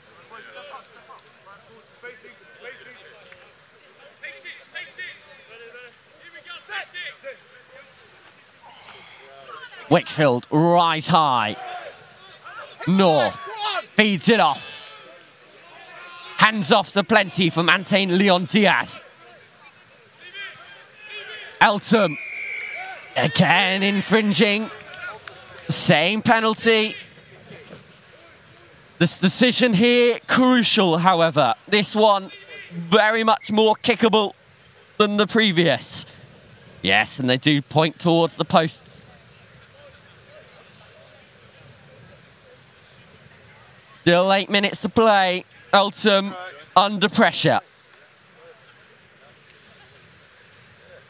Sam North to take the 3-point kick.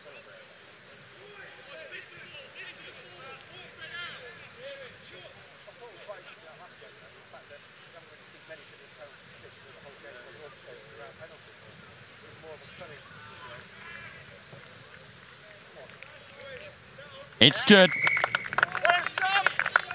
They extend their lead. It's a 10-point game here on pitch 2 in the 3rd and 4th playoff. Courtesy of Sam North. Benji Davis will get this game back underway.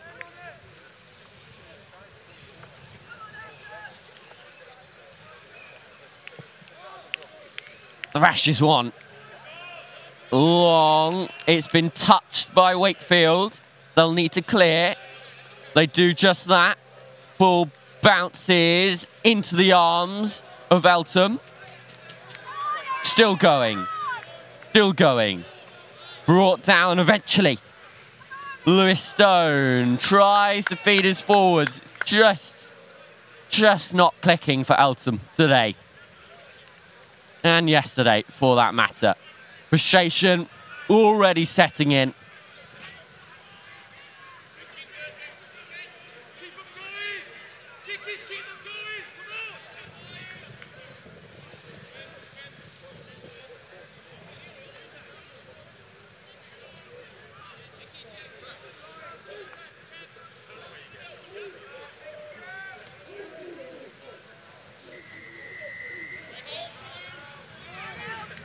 Wakefield and possession. Lewis Stone, show and go.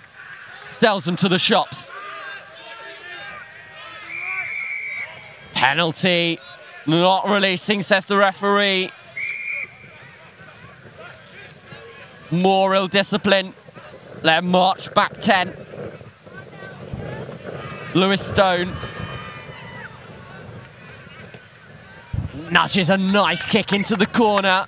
Against the wind.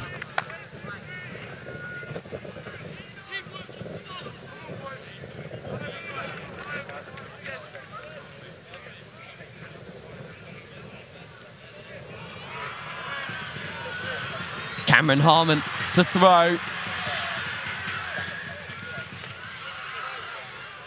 Over on pitch 1 in the final. St Joe's are behind. Not straight here, says the referee.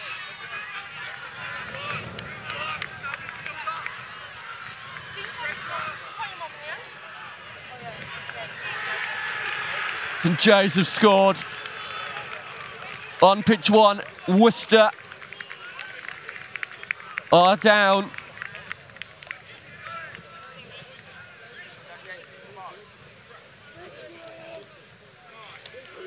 But for now, 3rd and 4th playoff.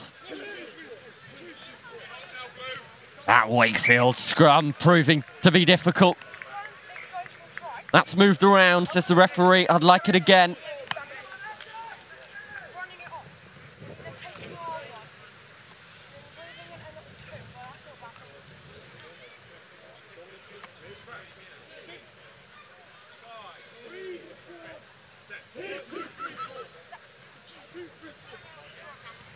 Eltham, a better scrum this time. Picked off the base by Finn Edwards, the skipper.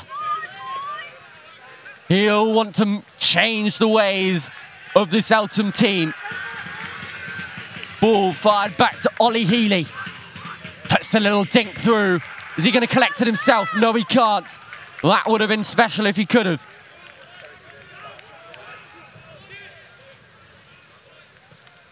Instead, we get a box kick from Lewis Stone. It's gone out on the full. Just about sums up Eltham's afternoon. nightmare.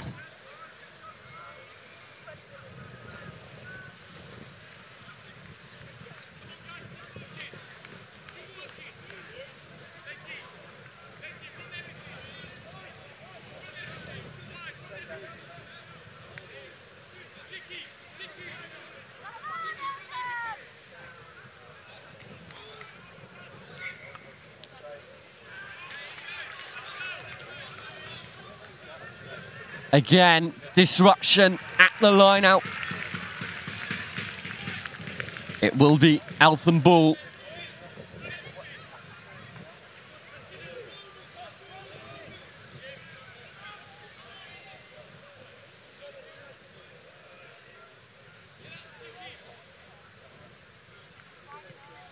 Not long to go now.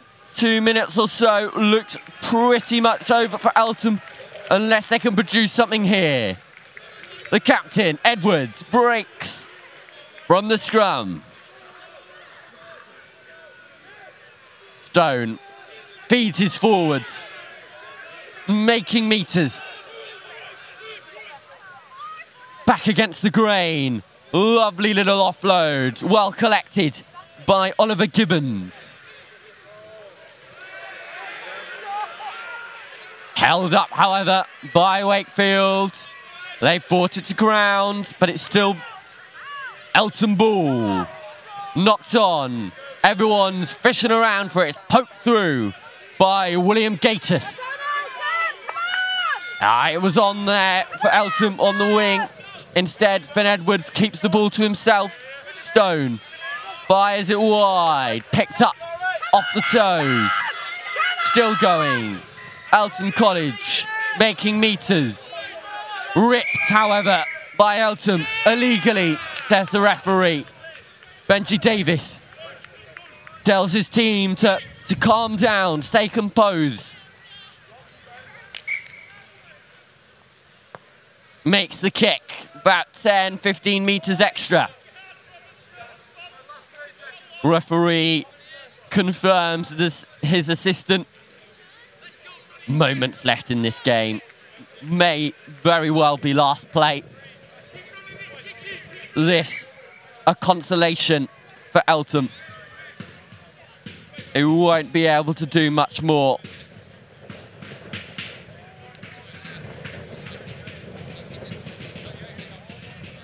Overall, both teams have had a rough weekend, but it's a learning curve. These boys, 16, 17, 18 years of age.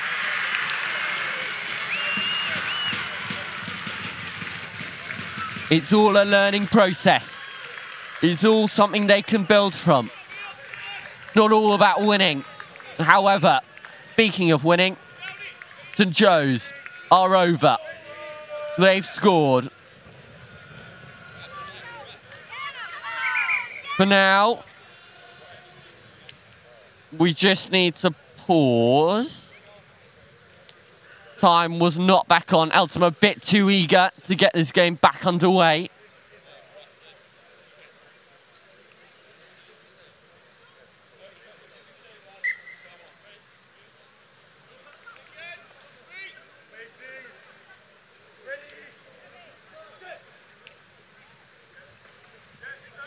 Well taken by Eltham. They'll form them all. Advantage.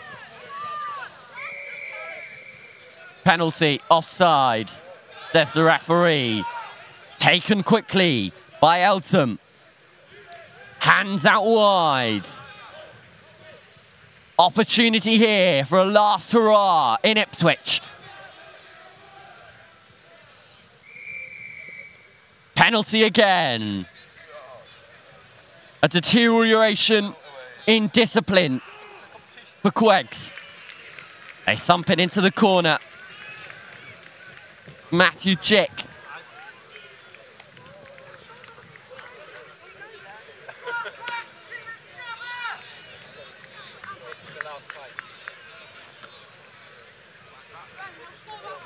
We're deep into the red. This is 100% the last play of the game.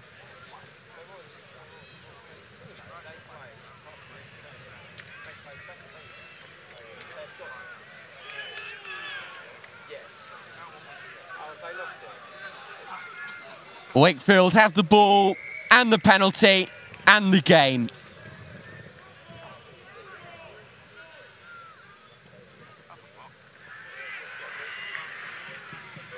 There it is. That's the game. Well, a frustrating weekend for Eltham. They walk away with nothing.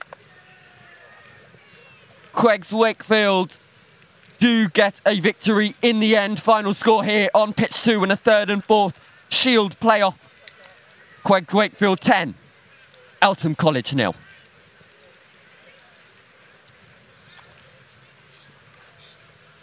Here was the deciding try, courtesy of their captain William Gators. It was quick thinking by his centre partner Sam North. Got the ball out wide, little handoff. The Leeds Rhino Rugby League star, crossing codes, crossing the line. That proved to be the difference. The boot of Sam North contributed the other 5. Let's go have a look over at pitch 1. Last few minutes of the game. My goodness, this is tense.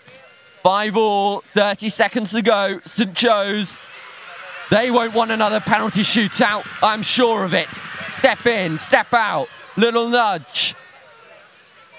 Playing to the crowd.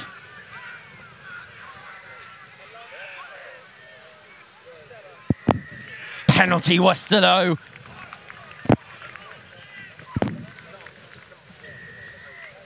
So much yet so far, and it's just silly from St Joe's. Talk, talk, talk, says the referee. Worcester will look to punish them. Richardson, he's been influential all game. Look at this. Cutting shapes on the rugby pitch.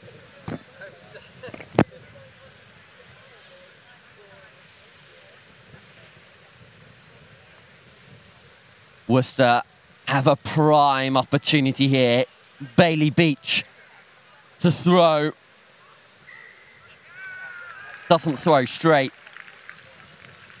Bailey Beach has been immense all weekend. We mentioned it in our game beforehand.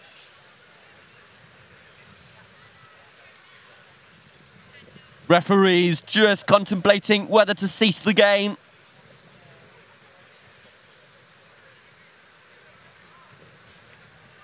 They decide against it, we'll have a scrum. I tell you what, if Worcester clench this, then that would be the biggest gut punch of gut punches you can get for St Joe's. They've already lost by a point, not once, but twice this weekend in crucial games when it counts. They're in sniffing distance of silverware. St Joe's trying to play out of their own back garden. They're away, basketball style, out wide. The ball recycled quickly. The game's not over till the fat lady sings.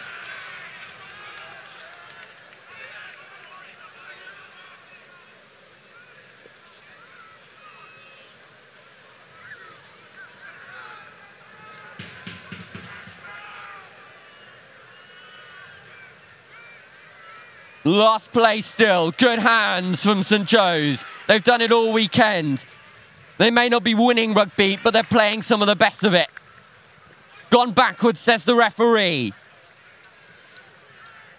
Ambitious stuff for the men in red and white. Forced back by Worcester.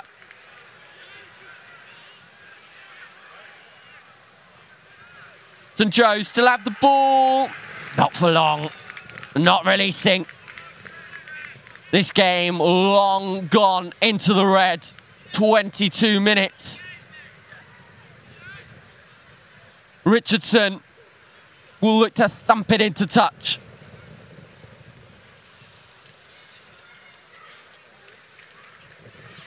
A reminder, if this game remains at a tie, it will go to penalty kicks.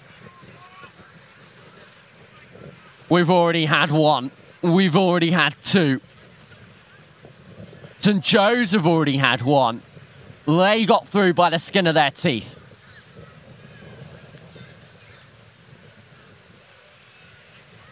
Juggled at the line out. Still gone backwards. It's Bailey Beach's ball. Whipped away. Out the back. Gone backwards, says the referee. The game still goes on. Penalty, Worcester. Oh my goodness. Richardson. How's your boot, son? You fancy it? I think he does. And I tell you something. This is one hell of a decision. Yeah, no, deciding against it. The pressure's mounting. They kick instead to the 22, trusting that their forwards can make the hard yards, do the work. Remember, these boys have been training, preparing for this moment since last year. Preparing as a squad, barely having any rugby to talk about, to play about, to win, to lose. Now is their opportunity to do just that. Worcester start the shove. Somewhat dwindling and diminished by St. Joe's.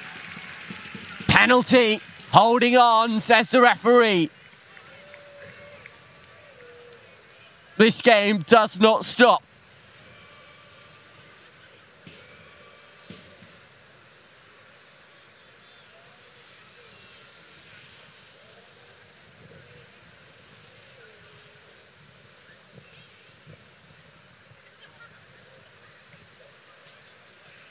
The ball absolutely hoofed by St. Joe's.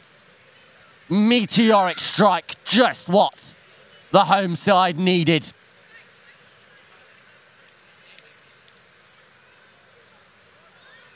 Pressure's on now for the men in red and white.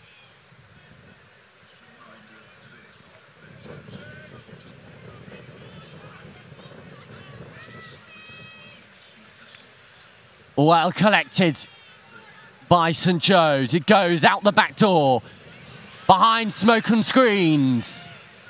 Well collected, St. Joe's. Ball's in touch.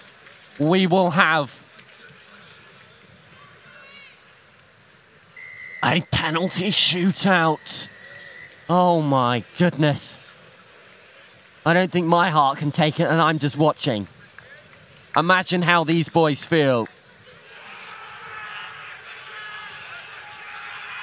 They have, St. Joe's have played more rugby than any other team.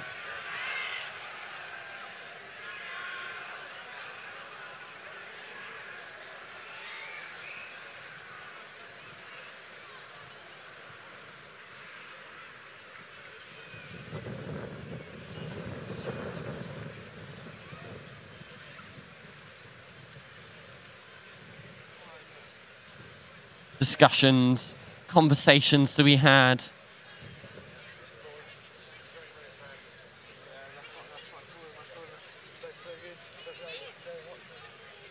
We are going to head to a break, but if you want to catch the action, and I don't know who wouldn't, make sure you head over to the live stream on Pitch 1. Wilf will be able to talk you through it all.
Hello and welcome back to pitch 2 here.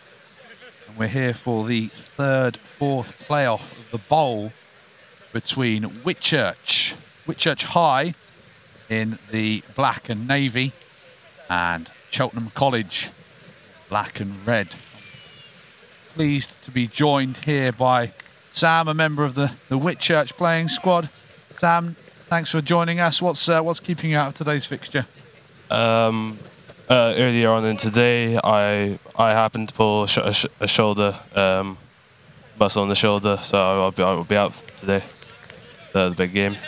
Sorry to hear that, mate, but we're pleased to have you with us. Hopefully you can give us a little bit of an insight into some of your teammates and you could name check them and help us out there. And it's going to be Cheltenham to kick us off. We've got the penalty kick-off between St Joe's and RGS Worcester happening on pitch next to us.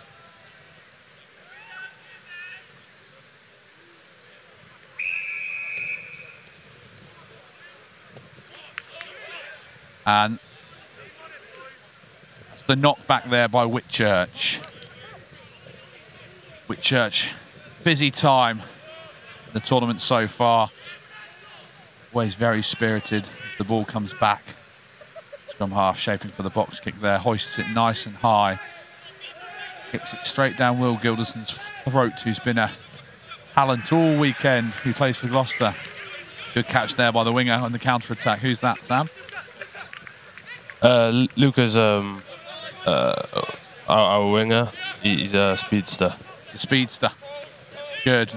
Day with the ball. Flat pass there for number 8. Day's been impressive all weekend. Cheltenham fired up for this. Throw there for Cheltenham. Yeah, Day appears to have been a big, strong ball carrier in the a good link man between the backs and the forwards there for you, Sam.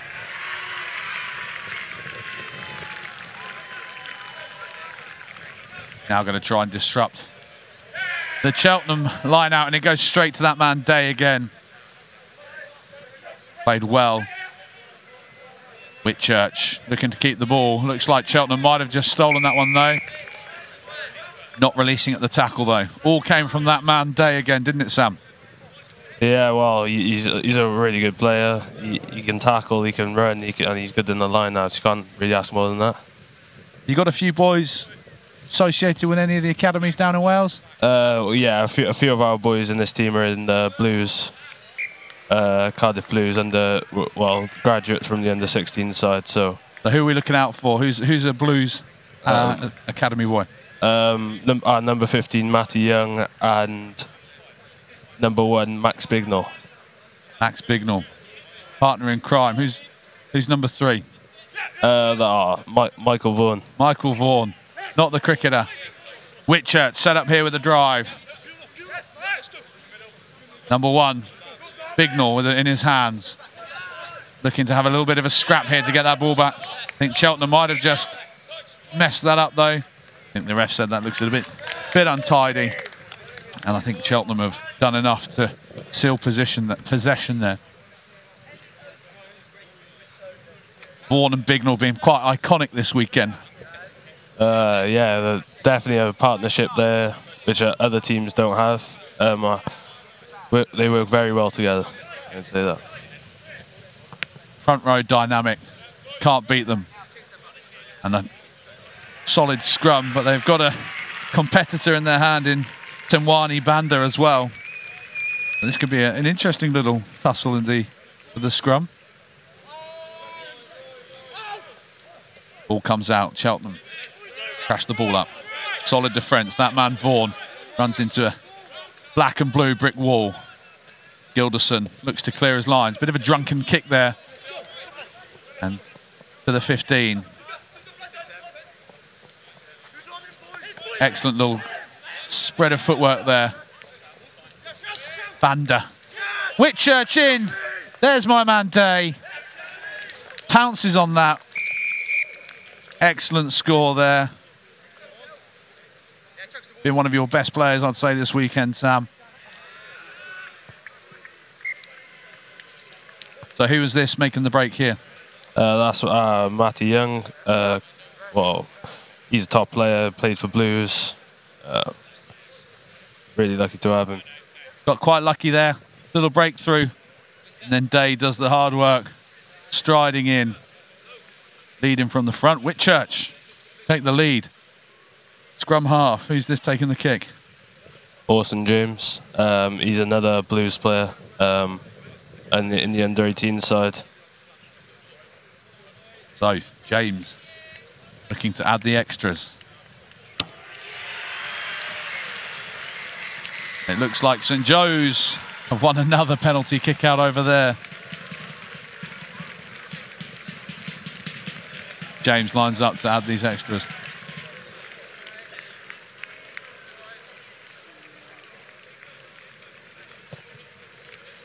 Excellent left peg there of Orson James. I remember that from yesterday. Quite a boot on him, hasn't he? Yeah, well, he's been very well, doing very well in this kicking in this tournament. So Cheltenham find themselves 7-0 down. Gilderson hoists it up. Bucked out of the air by the second row for Whitchurch. Great catch over his shoulder. They're looking to just secure this ball, maybe find some field positioning. Orson James off the left peg. James to Gilderson again. Gilderson looking to find some space. Ball in one hand. Glides through the Whitchurch defence. Can he get the pass away? Quick ball. Cheltenham looking for that quick ball around that corner. Lovely tackle there by the hooker.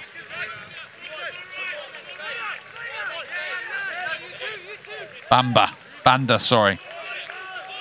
Takes some stopping. Bignall does the hard work there.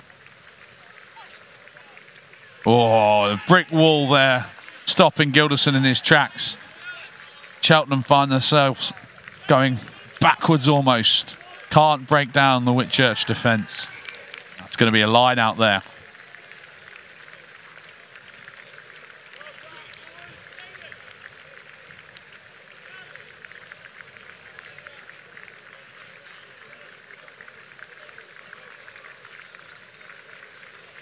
So it's a Whitchurch line out.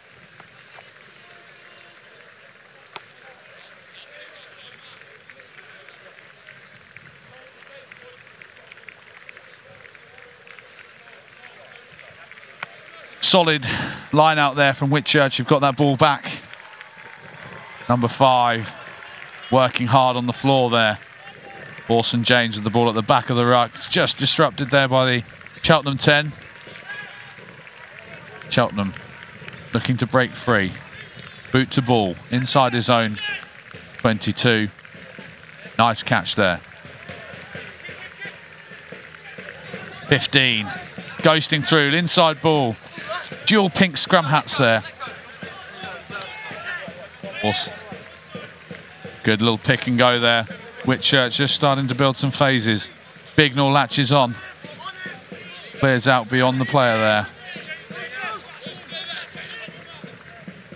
Lovely footwork by the hooker there, supported by Vaughan. Can they get this ball out quickly? Nice lines. Whitchurch with numbers out wide. Feeds the speedster. Lovely try. Who's that? Johnny Bear. Very, very talented winger. Very talented. An excellent try there for Whitchurch, as we'll just see here. Talk us through this, Sam. Well, from Orson to Danny, running through the hands, and we found the speeds to Johnny on the wing. Made a lovely try. Cracking diving try there, real skill. Keep the ball in play. Obviously, if it touched the corner flag, it's play on, isn't it? So that's a real skill and well done. Whitchurch looking good for their lead here. And Orson with his wand of a left foot. Looking to extend his lead. Lionel Messi-like left foot of Orson James.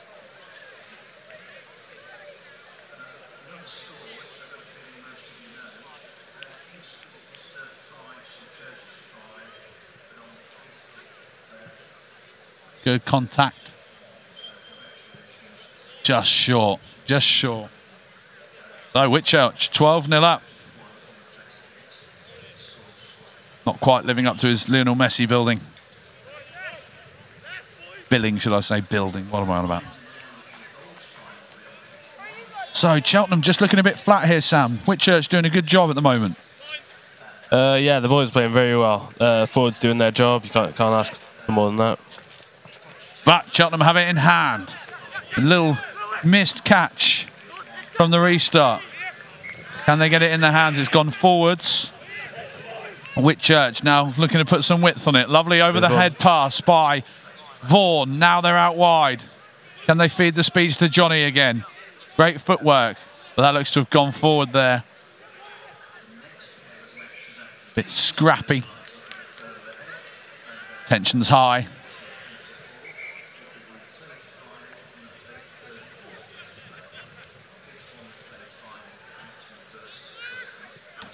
Matty Young doing brilliantly well there, linking up the play, Sam. Yeah, he's been doing very well this game, I think. Just nicely coming in, linking up the phases, just gliding through tackles and doing exceedingly well. So Whitchurch in the ascendancy. Cheltenham with a bit to do. Second.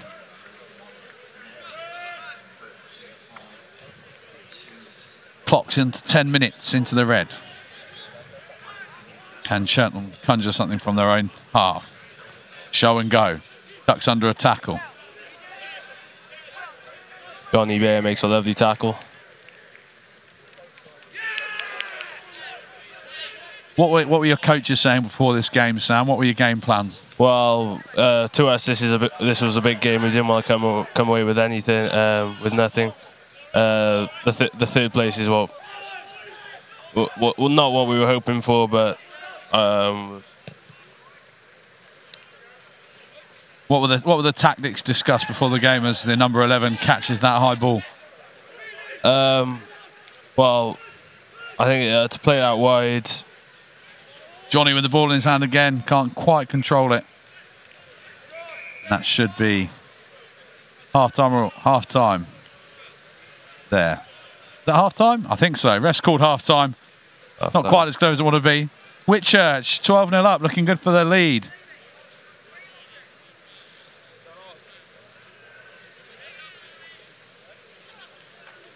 I don't think there's a game left to watch, is there?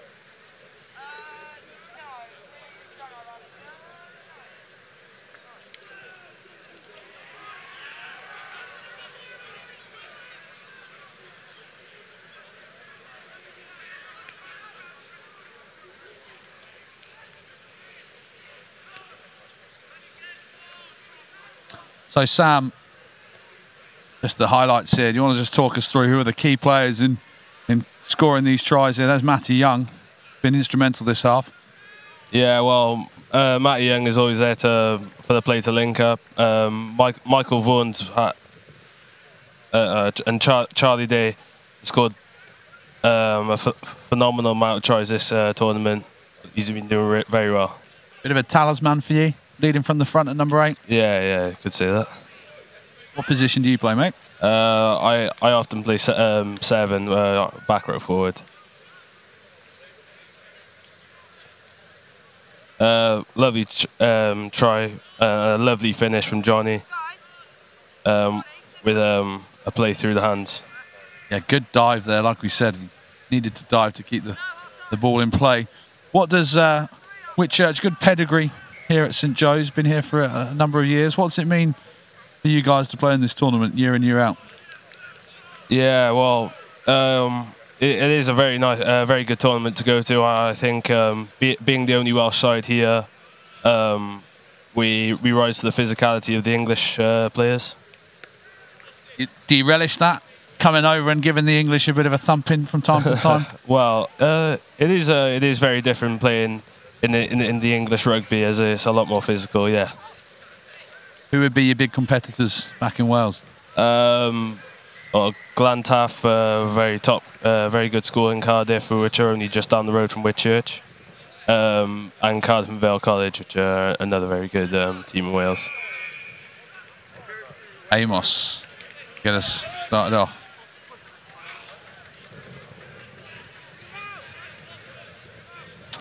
Cheltenham need something special here. Played the game a lot from their own half, but that's an excellent kick from Gilderson there. He's drilled one low and hard past the Whitchurch number 11. What have you made of Cheltenham fullback today, Sam? He's been one of their key players. Well, I can tell that. Yeah, his kicking is just phenomenal, and every time he has the ball, he is a threat. I can tell. He's just over the 7 over in Gloucester. So you might see a bit more of him in years to come. But still Whitchurch with the advantage. Day goes up at the line out. Got it at the back. Breakaway. Strong carry there by the hooker. Out the back, but a dump tackle there from the Cheltenham man, Ross Broughton.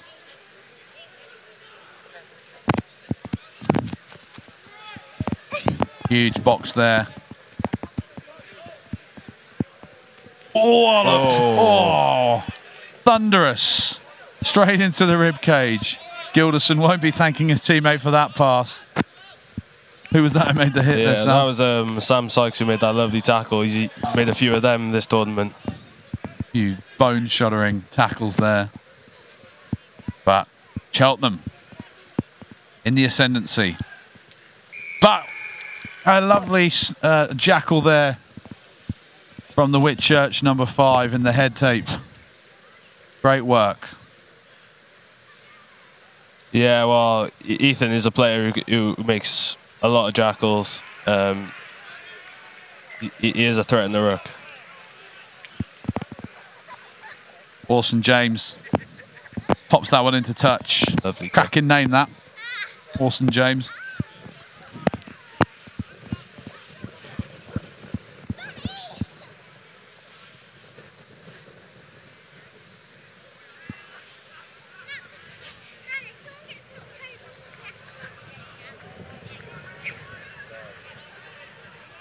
So on the 22 for Whitchurch.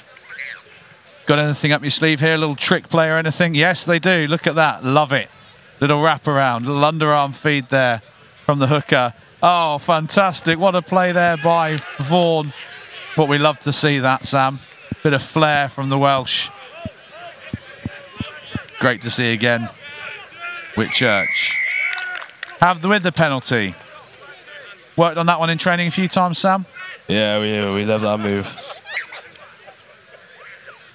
James takes his time. I think he'll pop that one into the corner. Lovely little move there.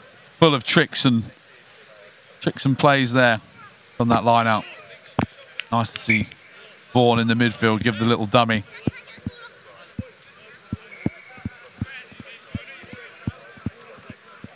But Whitchurch still with the ball. And just shy of the Cheltenham 5 metre. Cheltenham look a little bit flat here. Need something to just ignite their efforts. At the back, overthrown. They won't mind that. Can they ship it wide? I think the referee's called it back for not straight.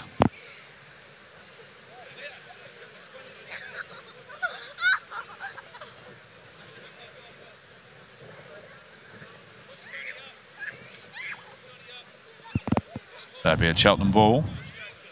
They need to do something pretty quickly here if they want to try and mount a comeback. Cheltenham won't be far from you guys, will it? Just over the River Severn.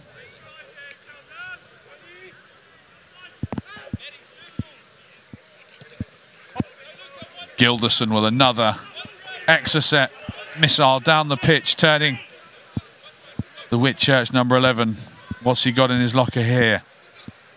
Nice little miss pass there as Johnny Green steps out again. Just dips his toe into touch there.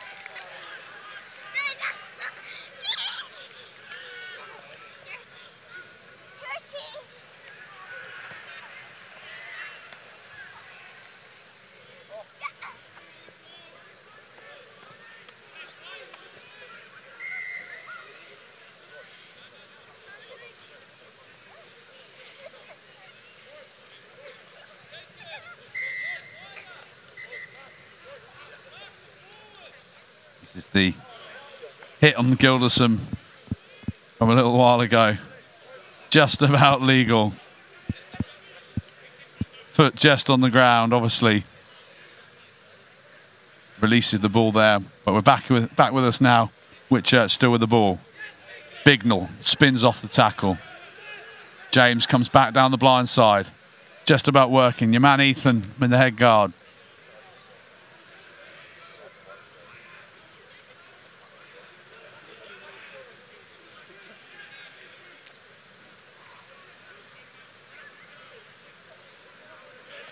Lovely carry by Jack Sweeney. There's my boy Charlie Day. Doing what he does best. He affiliated with anyone? Cheltenham making a mess of it on the floor there, and his mate, number 17, helping him make the decision there. And this looks like someone's going to the bin for an infringement. Probably the number 17 lying on the floor.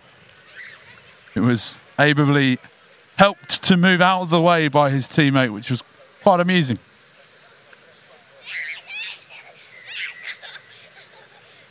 Preventing the ball from being played quickly.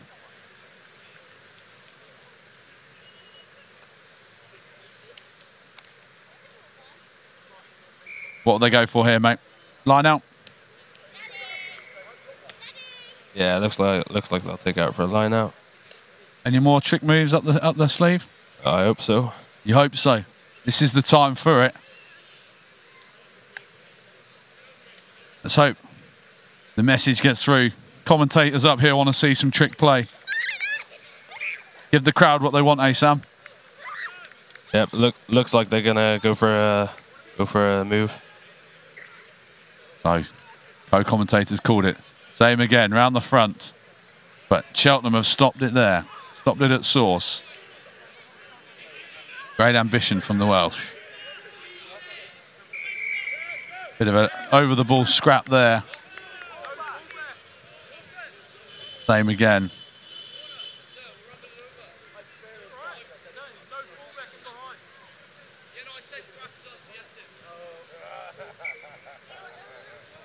Third time lucky?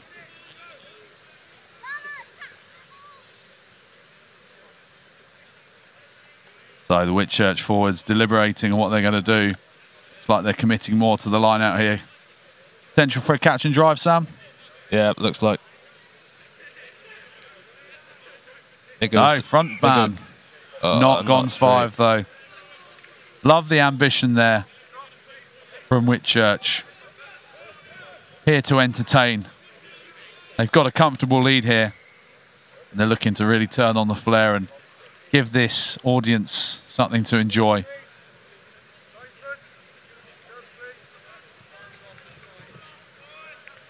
The substitutes roll on for Whitchurch. Will Downing goes on, and Brandon Walters. Two players who have played very well this tournament. Sam Morgan comes off. Time's up on the yellow card.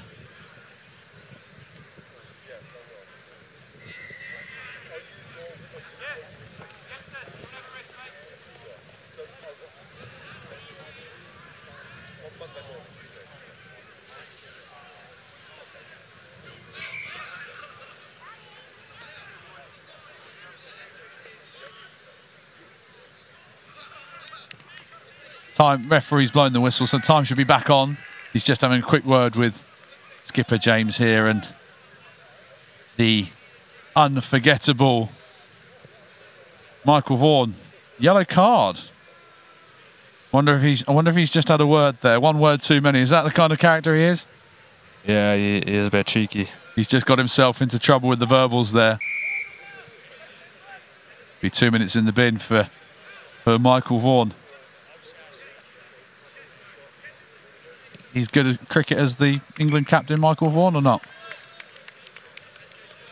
you have any clue who Michael Vaughan is? No. We are at a rugby festival, so that would make sense.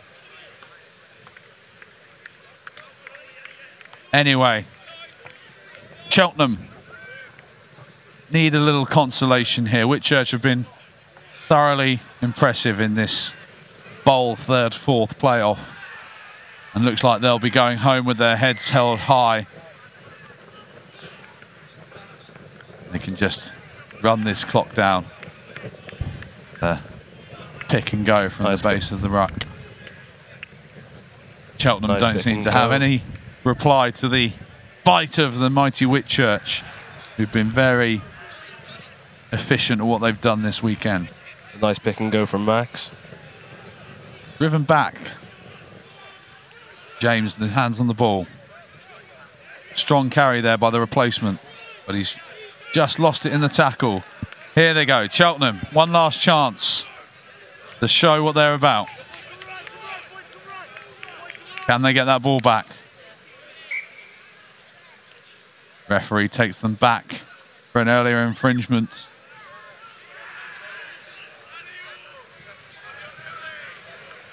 Should see Michael Vaughan back in as the try scorer comes off.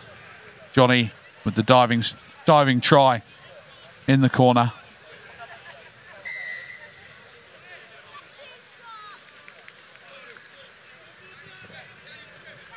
Here he is in action through the hands. And what's Johnny's surname, Sam?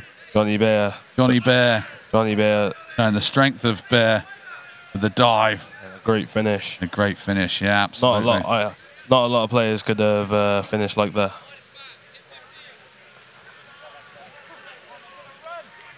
So, the clock shows that we are out of time here, so we could well be within our last play. But again, strong defence there from Whitchurch. Cheltenham just struggling to find any incision in their play. But they're on the outside. Number 7 finds the break.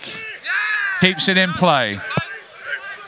Cheltenham keeping it alive, but it's in Whitchurch hands. There's the knock on, and that is full time on pitch 2. Whitchurch, deserved winners, 12-0 against Cheltenham College. So that's Whitchurch 3rd in the bowl, Cheltenham College 4th. Thank you very much, Sam, for coming to join us. Have a good trip back and a safe trip and a good rest of the season. Cheers. Nice to end the game on a high.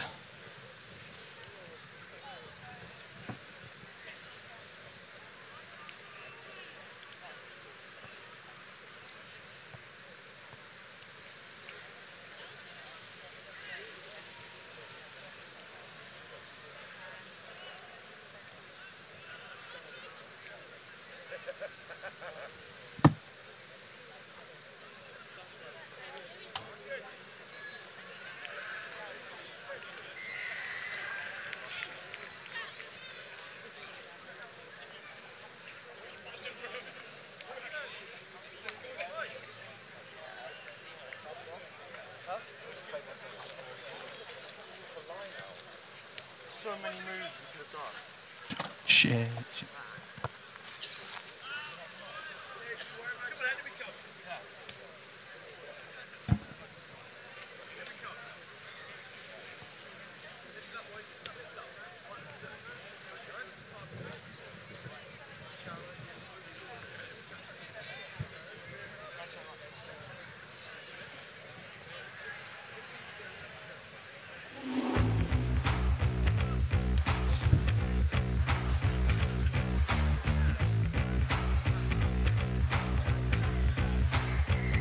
No.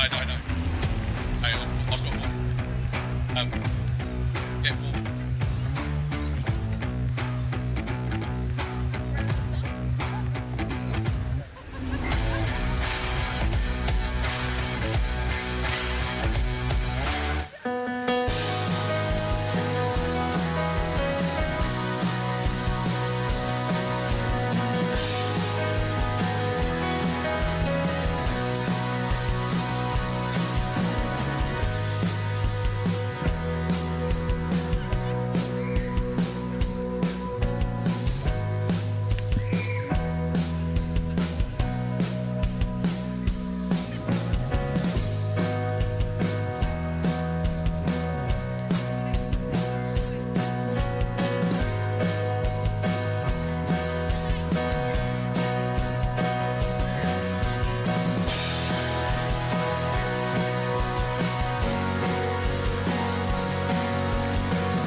The initial thing, I was pretty effed. Yeah.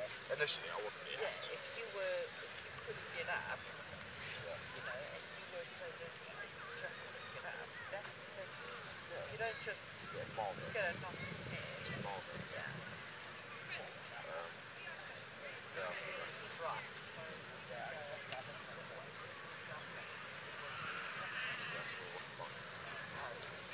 Alright, so we're going to go. You want a photo of the two of you together? Yeah, right. I'll get a photo. I'll see you on next Saturday. Okay, ready. Why are you taking this?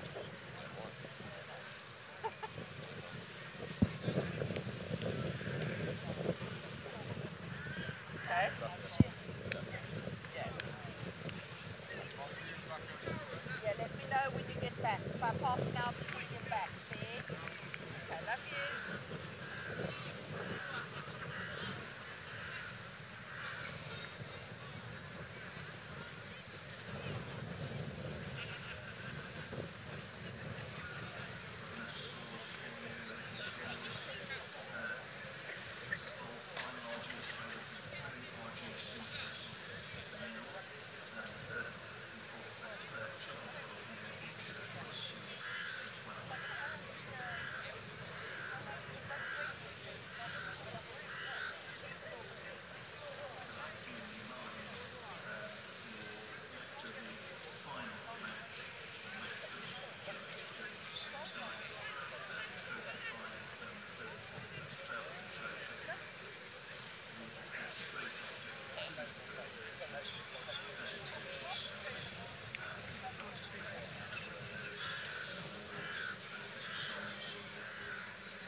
Howdy, y'all. This is Hero Site Solutions, Ipswich.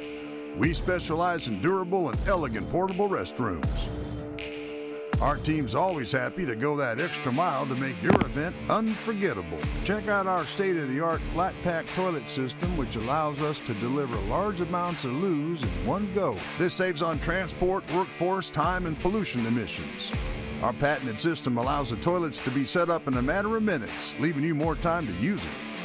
The clip and lock technology means our restrooms are secure and assembled with ease. They come in pretty powder room pink and blue with secure cell phone holders and somewhere to hang your rucksack or purse. Hero will never leave you in the dark. We guarantee our toilets are squeaky clean. Hero also offers site clearance and event management.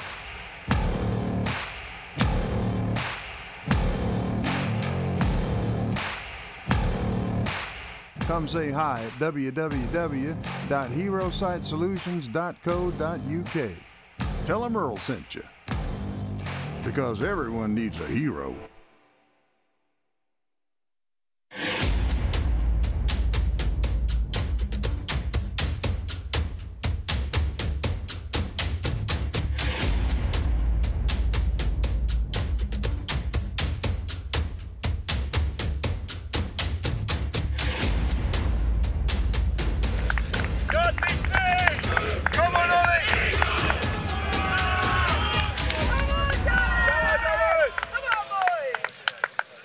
So, the day is drawing to a close here, and we have our playoff, third, fourth playoff for the plate between Hurstpierpoint in red and white, Hurstpierpoint College to give them their full title versus the black and blue of Dulwich College. Joined again by Hurst Director of Sport, Rob Kift. Some fine rugby on display today, Rob, from the Hurst boys. Yeah, I think we're, pretty pleased with how we've gone. We've won 2, lost 3, and if we were to come away with a win against Dulwich, I think that would be a good achievement for our boys today. And this is one of those games, isn't it? It's the last chance saloon, so both teams will be looking for the same result. Energy levels might be a little low, but the commitment levels will be the same, I guess. And a good start by Hurst. Yeah, keeping Dulwich penned into their own half. Oh, and a turnover by Henry Daniel. Excellent. Harry Lindsay on the ball now. Offload. Knock on there by Dulwich. Still with Hurst, though, with the advantage. Isaac Sefton there just placed the ball, but it looks like we're going back to a knock-on. So, Dulwich, big hitters of the St Joe's Festival in years gone by, and obviously schools rugby, looking to finish with a bang here. Likewise, Hurstpierpoint, 5th year in the competition now, through to the trophy this morning. Can they put that cherry on top? Beat Dulwich, this third, fourth plate playoff. Manger with the wraparound. Scrum half scooting around. Lovely little line there from Hurst. Holding on, but that was a good bit of play from Aidan Drew there. Aidan Drew's been one of your superstars all weekend in all the games that I've watched. When he finds a bit of space, he's got good speed, so quite devastating in open space. And the scrum half skipper. Yeah, Alex, he's a Duracell battery, and he's infectious. He likes a fast game, so hopefully we can get some tempo from him. Dulwich with the line out then on halfway. Historically, a pretty solid set-piece team, Dulwich. Forwards waiting to join the line. Expect a lot of that over before you leave. Yeah. Front ball secured. Drop down. Fed out. Nice width on this ball from Dulwich through the hands. A turn of pace there. Dulwich motoring towards halfway. Archie Wright deciding which way he's going to play. the different numbers on the shirts of the Dulwich players there, which always confuses the commentators, which is nice and helpful. Yeah, I spoke to Phil Greenaway before the game, a good friend, a Devonian like myself, so he said he had a few injuries, but I guess Hurst are in a similar position, so chance for some of the squad players to get a game, I guess. Yeah, the depth of squad always so important for teams to go deep into the competition. Yeah, not only that, you know, it's game time for some of the players, possibly some of their under-16s, some of our under-16s, people who will be coming back to this tournament in sort of the next 12 months and maybe 2 years. So, again, all good game time and good experience for them. Absolutely vital learnings from every game that you play. So condensed and everything's just tight, and every little decision, you learn so much from it, whereas, you know, in a 70-minute game, you don't necessarily see the consequences of those decisions so often. Yeah, you can't take your eyes off it for a second, and that's a good lesson for the boys to maintain that focus. The abbreviated games highlights that even more, I guess. Dulwich, the ball in hand on their own 22, determined to keep the ball in hand. That lovely little offload there. Number 12 fights in field. Could be Oliver Reinsard. My team sheet's anywhere accurate. But Dulwich up to the halfway line for the first time. But they've got the penalty. I think maybe a high tackle. High tackle there.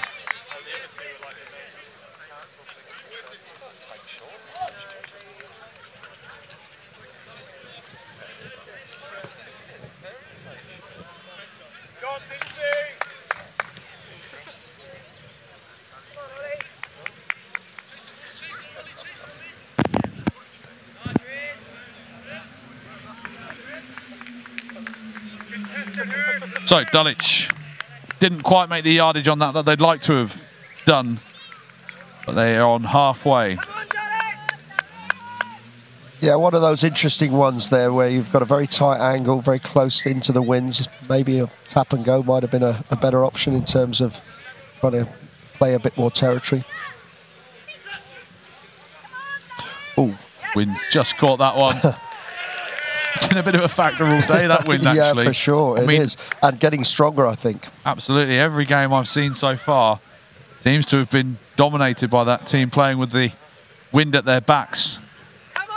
Very much. I think that's where Hurst's focus should be this half, trying to get into the right areas early and see if they can get onto the scoreboard, because playing into the wind has proved, I think, over all the games, a tough ask.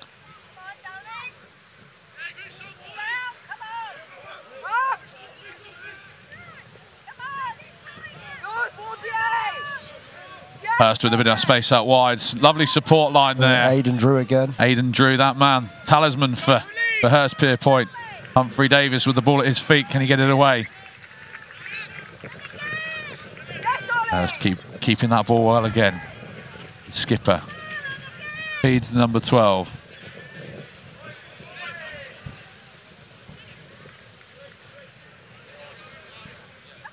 Little snipe there from Humphrey Davis and the offload. And that's Henry Daniel again, strong in the midfield.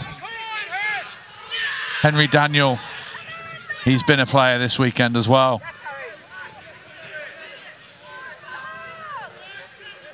Hurst keeping it tight, rumbling away. Dulwich have got it all to do. Need low body positions. A critical moment here. I think if Hurst can establish themselves with and a penalty. So now decision time.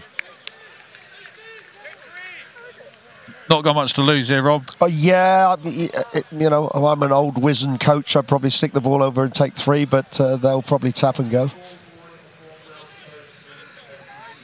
Skipper Humphrey Davies taps. Ooh, that.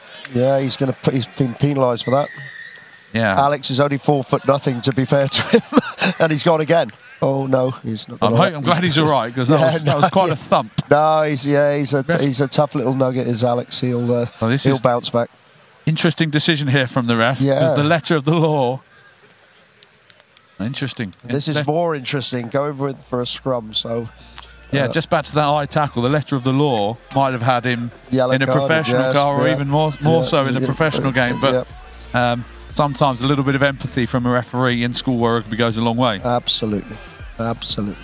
But he's back on his feet. The Duracell bunny, that is Alex Humphrey-Davies.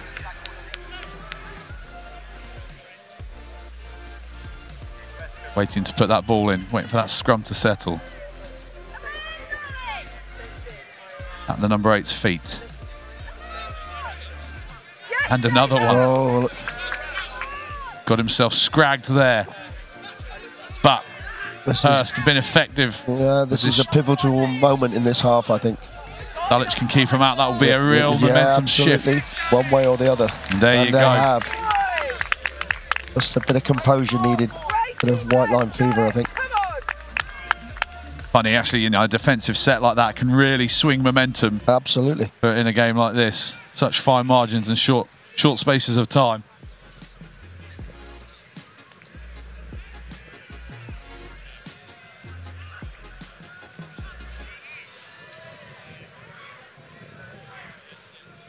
So another scrum. Yeah, and quite an important scrum for both sides, I think. Whoever gets a little bit of dominance, even if they don't necessarily retain possession from it. Dulwich set up in a pretty interesting way here. Yeah. Number 8's going to pick, surely. Yeah. There you go. Oh. They're going to have a go from their own try line. Hurst won't mind that. Good clear out there by Dulwich. Needed to be effective. Yes. Humphrey-Davies with the jackal. Man of many talents. Hybrid player, modern hybrid player. Absolutely, but in hindsight, should Dulwich have put the ball into touch from the scrum?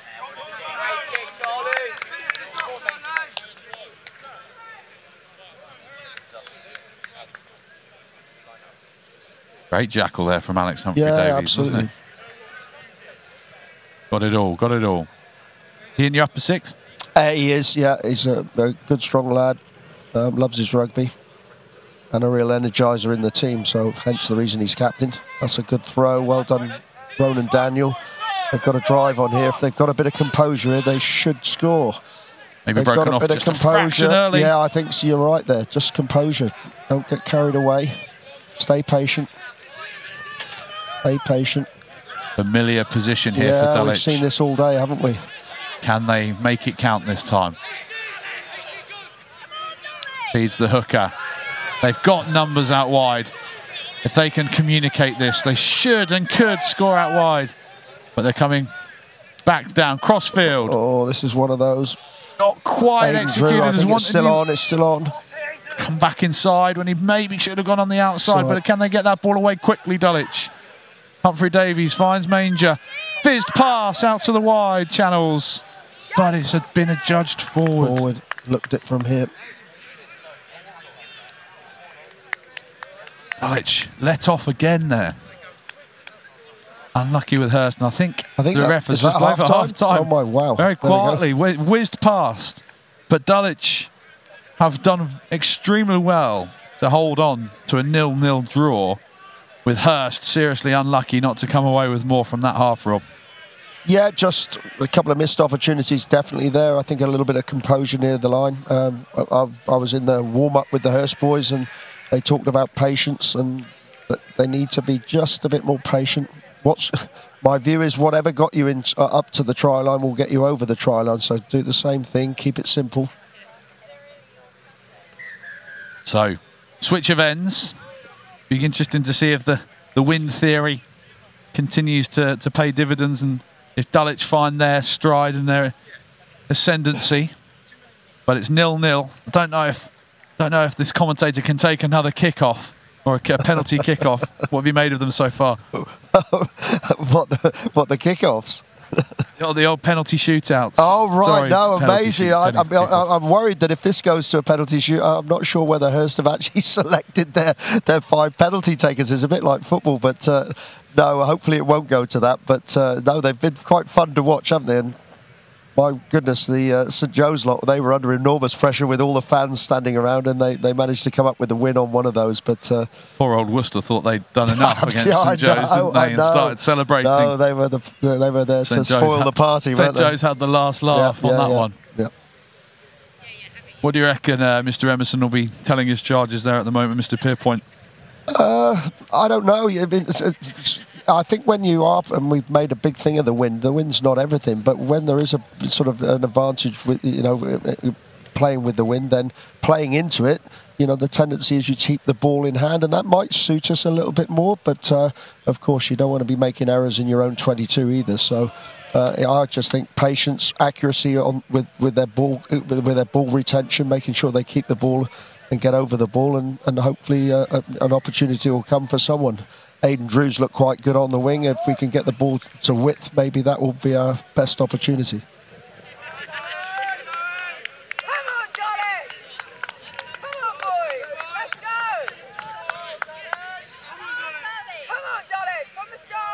Henry Daniels has been really impressive for me, interchanging between the... Yeah, he's a good strong lad, and his brother too, Ronan, so two brothers playing in the same team, which is a magic moment for them as a family. But yeah, Henry's a strong player. He plays in the centre normally, but can switch into the back row. Probably goes in there to keep an eye on his brother. Looking after him, got his back. Yeah. Dulwich restart. Yeah, Josh Mann, well done. And there is Henry Daniel. Good strong lad. Carries like a back row, doesn't he? There we go. Look after it, please, Henry. Oh, Humphrey Davies feeds. And to brother Ronan. Feeds Ronan Daniel. Dulwich need their hands on the ball here. But it's Hurst playing the rugby. That might be a knock on. Close. Nearly an interception penalty, but there. I don't think he touched it. Well, the ref didn't judge that he touched it. But Dulwich with a fine history at this competition. Serial winners in years gone by. And winners of, obviously, the NatWest and Daily Mail Cups of years gone by as well. Disappointed to be vying for the plate positions that they're in today. But we're still locked at 0-0 here. Lofted ball to the back. Stops the on-rushing traffic from Hurst in their wait. Quick hands. Dulwich having a crack from all places on this pitch. Can they get that ball firing away nice and quickly? Inside ball. Excellent tackle, safely down as well. Whizzes it away. Flat line there by the 14. But it looks like could have just been a steal there, but still in hand. Dulwich retaining possession, but Hurst not letting them gain territory. Counter-ruck there from Hurst. Big foot coming through from Ronan Daniels. Boot to ball, not as effective as they would have hoped there. You just sense this one's going down to the wire, don't you? 0-0. There's a lot of play between the 22s. Yeah, this could be a close one. I've to see a drop goal. Haven't seen one of those. Whatever happened to drop goals? You know, I mean, they come good old Johnny Wilkinson. Yeah, they are very much so. Yes, they can still win you games. Take a last-minute drop goal over the old penalty shootout. For sure. Dulwich on their own 10-metre. Trying to get the Hurst defensive line, hopping backwards. It's like Alex Humphrey Davies pulling his tight head out. But Dulwich surging forward here. The ball's back. Ronan Daniels looks like he's got his hands on it. Legally from the back of the line out. But it's shifted away. 15 for Dulwich. Interception! All up. Be anything there. Ref calls play on. Bit of ping pong back and forth there as the subs bench clears.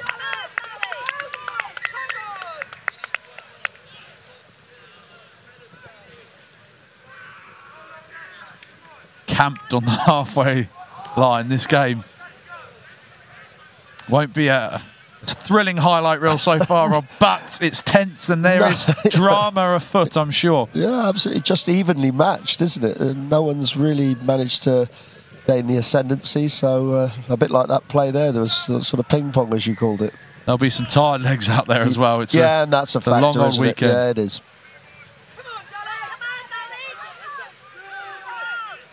They've got the scrum away. Ranger takes it to the line. Oh, lovely hit Isaac through. Sefton, forward passes it. There we go. Seems to be the story of this game, doesn't it? Ifs and ands. Dirty forward pass there. Back on the halfway line. This game's just waiting for that firecracker moment.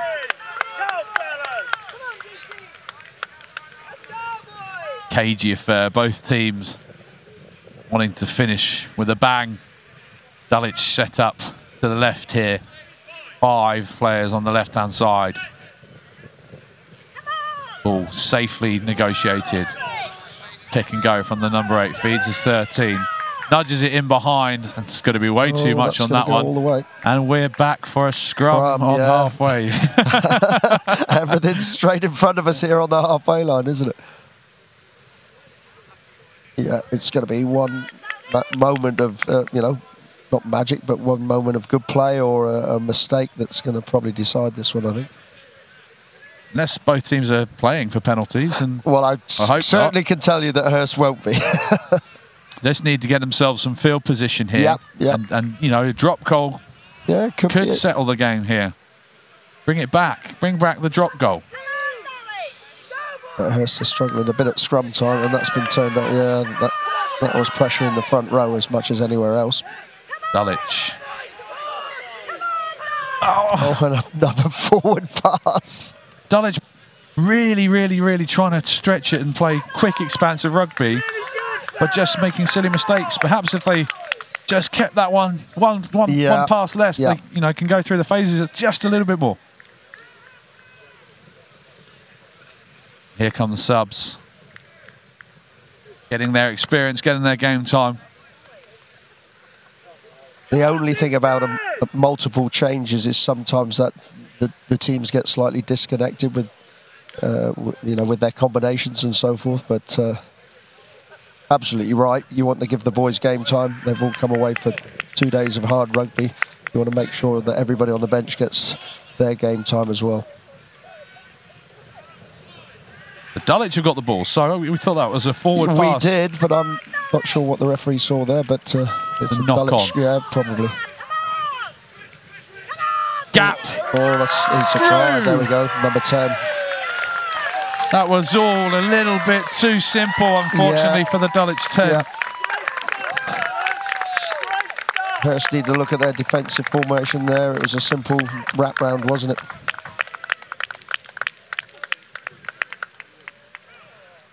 So, yeah, just a simple 10 wrap round. Exploiting that gap of space. So, Dulwich, against the statistics and the possession, have drawn first blood. Could it be the deciding? Could it be the deciding score in this match? Simple conversion there. Dulwich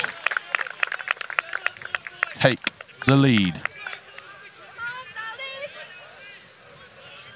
To be needed a high hanger here from Manger to try and get this ball back. See if he can get Daniels underneath it. There we go. Oh, Jam pounced. Hurst have it, just what they needed. Bit sloppy that from Dulwich.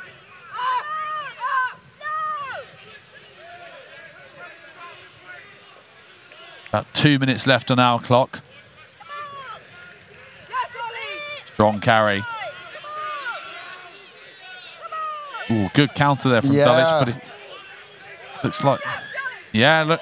That was quite fortunate, I have to say. Hurst stood all their forwards off on the short side looking for a sort of rewind ball and didn't have enough men at the ruck there, but they got away with it, and now they've got another penalty for not being 10. So I'm saying that this line out and this play could be pivotal to the result of the game with time running out. Had Whitchurch on before this game. He had about 3 or 4 very extraordinary trick plays. Hurst got anything up their sleeve from this range, or is it going to be a catch and try? I think you know what's coming. Ronan Daniel to catch, bring it down. Hopefully Dulwich engage the line out, because we've been penalised for truck and trailer a couple of times. And then we're going to drive as close to the line, and I think you'll see forwards sort of multiple pick and goes. But I'm not going to preempt everything. Hopefully Hurst do score from my point of view. We've seen that. Well, we've done the first bit. We've got the ball down. Seen the truck and trailer call quite a lot today, or this weekend. But now they need to be composure, and he's broken off probably a bit too early there as far as I'm concerned, but there we go. Not long left on the clock. Yeah, this is the moment. This is the moment. Hurst have to keep possession here.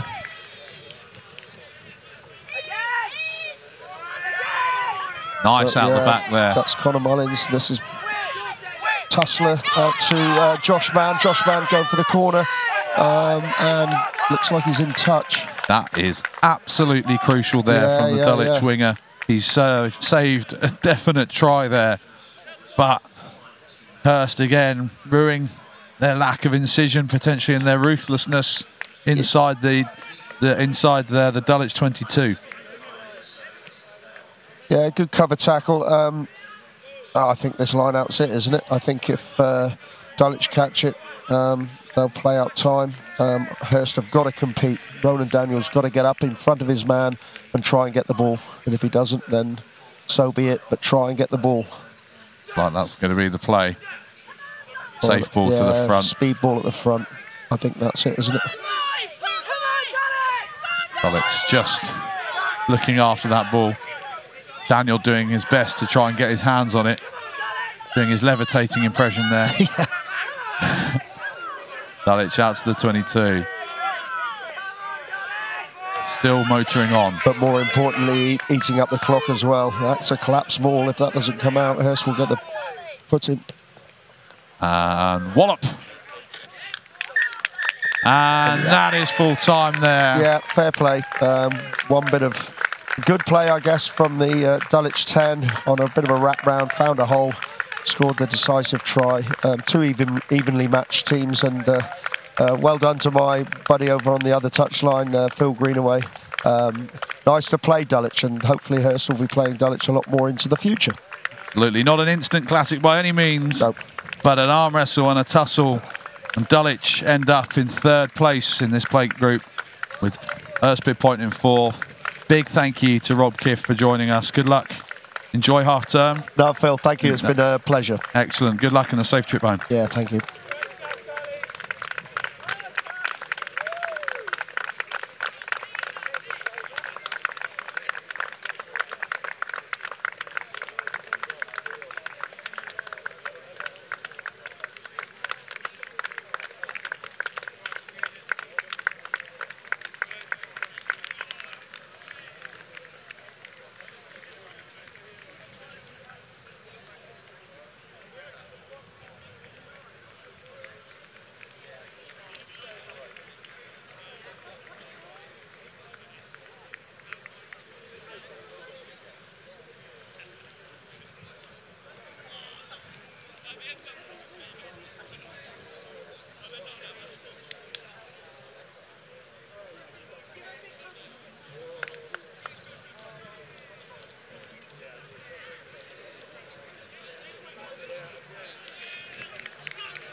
Good afternoon, ladies and gentlemen, and welcome to the fourth place playoff, the final game of the St Joseph's College Festival. Joining alongside me, I'm really lucky to have a Denstone College first-team player by the name of Harrison. Hi, Harrison. How are you doing today? Yeah, I'm good, thank you. It's just nice to be here. Yeah. It is a fantastic tournament. Talk me through this Denstone College starting lineup. How do you think they've all done this weekend? Well, they've played well. They've battled hard. Very unlucky in the last game. Just not got the spirits after we suffered quite a hard defeat against Kirkham a couple of weeks ago. So we really wanted to put a fight against them, and we did that. But just against Millfield, I don't know. We just didn't have the right energy. We just got to hope they have that now. Of course, Wellington have had a great weekend. They suffered a defeat to Brighton, perhaps one of the surprises of the tournament, although they keep coming here and doing excellently well, so perhaps we should stop calling them that. But Wellington, of course, are set up. Wellington, who you played in your first game of this feature. I mean, that was a tough game, very close, so I think we're in for quite a good game here.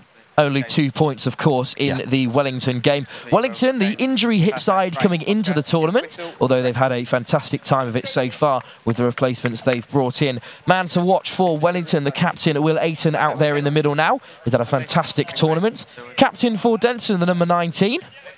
Yeah, Oscar van der Venter. Connor O'Brien has also had a fantastic tournament for Wellington College. It's really been a story of forwards. Alex Frost has had another great tournament, as has Zach Kernan, the former Quinn. But as you look down that back line, the one to watch, Finn Tors, England under-18 fullback, and Rory Taylor, member of the London Irish Academy, at 10, has had a great tournament. James Lloyd, formerly of London Irish, also had a great tournament. There's plenty to play for today, plenty of pride. Who will be the best of the rest? We will find out very shortly as Denton kick off against Wellington. Lots of changes made, with injuries coming across the tournament, but it'll be nudged off really well and well held by the Denton man. Driven back hard by Wellington, but it'll be Denton Bull to start us off. Lovely tip on there through the forwards. And they'll look to play early off. Nudge down the line there, and the chase is on, although it's picked up really well by the Wellington number 20, Dan Watson. But that is turnover ball for Denton. Good start from Denton defensively. Yeah, that was very nice, to be honest, putting the pressure on, coming out with a bit more energy, a bit more effort. Nice little kick in there.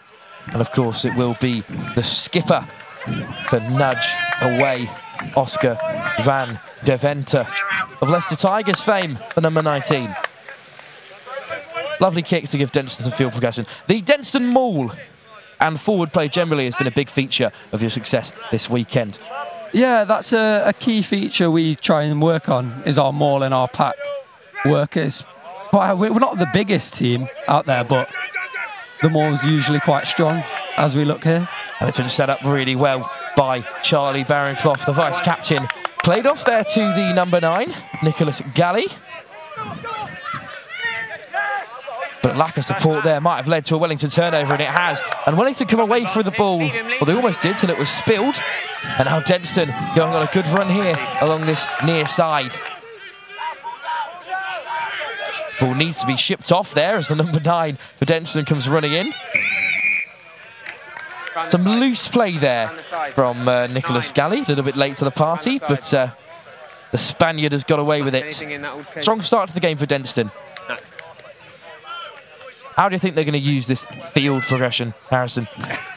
I think we're going to try and, use our maul here to try and, work our way in with. Charlie Barronclough is a very key part of that pack. Very talented player, as he's only actually allowed to play today because he suffered from a concussion 3 weeks ago. So he wasn't allowed to play yesterday. If you're 9, come on. Just qualified Charlie Barronclough coming back from that injury. The Leicester Tigers and England under-18 man. Backwards. Loose at the back there, but it's been swept up well by the Denton pack, and they will have ball to play with inside this Wellington 22. Backwards. Singing the places of young Barronclough, but he spilled that, but it's only gone backwards. Now the number 13, Elliot Smith, will come away with it. And this good play on this near-hand side. The 15 for Denton has been dumped rather dangerously there by Dan Watson. And it's a yellow card for Dan Watson as well. You happy? Yeah, quite dangerous there, quite reckless on Jack Cowgill, our fullback. Younger brother of Max Watson, who was part of that 2019 winning squad. Head of house, had a college prefect. Should know better, Mr. Dan Watson. Lovely, thank you. You're amazing. I've got all the stats, don't you worry, Harrison. And this is excellent field possession for Denton. Claimed well in the air. And the ball is back with Barronclough.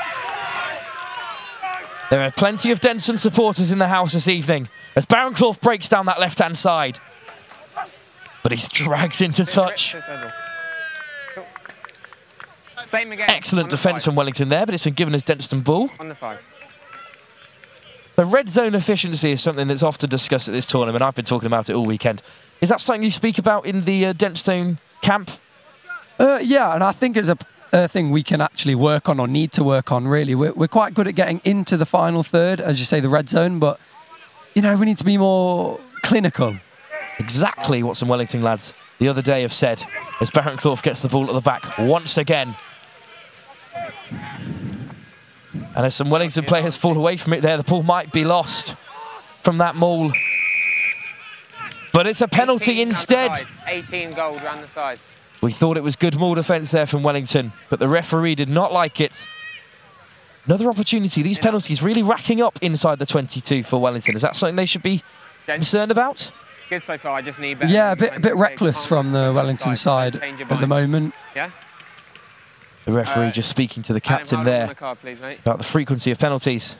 10 seconds. You have to have the play. I think we need to use this as an opportunity to get some points on the board. Wellington, of course, a man down for another 25 seconds at least. It's overthrown there to the back, but the Denstone number 16 comes away with it. Could be an opportunity now for some field possession. They look to go on the short side. Barronclough calling for it. And it's in his hand now as he drives forward. Picked again from the Denstone pack as they creep forward, that time through the number 4. And this time they're across the short side. And it's a run-in into the corner. Great finish by the young Jed Benson, only a 5th form playing up. The year 11 Jed Benson. Done fantastically well there on that far side. But it will not be a score. Yeah. It's not in the line. Just to see what the referee's called back for. Not rolling 5. So we'll have another look at this. This great work from the young Jed. It's a strong pick and go here. Penalty has been given. There's playing penalty advantage for Denstone, by the way. They are thinking what to do here, but this is a lovely finish here. Bit of gas, take him on the outside. The ref didn't like it. And Denstone have tapped and gone through Charlie Barronclough with the action happening back on the pitch here. And they're held up over the try line. Just a tap and go straight to Barronclough, who's been held up well by the Wellington defence. The captain of Wellington, Will Ayton, deep in that defensive setup. And it's been held up. And Wellington have denied Denstone any points, despite their extended stay in the red zone. Denstone have to be a bit disappointed with that. Yeah, I'm a bit confused. What was that not given for? I think because it was not given as a penalty, it was given as a knock-on. Perhaps it was a spill on the floor from young Jed. Oh, okay. Or perhaps it was a forward pass from Jed to the wing. But whatever took place, the linesman spotted it, and despite that penalty advantage, Denstone cannot convert into points. Well defended by Wellington there, however. That was good on the line for them. You've discussed not being able to gain those points when you're inside the 22. You had some Wellington fellas who said exactly the same thing. We'll see if they can finally do something with ball in hand out on this far right-hand side. Wellington must look to exit at some point, although they're happy to play with it through the hands at the moment. And this time they've gotten rid, and it's an excellent clearance kick, dribbling down the pitch, and the chase is on there from the Wellington back line. It's a lovely tackle there by number 20, Watson, back on the pitch following that yellow card. Here is Denstone's number 13, Elliot Smith of Leicester Tigers. Now Denstone have some field possession. Good clearance from Wellington. They've dealt with that well, haven't they, Harrison? Yes, we have. I mean, quite a good kick there. I mean, unlucky not to make touch, I feel. That kick has been gathered on the far side excellently well. That wonderful chip through. Unlucky not to make touch, but Wellington have found the touchline now by dragging that Denstone player across that white line. Still 0-0 after 8 minutes, but perhaps going Denstone's way? Yeah, definitely, but it's just that thing of not being clinical in the final third, and we suffer from that. And if we have been, I mean, let's go. I don't know, it's just a bit poor, really. Despite that, you are playing one of the finest schoolboy institutions in the country, so you must be proud of the 0-0 scoreline. Yeah, it is. As that's been knocked on there at the base of the line-out. So now, another opportunity just outside Denstons 22. You must be expecting points at this point. Yeah, you'd think so. Well, going for the scrum, I thought we might be kicking for... No, just a knock on there at the base. Okay. So scrum time for Denston. But a great platform for them to work off. Who's to watch out for in the back line, do you think, at the moment? Well, this weekend, Tom Allen at 10. I mean, he's had a fantastic weekend. He set up the try against Kirkham. He's really should watch out for him. 19, the captain. Here is number 19, the captain on the ball now. And they've called it down the short side. The ball is sprayed out wide.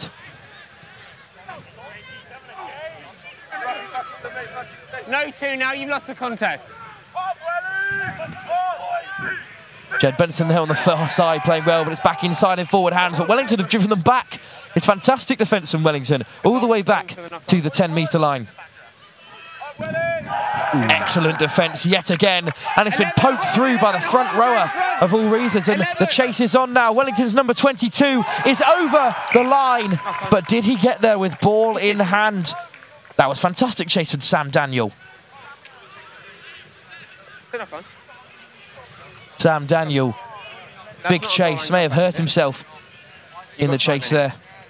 We'll have another look at this here. This is excellent defending on your screens right now. The ball comes wide. You see there's a flash ball across, but no chance as Watson's up tight, and it's pumped through by the front rower there. Replacement front row on the pitch. Sam Daniels with great pace.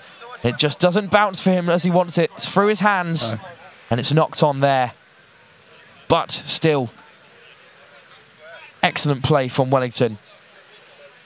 Half-time for you as well in this close encounter. What do you make of that first half? Yeah, lots of action. Quite unlucky not to get on the scoreboard for both sides, really, with that little bit at the end from Wellington. But considering how good and how well-known Wellington are, we're putting up a really good fight, and the boys should be proud.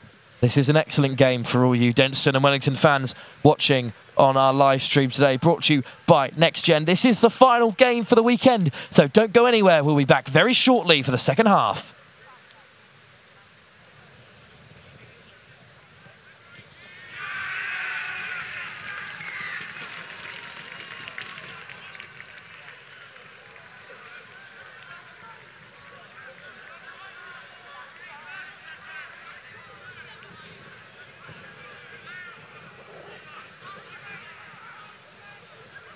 For all of you watching on the second live stream, don't worry. It's half-time at the moment on pitch 2. So we're just going to have a quick look in to this incredibly tight game between Millfield and Brighton. I'm not commentating on this game, so I can tell you all that I would like Brighton to win. As John Smith there hacks it away. And that will be half-time as the clock ticks into the red. But what a wonderful kick that is from the number 8. We will be back very shortly for second half action in the third, fourth place playoff between Denstone and Wellington.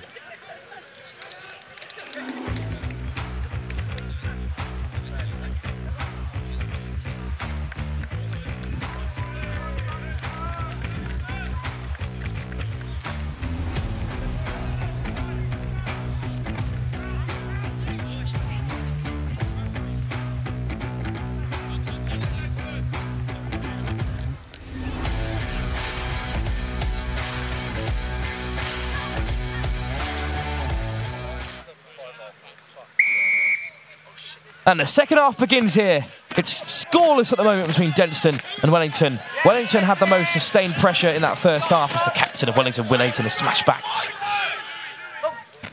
It was Denstone's half, but Wellington, being Wellington, have always got something talented up their sleeve. Wellington College still recycling the ball, and it's been flashed out by Sam Daniels there. Sam Daniels still in possession, being driven back. This is excellent defending so far from Denstone, isn't it? Yeah, pinning them back in. It's quite impressive. Denstone forced to clear. And it's their winger, Solomon Arbuth, not Whittaker, to clear. It's a good clearance from Wellington, that. It's a good name. This is good ball for Denstone now. We're repeating the process of the first half with plenty of ball for Denstone in dangerous areas. Pointers off. What do you think the coaches might have said at half-time, having worked with them before? Main thing, trying to rile them back up, get the energy back up after the hard defeat last game. So, because we know we've got the skill, we've got the talent. It's just we've got to get the hard work and the grit in there. Currently a Wellington man down on the floor. Small boxing play. We're looking now at that Denstone pack. How, despite their size, does this Denstone pack perform so well on the field of play? I think the main thing is how well drilled they are and how skillful they are in their technique. They're not the biggest, but their technique, and they work hard and they've got the heart for it. I am, of course, joined by young Harrison, member of the first team setup at Denstone, currently out with an injury. And there's replacements now for Wellington with the number 4, Arthur Johnson, coming on. Younger brother of 2019 back row Ted Johnson, who's now playing at Bath Uni. And it's claimed in the air there by Denstone's big number 4. Excellent work from Oliver Must, the lower 6th. And the maul is started. Penalty through the side. Fly ball now. There's space on this wide channel, called for by the number 19, Jed Benson. But it's strong defence by Wellington. Recycled there by the number 9, Nicholas Galley. And it's Galley again, this time to the number 12. Great run there by the number 6, Harry Clark. Fantastic work from Harry Clark. Still on in that wide channel, but it's taken in strongly by the Denstone back. No, now Gold, you've lost the contest. The messy ruck there. But Galley has fished out the ball. Got a head injury here. But play has stopped. Down Denstone ball. And there's a head injury. Denstone will have scrum ball from their current area. Do you think this is a great platform? They surely must score something at this point. I mean, I think we have to. It's poor if we cannot points from these positions. I mean, the first half, so many attempts at it, and we need to. I mean, I know Wellington are such a good school and they're really well drilled in defence, and it's hard for us to break them down. Just having a little look at the Brighton-Millfield game on our screens at the moment, as this head injury needs to be dealt with. A very tight game on pitch 1, of course. The action will return to Denstone, Wellington, as soon as the head injury has been dealt with. Important that we respect the privacy of all those involved and make sure that whoever needs help gets everything they need. Changes made for Wellington. In the meantime, number 10, Rory Taylor, has come back on, member of the London Irish Academy and England under-18. Let's see what difference he can make. Tight game between Brighton and Millfield. What happened in the Millfield fixture, which is, of course, how Denstone were removed from the cup competition?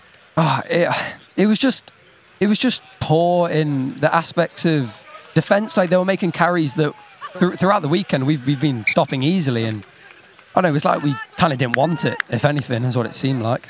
Well, we'll return to the action now as the injuries are dealt with. Everyone's absolutely okay.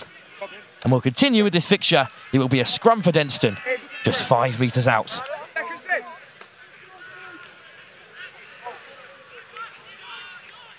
That's a replacement Denstone front row. How deep does your squad go? Yeah, we have some depth. We're a very, very young squad. I mean, the majority being lower 6th, and obviously on the pitch now having 2 5th form players. So over the next few years, I think we're going to develop into quite a strong team. Difficult scrum time there for Denstone. They'll want more respectful ball at the next phase of play. This is, of course, the 3rd, 4th place playoff.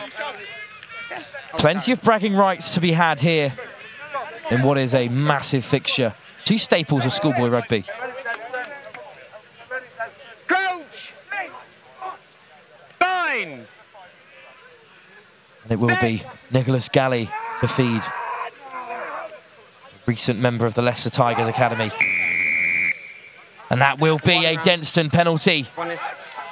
Just too much wheeling from the scrum there at this age level. And it's tapped, and it's gone quick. And the Denstone man is pulled up just short, number 12. And they will pick from the base now. I've got a head injury here. I have to stop. Yeah, hang on. bit hasty to pick and go there? Do you think there could have been better options available? Were points not considered? I think maybe scared of making the mistake. Pick and go is almost a safe option, if anything. Just another head injury, so just a quick update on what's going on in the cup final. Still 7-5 to Millfield, though Millfield are pushing for that next try. Yeah. I need both coaches to agree. Yeah. And it's penalty upon penalty for Brighton against Millfield at the moment on pitch 1. Yeah. As we see here, You guys agree? Millfield tumbling forward with their meaty forward pack. Brighton under real pressure to keep this scoreline to just a 2-point advantage. Yeah, we make a game of it. Penalty advantage for Millfield as well. Cool. And the ball could be coming wide here to Komoto. Komoto is in to score for Millfield. Komoto, perhaps one of the strongest players in this entire tournament, has just dotted down on pitch 1 for Millfield. Discussions ongoing with members of the coaching staff and the referees on pitch 2. That's what we're just talking about at the moment. And we'll just wait to see what decision the coaches and referees come to on pitch 2 before we return to the action. It's currently 0-0 in this fixture. 4 minutes remaining on the clock. We'll have another look at this Millfield try over on pitch 1. Just safe hands. Looks like the game is going to restart after a discussion between the coaches and referees.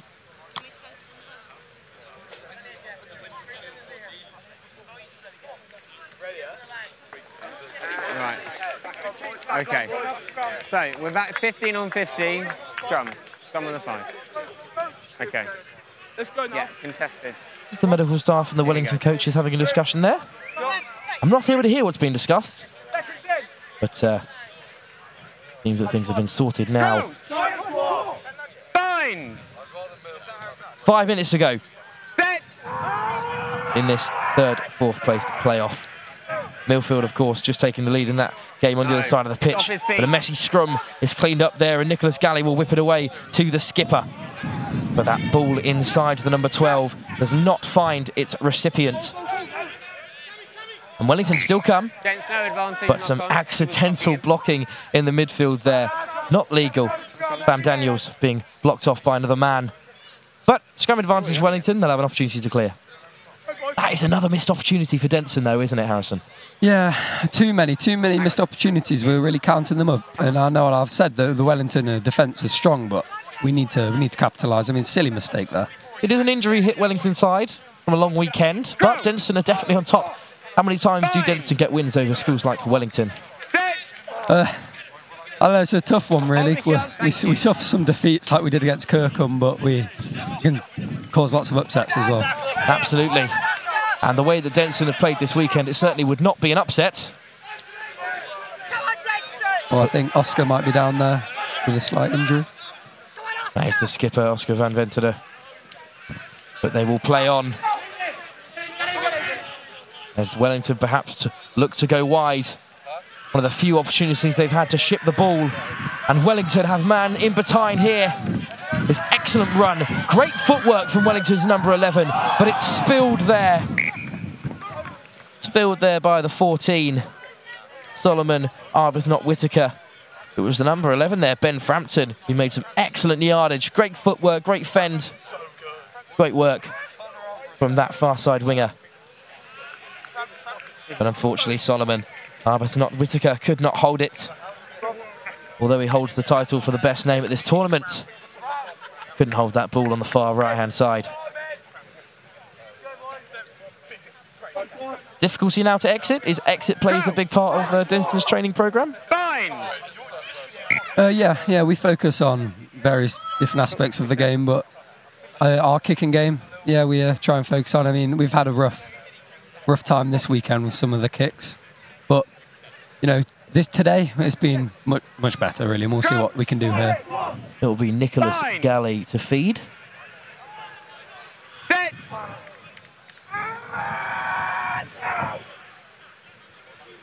And that is Ball 1. Off the boot, first time. Difficult pass to claim. But Dan Watts will take it back for Wellington with some excellent footwork. And they'll go through the forwards now. Better clearance kick than was expected from that difficult ball inside. I think they've done well there, really, Denson, to get the ball away. But Wellington will come back. And it's an excellent run by Wellington, the captain and flanker turned hooker for this weekend. And here's Sam Daniels, who looks to get the ball away. And the number 10 for Wellington sells that dummy. It's Rory Taylor, the London Island Academy man. Excellent play there from Will Ayton to make all those metres. And then great work from Sam Daniel. Takes on 2 defenders, gets through the hole and ships it wide. And the show and go. This is Will Ayton's run. Have a look at this. This is fantastic forward play. He's got 4-5 men around him. And then it's quick ball. Sam Daniels here gets through the contact, chips it on. And then the show and go from Taylor. Yeah, that's a brilliant try there for Wellington, but poor defence from Denstone. Should have chopped down Ayton a bit earlier. Should have not committed on Sam Daniels. Yeah, definitely. Things to work on. It's been a long, long weekend for all of these boys. But what a fantastic try. And with just a minute and a half left on the clock, Denstone will have to work really hard to respond here. They have arguably been the better side today, but a bit of magic from Wellington is what's put them in the lead. No points on top, so Denstone certainly still in this game. Do you think Denstone could come back in this last minute? Well, yeah, I think with all the chances we've had, maybe one more. We just need to try and convert it. And then just one more. Yeah, one chance is all it takes in these short games. Absolutely. Converted try will still claim the win. Will Ayton flicks it back well, but it is spilled on that far-hand side. Still control the ball. Wellington tip it on inside their own 22. Creative but dangerous play from Wellington, given the stakes. And now an opportunity to clear, perhaps, through Sam Daniels. Fantastic kick that is from Sam Daniels, really deep. And Denstone will have to go coast to coast in this last minute, but brought down well. And Wellington have turned it over. And a fantastic kick from Sam Daniels, a committed chase. And the Denstone man was isolated in the backfield. Yeah, I think Wellington have switched it on a bit more here now, as we can see. Great kick. An excellent kick there. And perhaps posts are the order of the day as the clock tips into the red. Yeah, post is definitely the correct option here, because even if he doesn't get it, it was waste all the time, you know, slow it down. They have indeed slowed the game down. It will be Dan Watson, younger brother of Max, of course, as you mentioned before. Yeah, time's dead.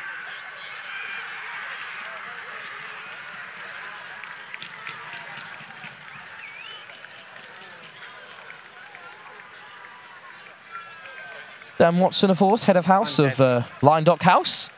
Same as 29 Vice Captain Harry Kane. Not that one. And James Haskell.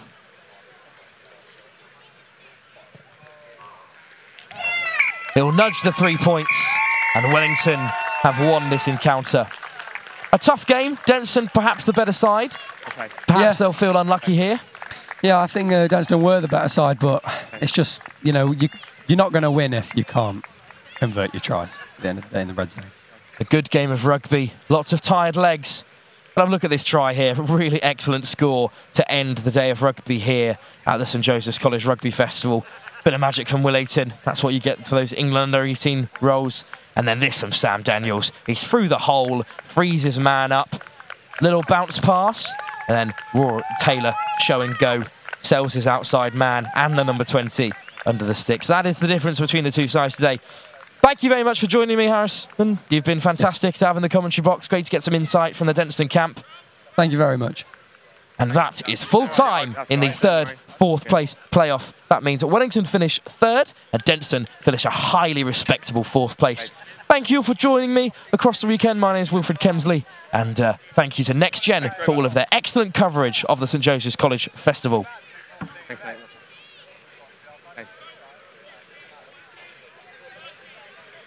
Yeah.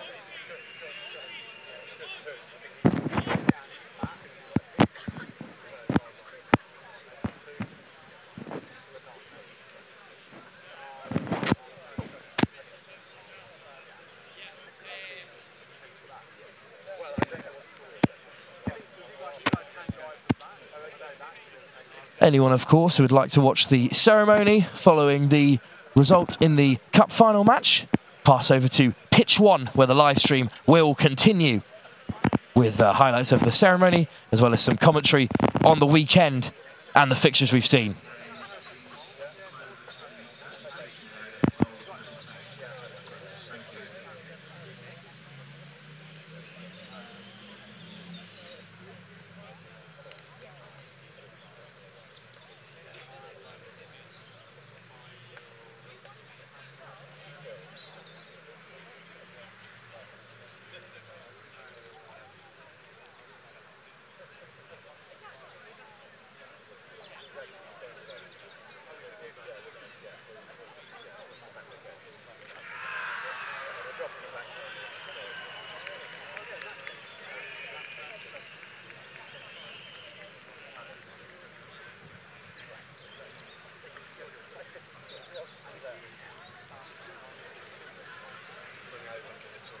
Give it to these guys.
Oh, I need to go back over that way.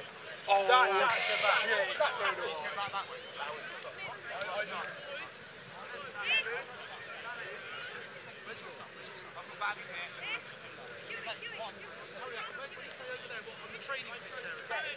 Hurry up.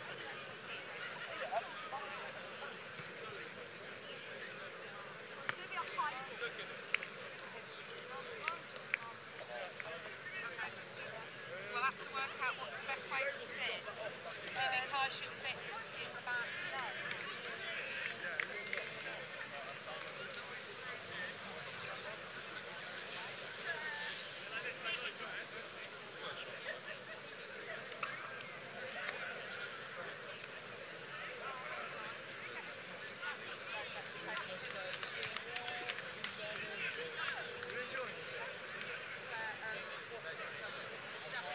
No, he's there with the musky.